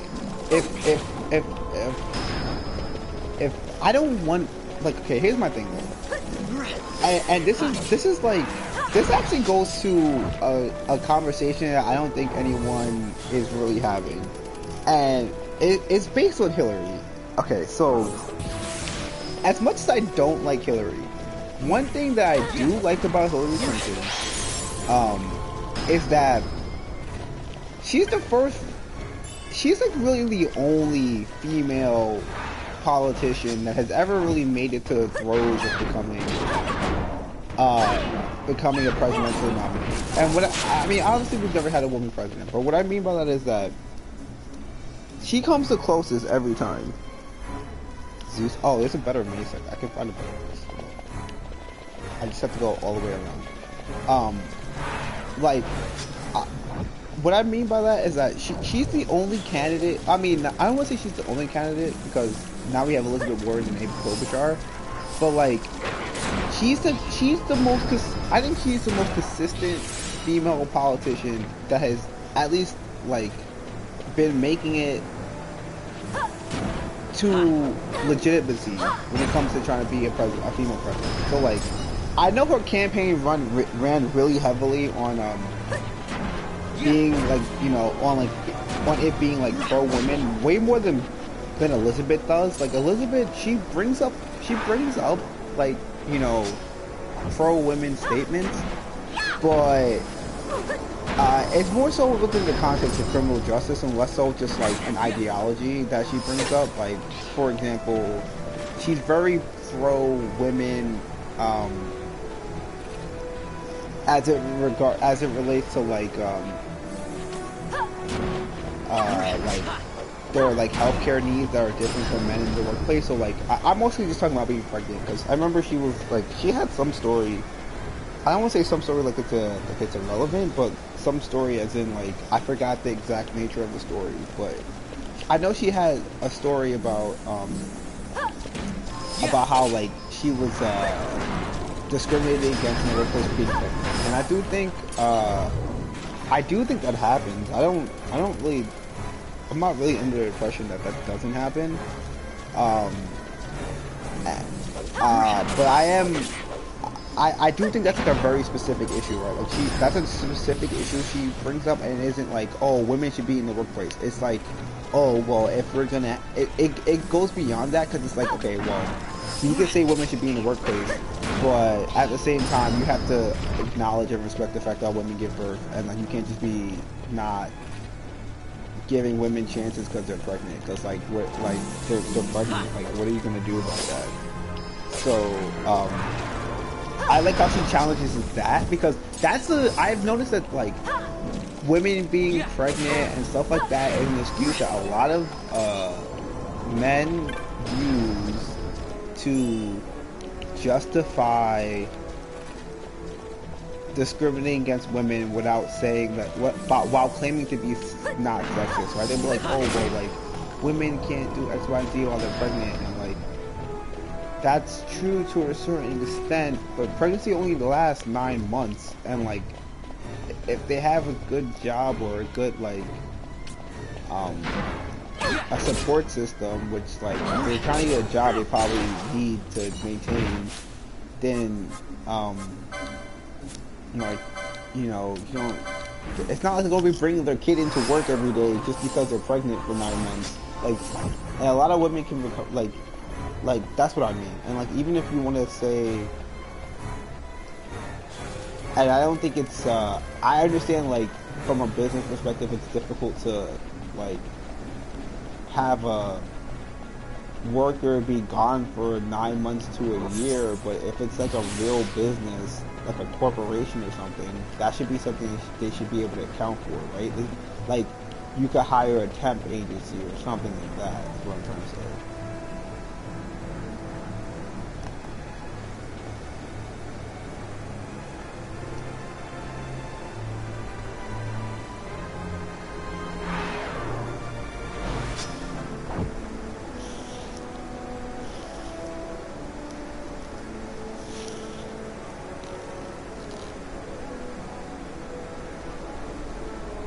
Okay, I know where I need to go now.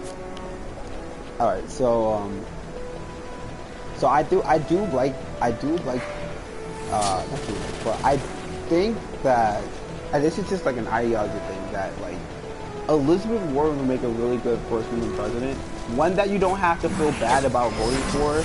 And I know that, like, I know there's some people who are like, oh, well, she's racist because she pretended to be Native American, and I'm like, listen, that seems more like a case of ignorance than a case of racism, because like, I mean, I listened to her explain why she claimed to be Native American, and I mean, she point blank was like, yeah, I'm not part of a tribe and I'm not like indigenous or anything like that. I was just told that I have Native American blood in me because like by my family, and then she took the test and then she found out she was wrong, and she was like, yeah, I was wrong. Like, that's all she said. Like, she was like, yeah, I'm wrong.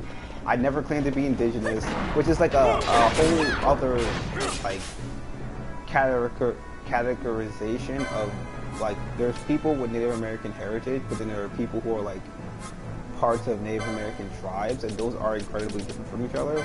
And she was like, yeah, those are different from each other's ideology. It just seemed like she was ignorant of the fact that she wasn't actually Native American because she was told that she was. So like, I don't hold that against her, except in the cases that I think she's naive. Like, that's really like the only way I hold it against her. I don't think she's like racially motivated because of that. Which some people, I mean, I mean, it's mainly Republicans who I've seen attacking for that, but like, I see people, I do see her get attacked for it, which is why I bring it up.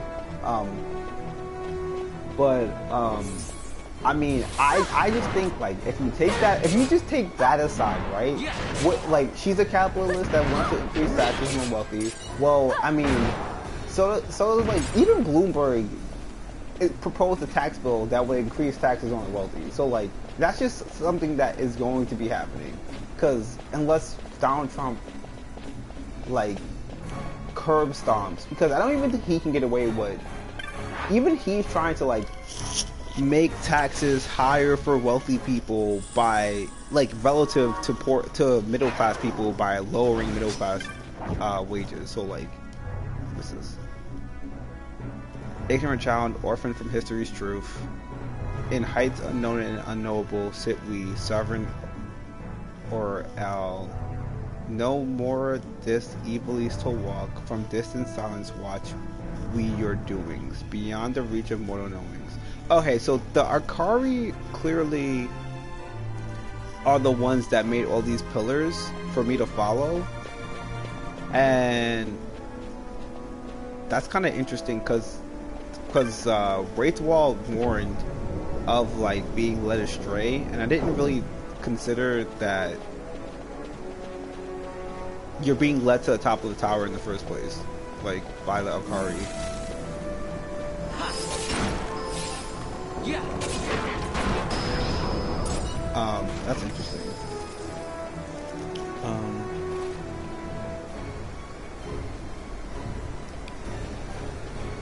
Okay, so I think like just from that, like the ideological perspective of wanting a female president, I think Warren would be really good. I do think she's very tough. Like I've seen her even just like talk in Congress, and she just strikes me as a very tough person who could like deal with being president, especially way more than like Trump can deal with being president, because like he doesn't seem to like fold under pressure, but Trump definitely just folds under like anytime he's pressured, he just folds and starts doing weird shit. Like that just doesn't make any sense. Like, and you could, and like I think that's something that a lot of people say about him, and like a lot of people can tell about him. And I don't think even his supporters are under the impression that he doesn't just like fold when like he feels he's cornered, or not. I won't say fold, but like starts acting like weird. Like he just like can't handle pressure. Is what I'm trying to say. But Warren has shown to handle pressure. I mean, she handled being called racist by like a lot of these people over the Native American comment really well. Like, so I think that's the case. It seems like she has a plan in mind. Like, she is for increasing healthcare benefits, but unlike Bernie, she has a plan. Like, she's not just saying this is what we're gonna do and doesn't have a plan in place. And I feel like Bernie doesn't, and that's my biggest issue with Bernie. Is like between that and the fact that his campaign as like a whole, like in terms of his supporters and the people who work under him, kind of treat anyone who isn't pro Bernie like they're retarded. And like, I mean, like, I just don't get how you can do that when your candidate doesn't give actual explanations about how he's going to do things, and he just says he's going to do it because he wants to do it. And I think the perfect person, or I guess group, that I can show that to is the Young Turks, right? Like, the Young Turks don't make any type of like persuasions or assumptions. Not persuasions, but they don't make any like, they don't try to hide the fact that they're pro Bernie. They're very open about it. But they kind of treat like anyone else who isn't Bernie like that person's retarded and doesn't have any good points.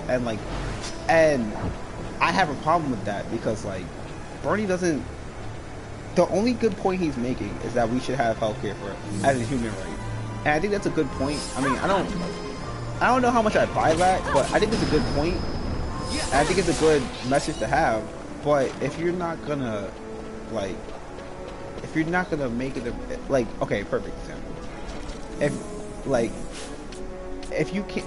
If for like example, like for white people and racism, right? Like, you can say we shouldn't have racism, but unless you are actually not being racist, it doesn't mean anything. And that's kind of how I feel with Bernie and his support of Medicare for all. Like, unless you're going to increasing Medicaid benefits is good, but it only helps people with Medicaid. It doesn't help people without it, and it doesn't actually give new, like, it doesn't actually provide healthcare to people who don't already have healthcare. Like, you're not helping, and he doesn't like that's just the point. Like, even if Medicaid isn't good, you have it. That's a form of healthcare, right? You're not addressing people who just who just aren't on Medicaid. Like, you're not helping. And this is something that's weird too, right? Like, he talks about increasing Medicaid, which is really just healthcare for old people, but he doesn't even once address how to ensure young people with healthcare, like, at all. Like, he would have to make a new system, and if he wants to do a public option, he can do a public option, but like, just saying I'm gonna have a public option, or I'm just gonna have single payer, isn't good enough, because we tried just having single payer and it didn't work. It like, we could blame it on whatever, like, but it didn't work. So you have to have a better plan, or a new plan, and he hasn't made. He's kind of living in like Obama's shadow in terms of the healthcare thing. But like with Elizabeth, I feel like she, maybe not with healthcare, but her thing isn't really healthcare. So like, I kind of give her a pass on not having one with healthcare. But in terms of like financial freedom, she has like, she goes after people who have like shady business dealings. She goes after corporate, like, she's very like pro monopoly busting. So like, that's one way to prevent too much wealth from being accumulated into one area. she's kind of really good when it comes to laws and writing them, and she has a lot of like Republican support in some of the laws she makes, especially compared to Bernie. So like that's a positive that she can actually get this stuff done. And the way she went after Bloomberg just made me change my opinion of her, right? Because like I feel like she doesn't want to attack, like she doesn't really want to attack Bernie or attack Amy or attack Pete, because like, you know, she is kind of a nice person. Like that's kind of how I would describe her. Like she's just maybe not nice, but amicable is a better way I would put it.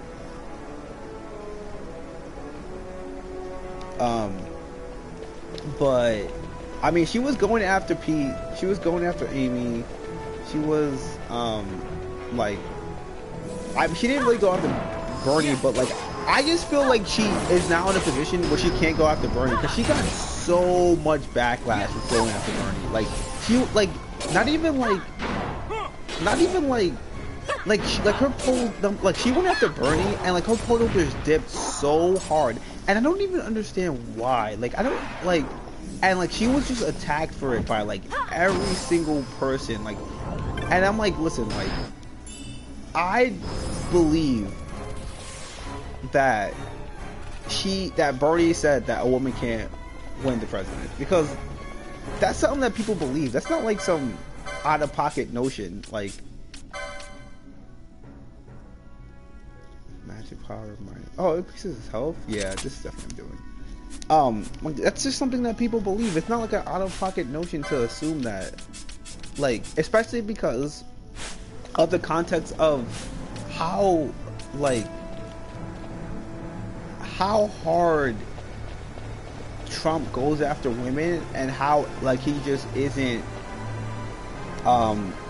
like the way he went after Hillary was very not okay. Like, and the way women kind of like, not women, but like the way she was attacked by people outside of Trump, like outside of just Trump himself attacking her, like it was kind of like anti-woman, and like that, and like I know the left doesn't want to like really address this because like they have such a strong feminism stance, but like there's a lot of anti-woman sentiment amongst like lefties, like people who are in the Democratic Party, but people who just like identify as being far left, that no one really wants to address because they kind of act like it, like having the feminism there balances itself out, but it doesn't. And I feel like a lot of the more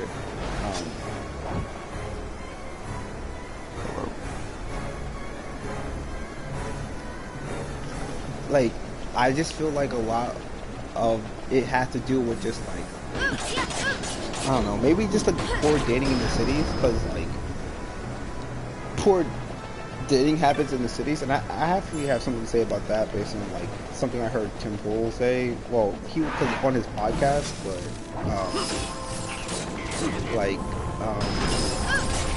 I just think like she would be a good candidate. I think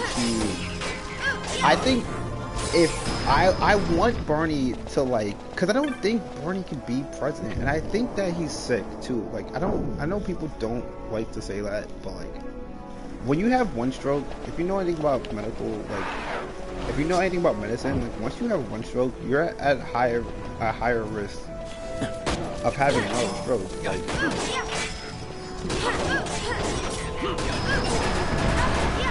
oh, okay, wait. I made a mistake. I can go up here. I can do this. I went through the wrong door because I wasn't paying attention. So I think that I would like to see him like kind of bow out. Because if he bowed out, but then like, you know, went right, like not like bowed out and didn't do anything, but like if he bowed out and went right as running as Elizabeth Warren's VP, I do think that a large amount of Bernie Sanders supporters would go to Elizabeth Warren because aside from like, she's very pro. I cannot be over this. She's very pro the things that Bernie is pro. Like the only thing she really is not the same. The only real difference between the two of them is the fact that she calls herself a capitalist and she's not trying to dismantle like the entire economic system that America is built by trying to build it by claiming to be a socialist. Where did all of Baltimore's MP go? You know what that means? That means we'll be losing sight.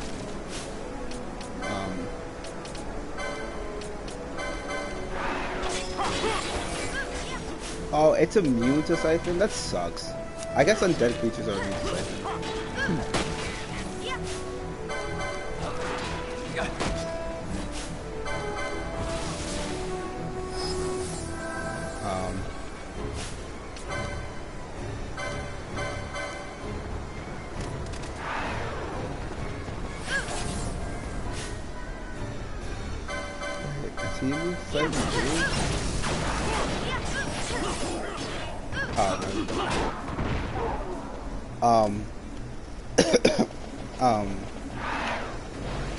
So that's just me.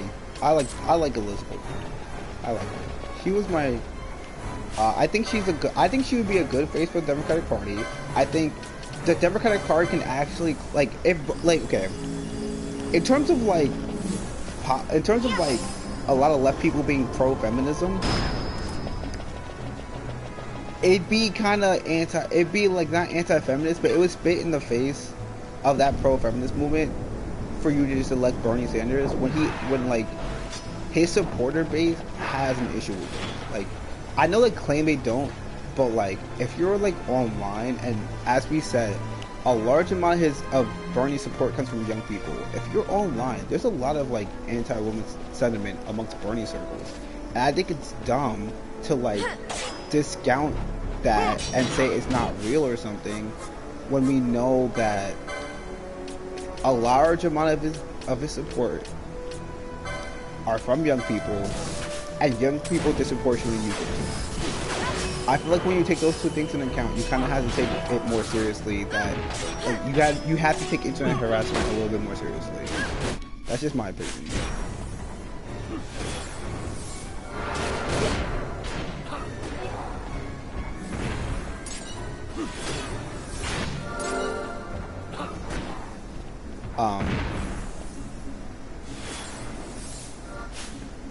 But I don't think that I don't think the Democratic Party is gonna take it seriously.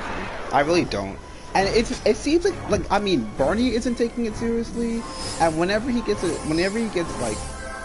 brought up like what things are happening on the internet, he just like it's basically exactly what Trump does. Like, oh well, that's not me. Like whenever like the racists start saying racist things with Trump in his campaign, he's just like, well, I'm not racist. And he doesn't say anything about the racist things being said. And I think that's exactly what Bernie is doing with this anti-woman support, because it benefits him. And like, I mean, I know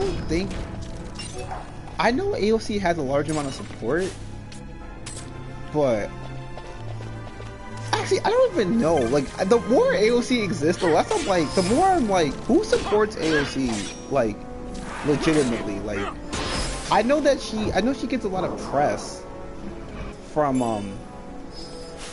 I know she gets a lot of press and a lot of fame for being like really young and like a congresswoman. And I'm not trying to discredit, like, I think, you know, she represents like, you know, the older millennial generation finally like you know, getting into politics, like in terms of like actually positions and not just like being interested in politics. But like, who supports her? It seems like people really just support her on the basis of her being like the first, like, you know, like, and less of her being like good. And she regularly. And like, I mean, I remember, on The View with Whoopi Goldberg, I was watching some clips, and like, Whoopi Goldberg is like, she like kind of even brings it up that like she's kind of like AOC is kind of disrespectful to older people, and like no one brings it up, and it kind of bothers me that no one brings it up because she is incredibly dismissive and disrespectful to like her seniors, and she's the first person to be like, oh, these guys don't know what they're talking about or they're useless, and I think that's kind of messed up. And I think I just go here.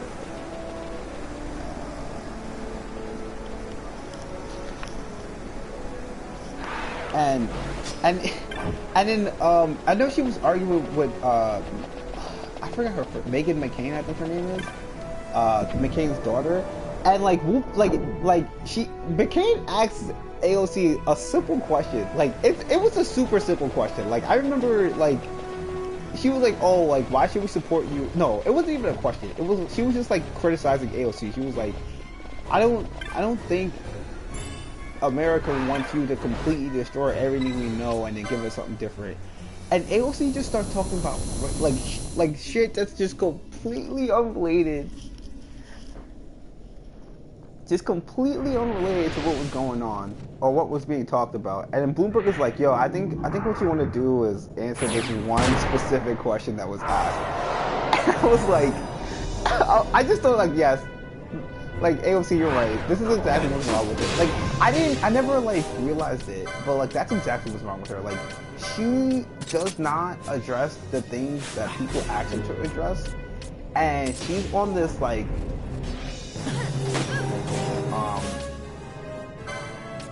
she's on this like ideological hype that kind of doesn't mean anything to people with practical problems, like because she doesn't answer practical problems or give solutions that are practical. She's just like, we should do this because it's the right thing to do. And like, even if you think it's the right thing to do, if you can't tell me how to do it, or you can't provide a pathway to do it, it's pointless. Like you can't. It's just pointless. Like I could say that. Like, okay, I mean, I can't say this now because this is not true, but like in 1965, right? Jim Crow, like pretty much like the end of Jim Crow, right? Before the end of Jim Crow, if you wanted to be like, oh, let's stop racism, but you don't address how to like overturn Jim Crow with basically legalized racism, it's pointless. It's a pointless conversation to have because you're not like, the problem is that Jim Crow literally makes it okay to be racist and legally benefits people to do so.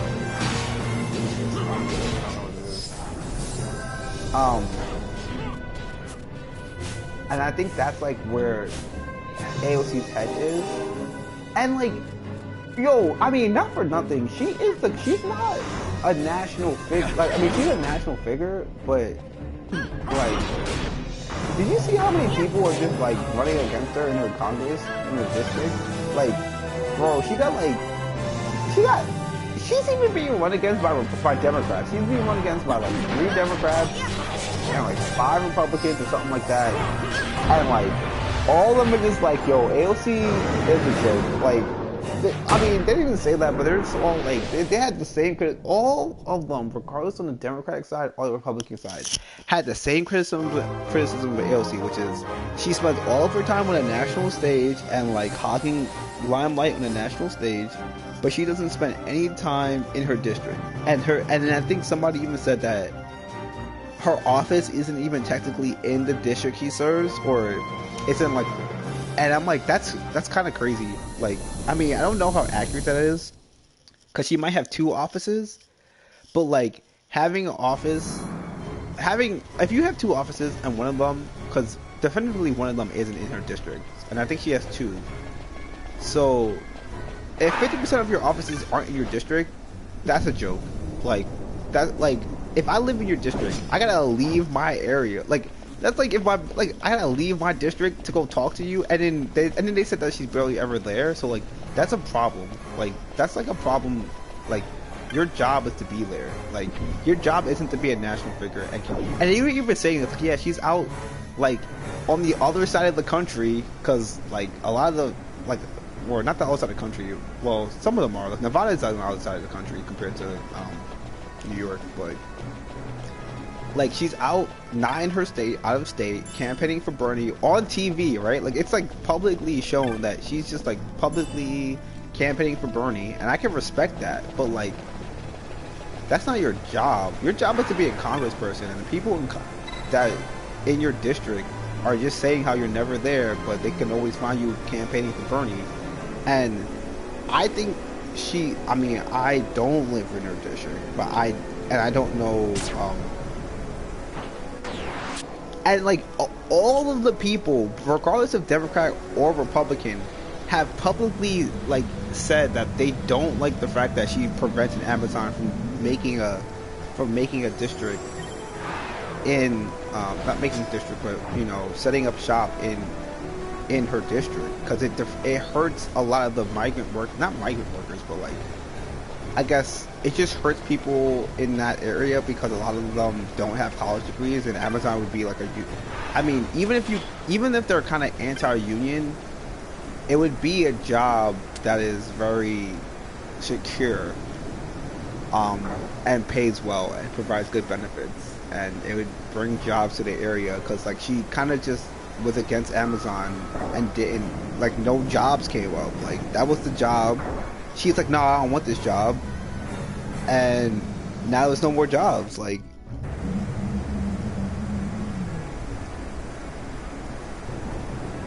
so and it's especially when you think of the fact that like the entire like 5 borough area is trying to release their criminals. You're gonna release them, and what are they gonna do? If Amazon was there, they could just go to work at Amazon. Like, so, cause like you don't need a degree to work at Amazon, and then, like, I think a lot of I mean, I don't know, maybe if you serve crime, they'll be more like, I know that they do criminal background checks, but like, I'm sure they would be lenient if, like, I'm sure the local 5 borough government can work out a deal where like criminals could still work for Amazon, because like what else are you going to let them do realistically?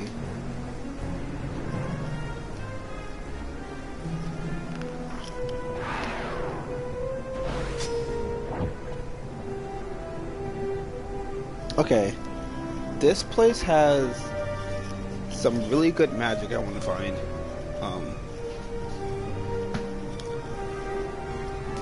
It has Flare and Ardor, which is basically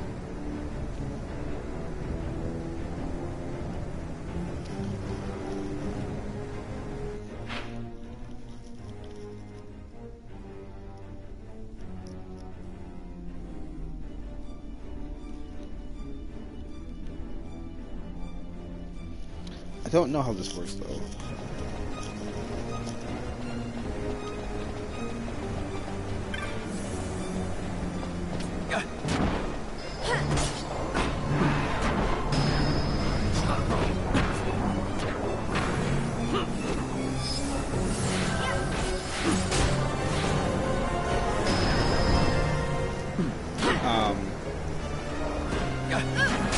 Die. Okay, cool. Awesome.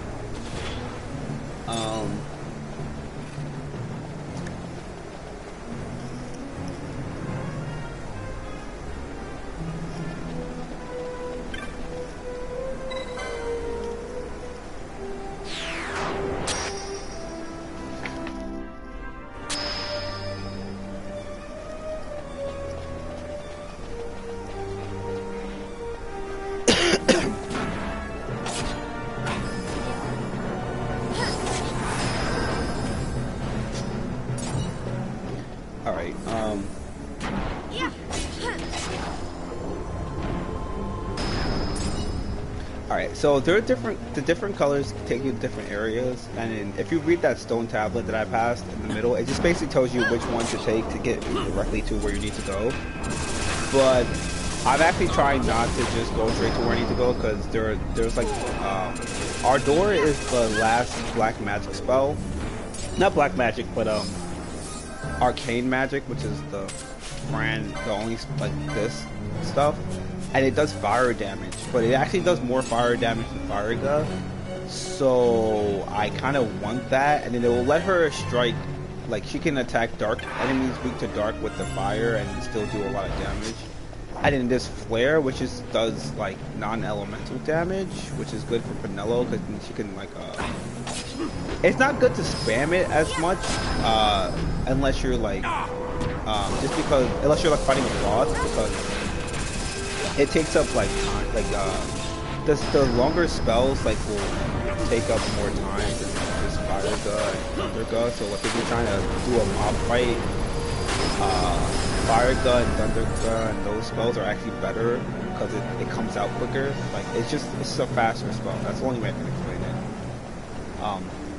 Than like trying to cast Flare. So that's the benefit. Just so people know.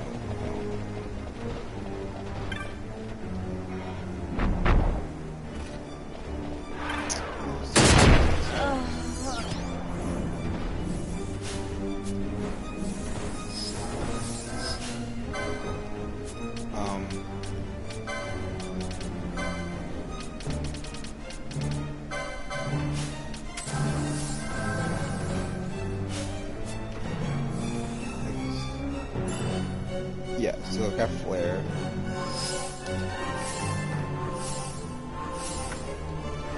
And then I'm gonna take that. I'm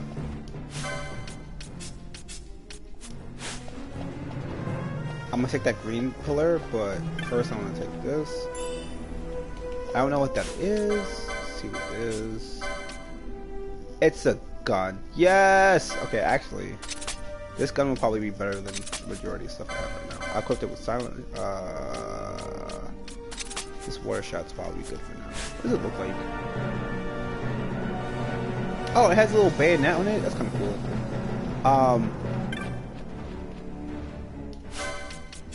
Fill out my party. All right, so I want to take this.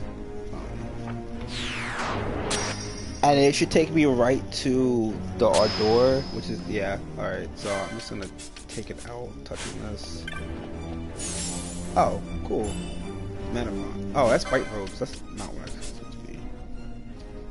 Wait. Oh. Wait. It should be here. Yeah, there it is. Alright, and then now I just gotta leave?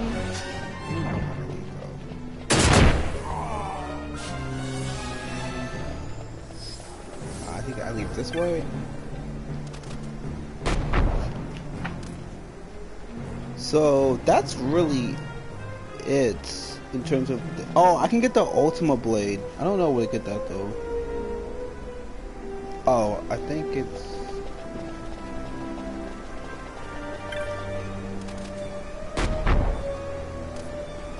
I think it's this way, and I wanna. Alright. Canvas.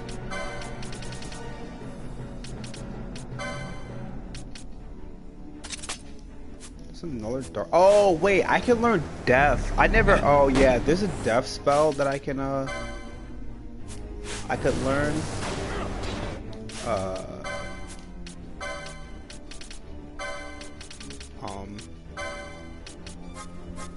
I never bothered to get it, but it's definitely a spell. That's why I was like, I feel like this is a spell missing, and I completely forgot that. I just chose not to take it. Okay, so I think it's just this. I think it's this button.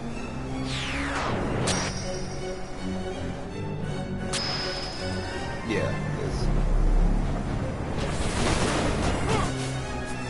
I'm just gonna.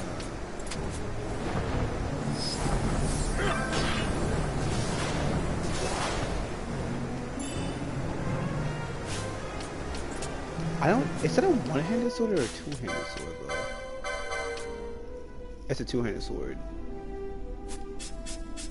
It's weaker than Excalibur by, like, a lot, actually. So I'll probably never use it.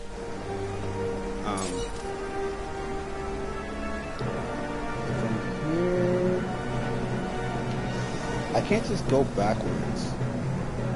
I don't know which one it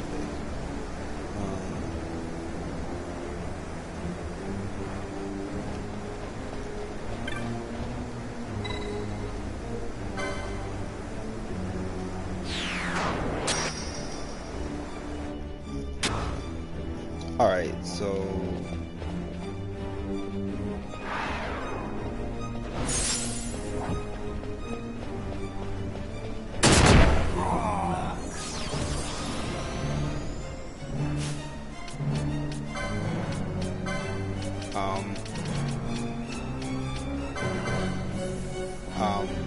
One thing that I was thinking about,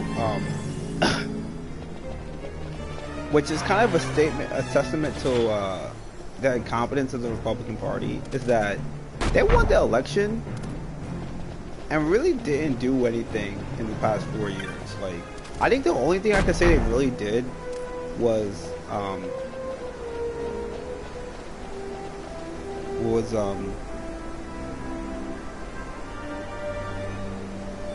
well, I don't want to say they didn't do anything.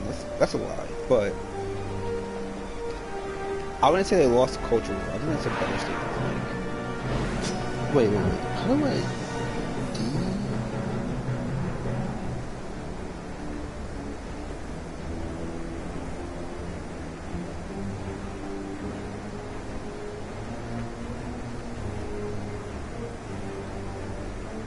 I want to go back to where I came. So I don't want to hit the red one. And I don't think I want... Oh, wait. I think the green one's one.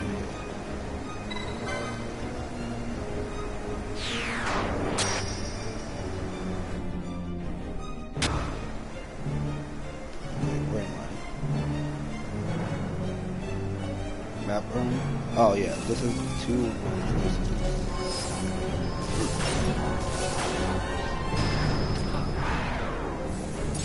I'm pretty sure this is where I want to go.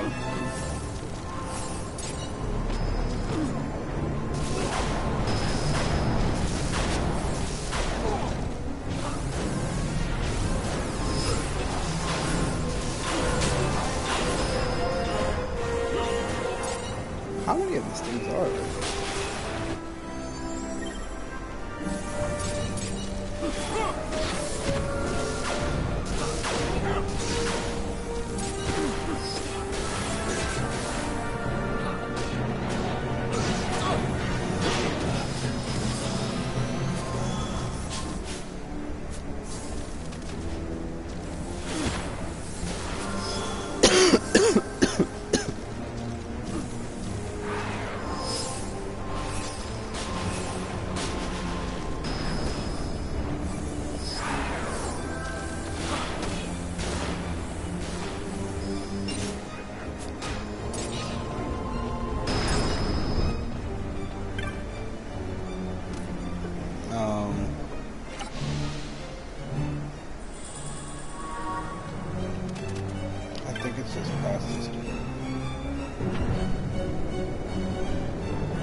Okay, that's fine.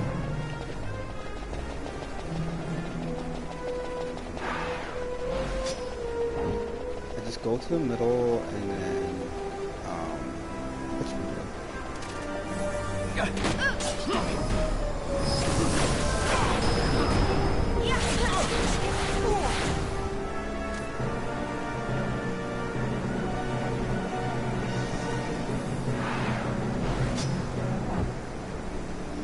Alright, so I'm gonna hit this one.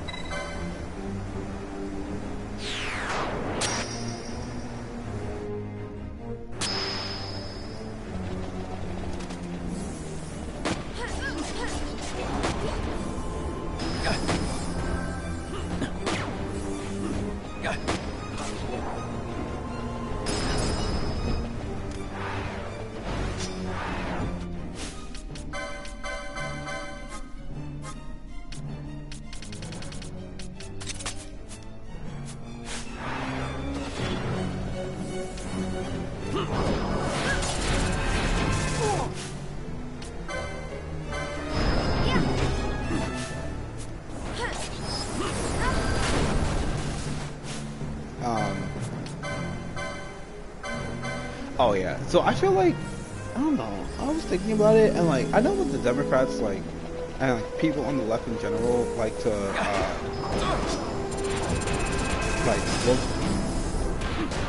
not look, but act as if like the Republicans are like super in control, but like they kind of just been losing ever since they like ever since they voted in Trump. Like they haven't been in a very strong position politically, because like even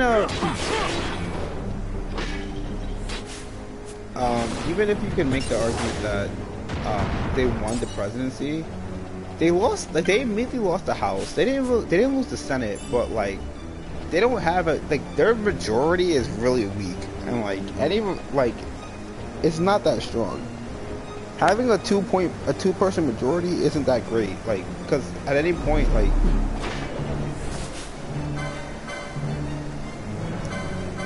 At any point, like any type of like dissension in the Republican Party is just it's a huge L.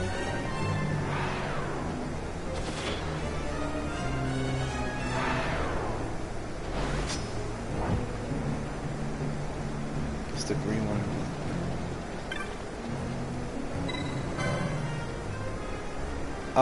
They didn't really win the culture war either, cause like I mean the college campuses are all super leftist, and like all these businesses are like folding under woke pressure, like to like in terms of like how many people have lost their jobs because of the outrage mob.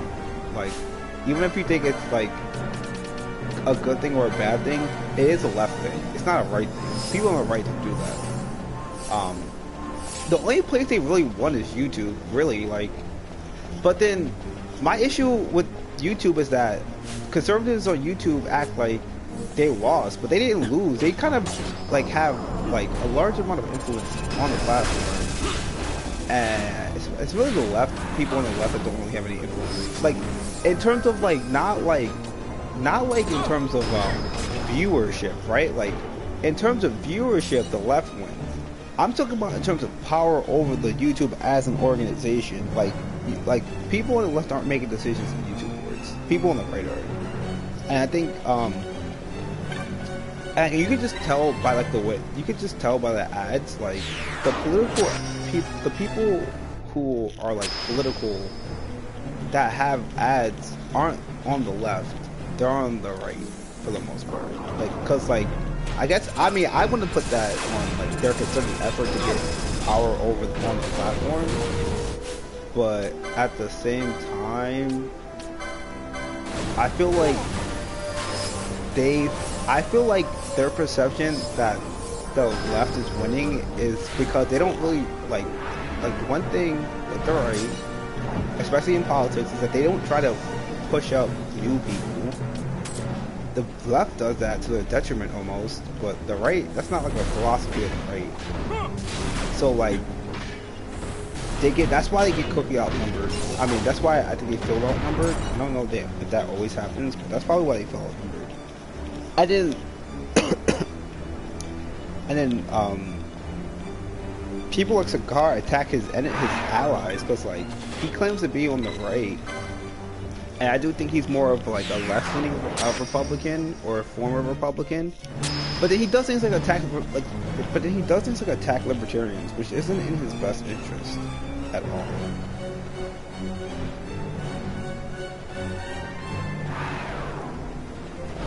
And like, I just don't think he acts in his best. I feel like people like him who have that same mindset and they're conservative, they kind of like, it's like they don't want to be conservative, but then they just want to be right. Like that's kind of how I feel. Like it's not that they care about conservatism; it's just they care about being correct. So they come across as conservatives when a lot of their policies are really like not conservative. At least like in the traditional sense. Oh yeah, I'm almost up there.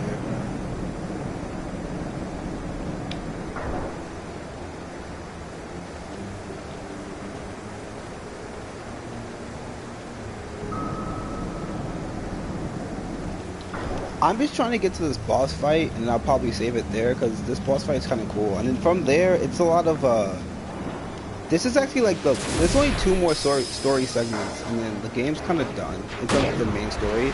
Because there's this, and then there's this point which I'm gonna kill somebody who's story important, and then the next point is like the last dungeon, and I kill the last story important character, and then that's it. Then all that's left to do with this game is beat the hunts, and I'm almost done with all the Espers. This isn't an Esper, but it's a really cool looking enemy. But there's only like 2 Esper, there's 3 Esper left. 2 of them are story related, so this dungeon I will fight an Esper, and then the last dungeon after this one I'll fight the last Esper, and then actually, I can fight the last Esper before I fight the last dungeon, before I fight the last story dungeon, which I might do. And then from there, all I have to do is finish the hunt, and I might do the medallion side quest, which is just like extra dungeons. It's not anything super crazy. And then that's it.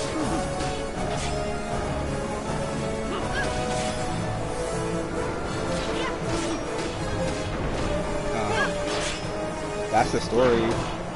So this walkthrough's almost done, and I'm trying to think about what game I want to play as a walkthrough next. Cause I have like a decent amount of RPGs. I have Final Fantasy Type 0, which I was thinking about playing just because.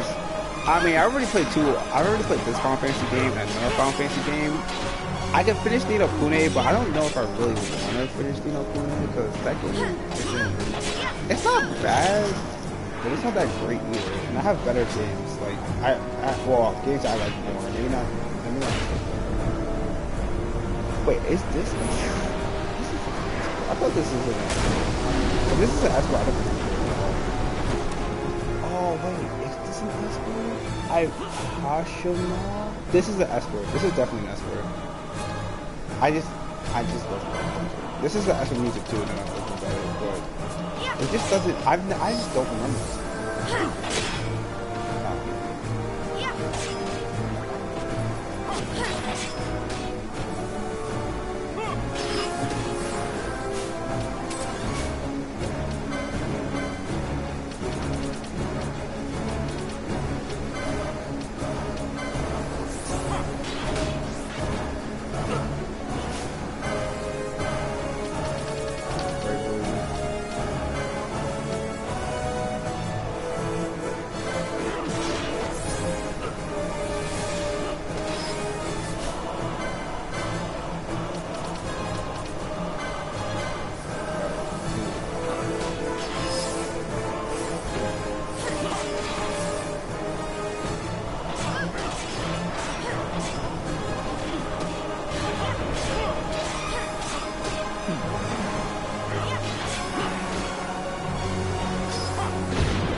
Yeah, this is definitely an Esper.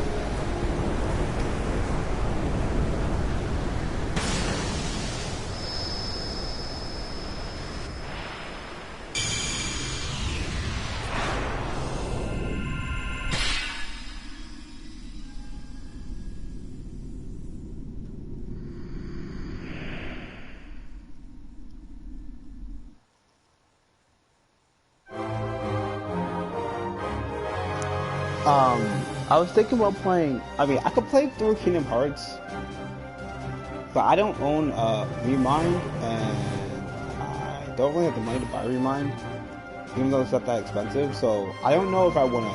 I was thinking of playing through all the Kingdom Hearts games, but there are a lot of Kingdom Hearts games. I have all of them. I already have all of them, but like Remind, I even have Kingdom Hearts like 3 without Remind, but I mean, that's a lot of Kingdom Hearts games. That's a lot of Kingdom Hearts, but they're all different enough where I could enjoy playing them. And I don't think I would go through the story. I mean, like I don't think I don't want to play the movie Kingdom Hearts stuff on the video games, just because I don't know about the copyright about that. And if I do play it, it'd just be like me talking about it. But I could just talk about what happens in those games when I'm playing the actual games and not playing the movies, because like a lot of that content ends up like alluded to or referenced or just blatantly like retold in the later games. So I could play Kingdom Hearts, I could play Dragon Quest 11. The din of the mist grows greater. The Suncrest must be near.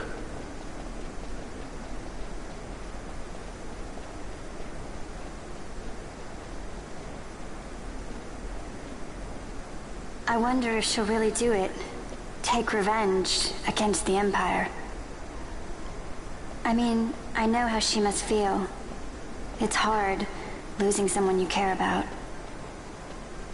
Something we all got in common. But you know, no matter how hard we try, we can't change the past. There's nothing that can bring them back. Still, sometimes when I close my eyes, I can see them so clearly. Illusions of the past.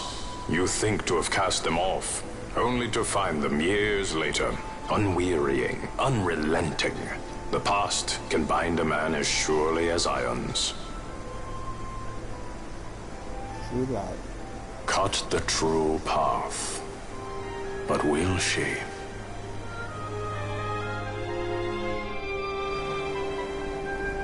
Yo, Red is never lied. He might be annoying, but he never. Well, he's only really annoying in the game because he does that. But he definitely knows what he's talking about.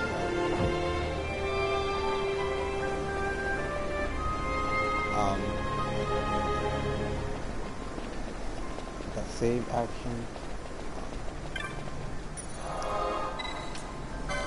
This fight, I don't know what I want to do for this fight. I was thinking about playing Kingdom Hearts because I really like that game series and the franchise. I know people give a shit, but I like it. Dragon Quest 11 because that game is awesome. It's a great game. Everyone should play it. I'm just kind of salty that I can't play any of the extra stuff that is in the definitive edition for the Wii, but I don't. I mean, for the Switch. So this is the Suncrest.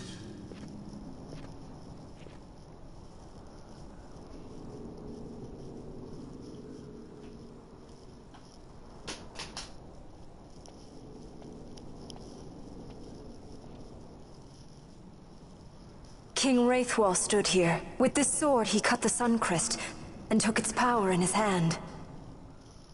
But you're going to use the sword to destroy the Suncrest. Aren't you, Ash? Don't interrupt me, Vaughn.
Lord Rattler.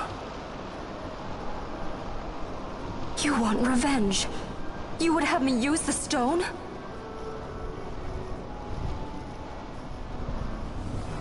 You would have me destroy the Empire? Is this my duty? Is this what you want? I cannot. Why do you hesitate? Take what is yours. The Crest is a blade. It was meant for you. Wield it. Avenge your father. Yes, it was I who wore Bashi's face, who cut down the life of Dalmasca.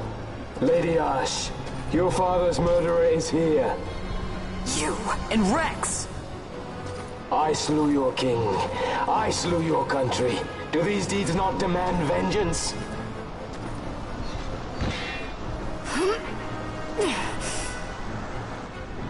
Yes, good. Find your wrath. Take up your sword. Fight, and serve those who die before you.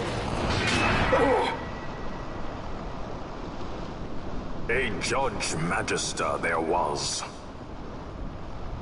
2 years passed. He took in his hand the Midlight Shard, stolen from Nabradia, and used it not knowing what he did. And Nabudis was blown away. Cid ordered this of him, to learn the Nethicite's true power. That man swore never to let such terrible power be used again. He forsook his Judasus plate and his name. Judge Zect. It's been too long, Gabranth. Reach out your hand, Lady Ash. But remember, that which you must grasp is something beyond revenge, something greater than despair. Something beyond our reach. Try as we might, Gabranth, history's chains bind us too tightly.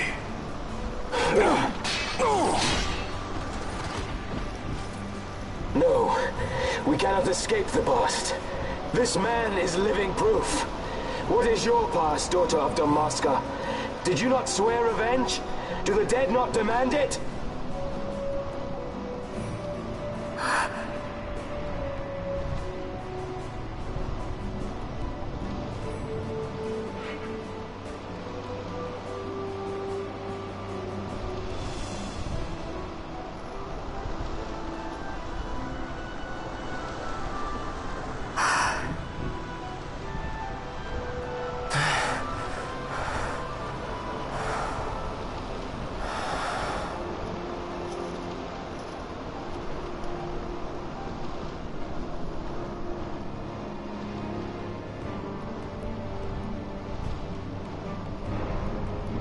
Rassler, my prince, our time was short. Yet I know this. You are not the kind to take base revenge!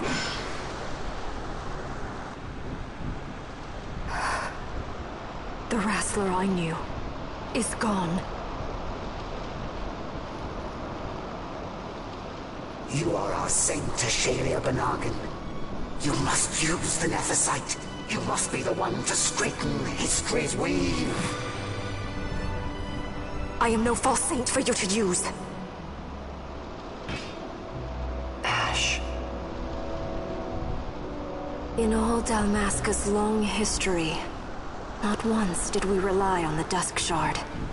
Our people resolved never to use it, though their need might be dire. That was the Dalmasca I wanted back.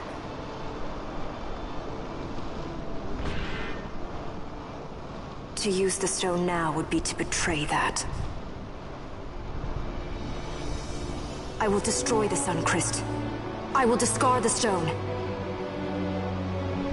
You claim no need of power?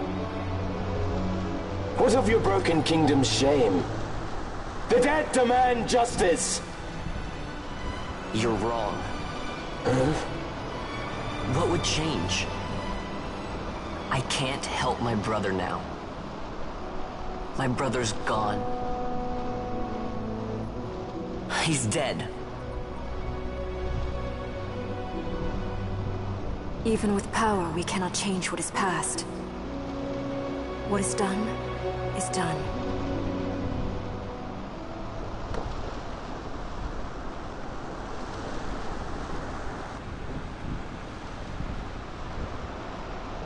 Yet without power, what future can you claim?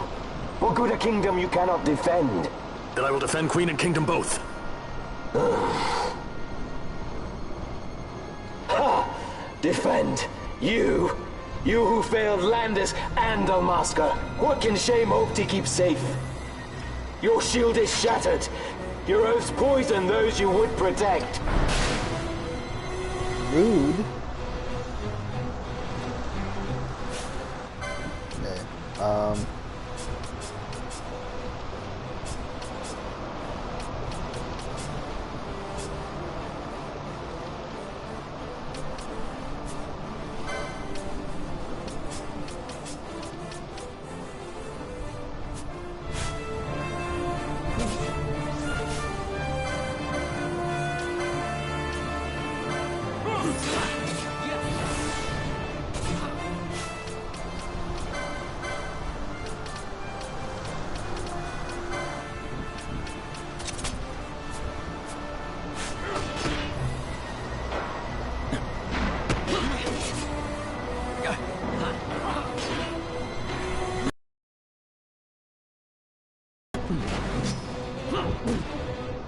Hear me, Bosch.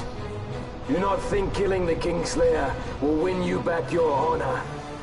When you abandoned home and kin, your name was forever stained with blood. Aye. This stain is mine to bear, but I will bear it willingly, knowing that I did all that I could for hope. Preen and strut as you like. In the end, we are the same. Bloodthirsting carrion birds.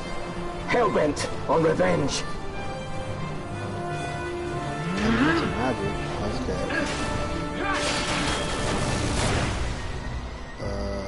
That's be fun. Yeah, I didn't even do damage. Okay. Some interesting things to note since I'm fighting this. Redis was Red Zek, which comes up later.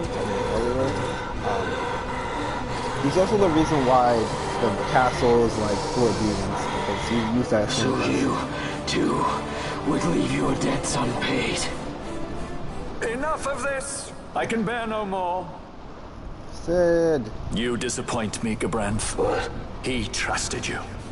When you bared steel against the princess, you forswore your obligations to your emperor. You shame yourself and make mockery of Lord Lars's trust. You are unfit to serve him as sword or shield, and so I release you from that service. Your presence is neither required nor welcome. Gabranth!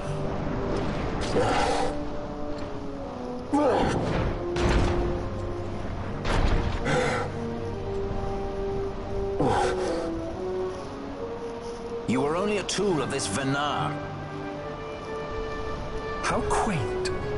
We are allies. The Ocuria give men power as a master feeds his dog. It is meant to tame us. How well you've resisted their wile. By turning your back on their stones, you give us free hand to write our own history. And at what price? Dalmasca's freedom for your Nethicite? I shall not suffer you to have it. The Suncrest be damned! Oh, be sure that it is! For what other purpose do you think you brought us here? But, my lady, I would have you stay your Acurian sword. The Suncrest is glutted with mist, and so precious a thing must not be squandered. Let us use the stone! Finish this for now!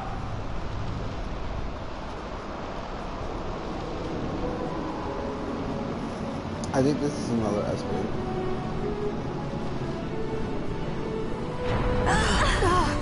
Don't quote me. Oh no, it's not me. Shards of Nethicite, cocoon of the Suncrest, spill forth your mist upon this evil east. Let sea and sky be awash in it, that Bahamut may come and drink his fill.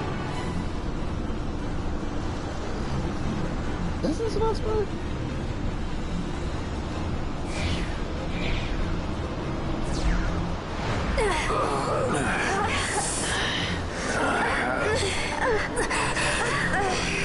And lo, how brightly burned their lanthorn. Casts it back the shadow of Acurian design. Testament that man's history shall be his alone. You made your Nethicite for this. You mimic the Acuria stone for what? To become a god yourself? On whose shoulders better to stand than those of the would-be gods? Ah, such high hopes I once had, but you ran and they with you. Alas, the hour of your return is late. Come, Famine, revel in the glory of my triumph!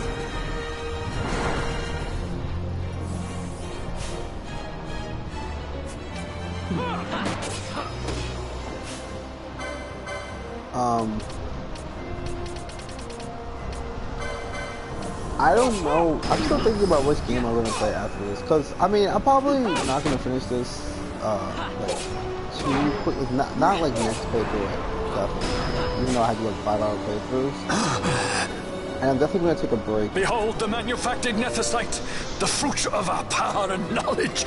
See what the Stone of Man is capable of. Witness its power with your own eyes. Fanfreed to me. Yeah, that's an aspect.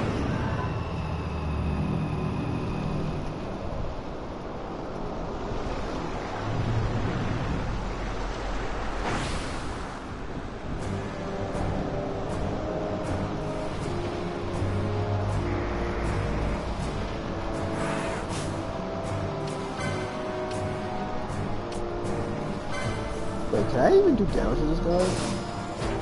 Oh yeah, I gotta kill this dude.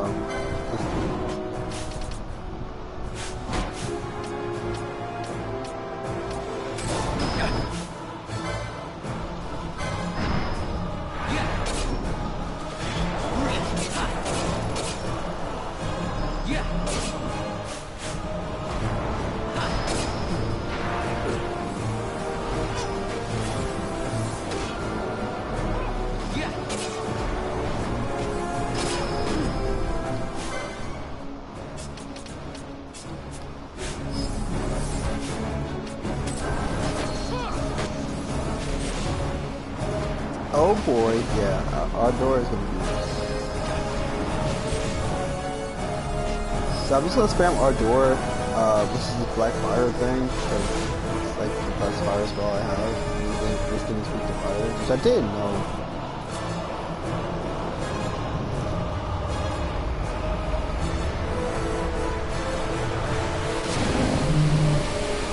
Oh, this is the water esper. I was trying to figure out which episode.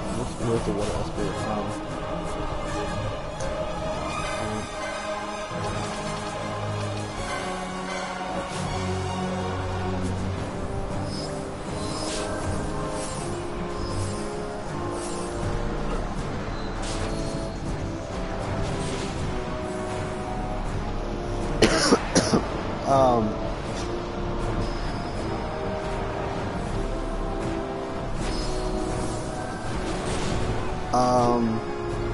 So I was thinking about Dragon Quest XI because I do want to replay that game because that game is really fun. Even though I only have the base version because you can't play the definitive version of PS2. Another game I was thinking of is Final Fantasy Type 0 because I've never I just never beaten that game. I've only gotten maybe 10 hours in. Actually, I don't even think I've got 10 hours in. So that would be a fun game. To play, and it'll be like a first walkthrough, a first time playthrough. I have Dragon Quest XI, which is actually pretty fun. It's more fun than I expected it to be.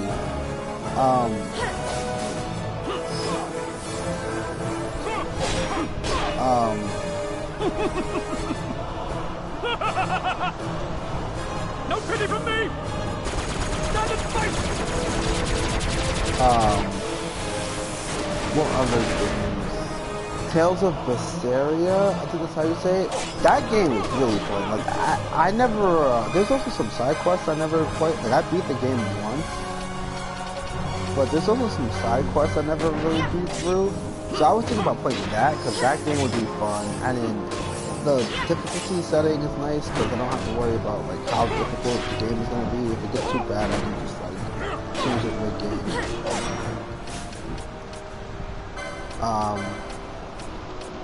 So I was thinking about doing that.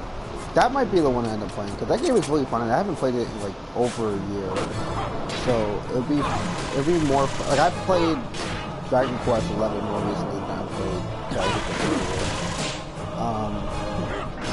I have Persona 5, but I don't think I want to play that because I want to play Persona Royal, and I think I might just wait off. It's not even coming out yet, so I think I might just wait off for Persona 5 until Persona Royal comes out. Persona Scramble also looks really good. Like that game was really good, and I can't wait to play that game. Like I've kind of played I've played through Persona 5, so Royal would just be like, it wouldn't be so different of an experience compared to like Persona Scramble, which is a completely different game mechanically. Plus, it's an actual sequel and not just like extra stuff.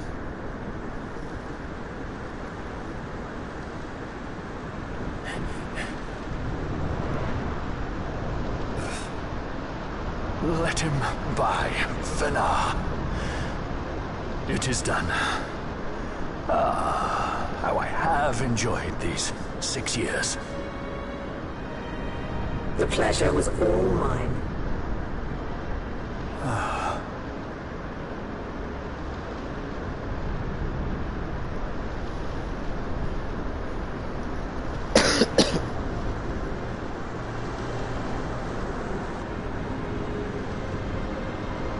Was there no other way? Spend your pity elsewhere. If you are so set on running, hadn't you best be off, fool of a pirate?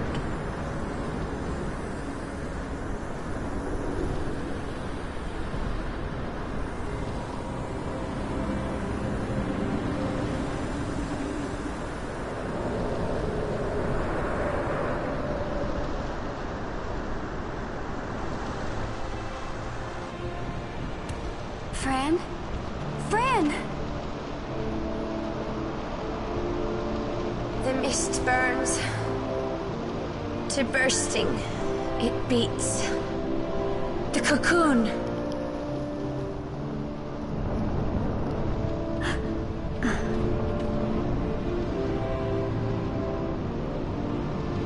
The Suncrist bursts.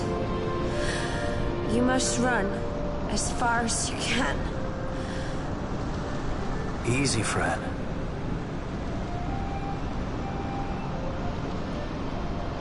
Hadn't you best be off? That's what a sky pirate does. You fly, don't you?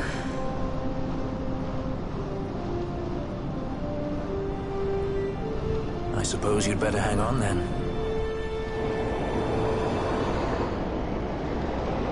Ash! The sword! We have to stop it!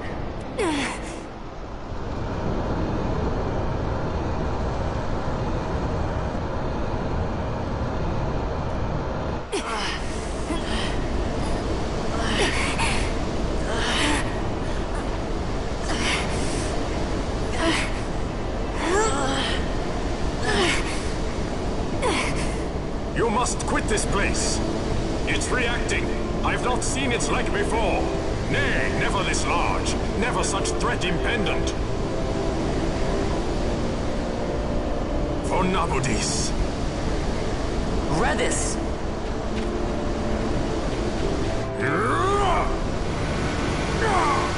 Redis, no! I, Judge Magister, condemn you to oblivion! Yeah, he's dead.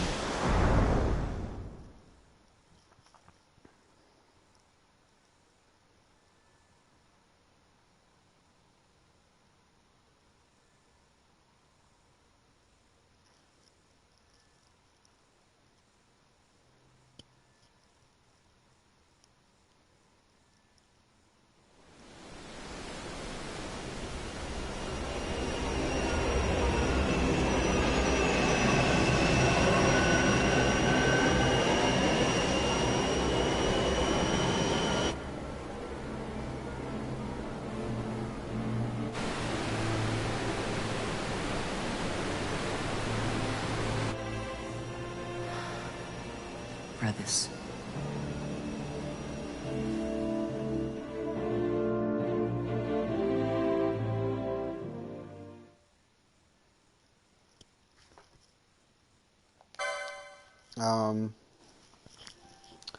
Yeah, I'll save it.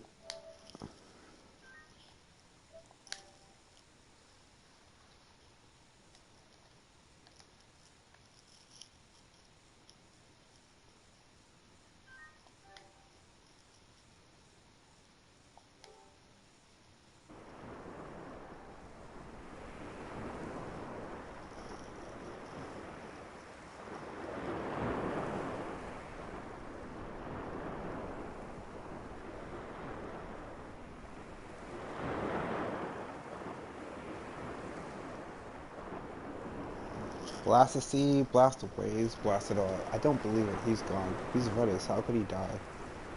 How didn't you notice? He's been searching for a place to die all along. Thor's Redis weren't the sort of man to run away from his father by dying. He won't. How could he abandon his town? I mean, he saved the area. You'd have him regret passing. You'd have him suffer and wail for eternity. That's not what I meant. No, if he's gone, then he should rest in peace. God knows he deserves it. Then let him.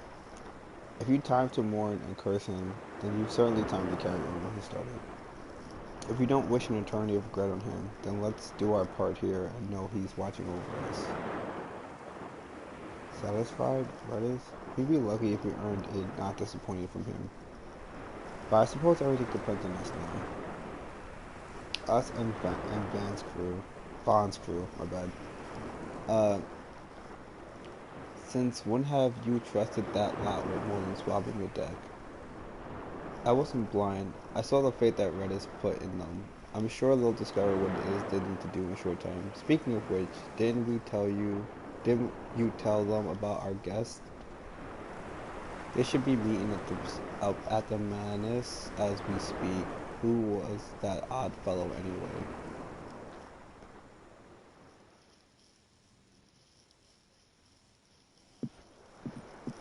Al Cid? We let ourselves inside. The situation is one demanding some haste, you understand? How did you know where we were? My little birds. They tell me many, many things. My lady, the war begins now. Then you were unsuccessful in stopping the Rosarian fleet? I used a variety of methods. All went according to plan until it came time to request withdrawal of our most devoted generals. In their enthusiasm for war, our great military leaders went behind my back straight to Marquis Sandor's resistance. The resistance? During training, a division of the resistance ignored their orders and disappeared. They were next found exchanging broadsides with the Imperials over Old Nabradia. Why would they go there? They were asking to be found. You misunderstand. Those ships must surely belong to Rosarian division. They may have joined Ondor's resistance forces as patriots or even mercenaries, but in reality they are regulars of the Rosarian army, under direct command of our war pavilion.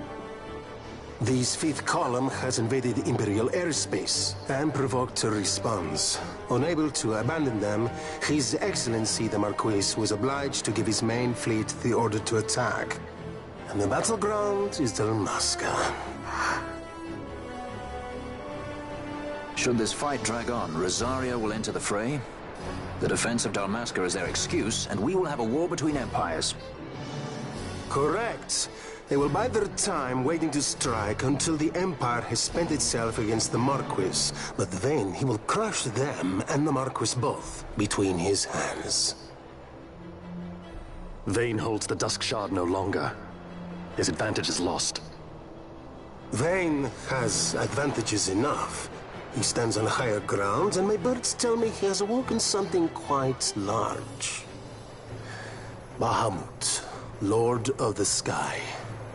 There was a stirring in the mist, in the direction of Ridorana, I am told. Bahamut awoke soon after this. It is the mist that came before the Christ was undone. It breathed life into this Bahamut. If Rethers had not stopped it when he did, how much more mist might it have drunk? All went according to Dr. Sid's designs. Yes, the man's last great accomplishment, I fear. And so it falls to me to put an end to the thing. Vayne commands Bahamut himself? He comes to Ravenastar. Then I will defend Dalmasca and stop this Bahamut. This is my charge. That's our charge, actually.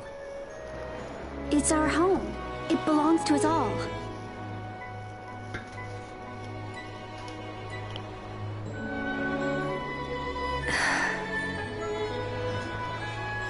And my charge is to hinder and delay this Rosarian invasion for as long as is possible.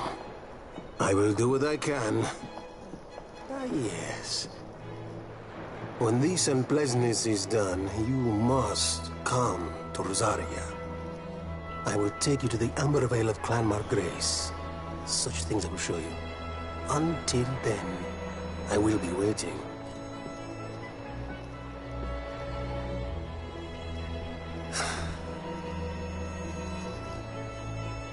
Both of you are jealous.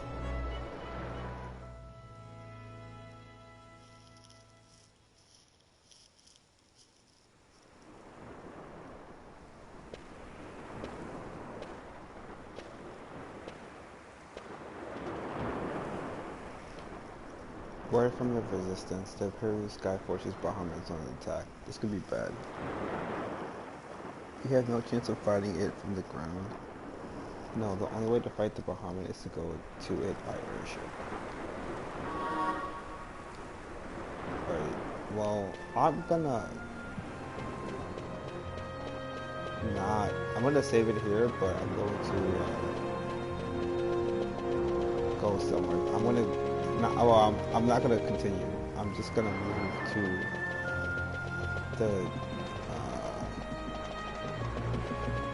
to this one place.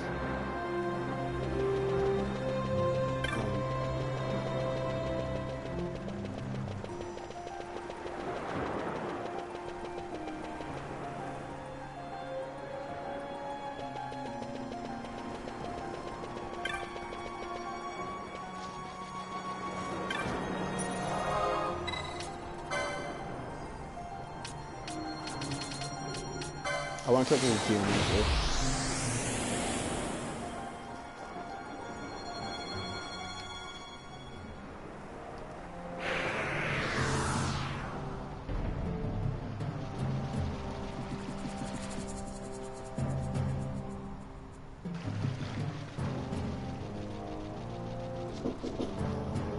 Yeah.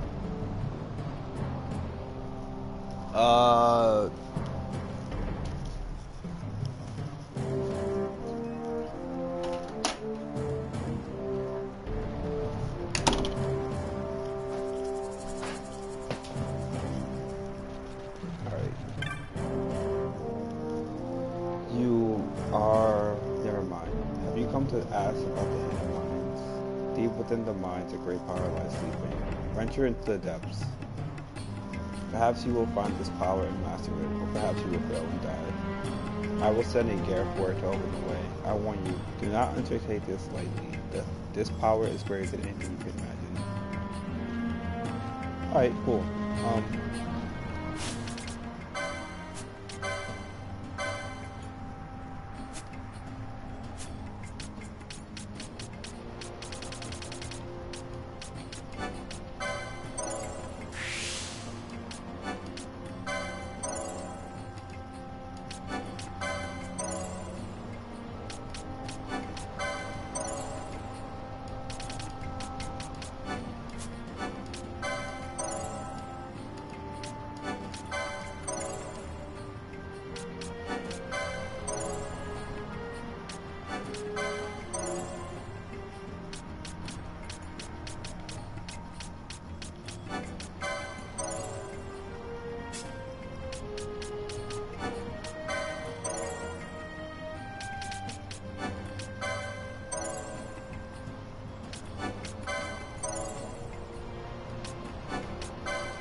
Oh, this is nice. Faith, bravery, confuse.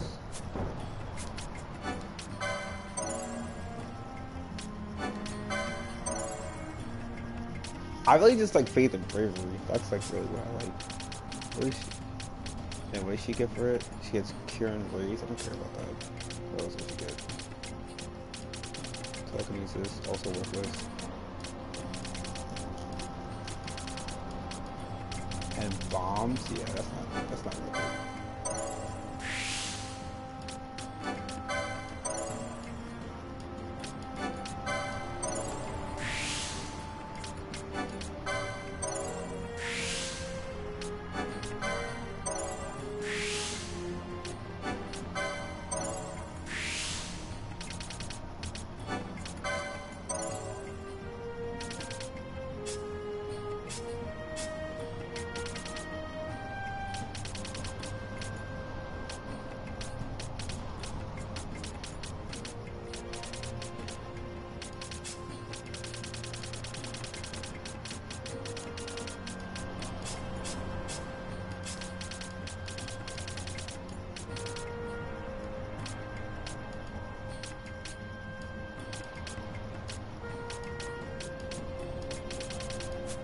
Yeah, alright, so I'm probably going to end up giving Hashimal to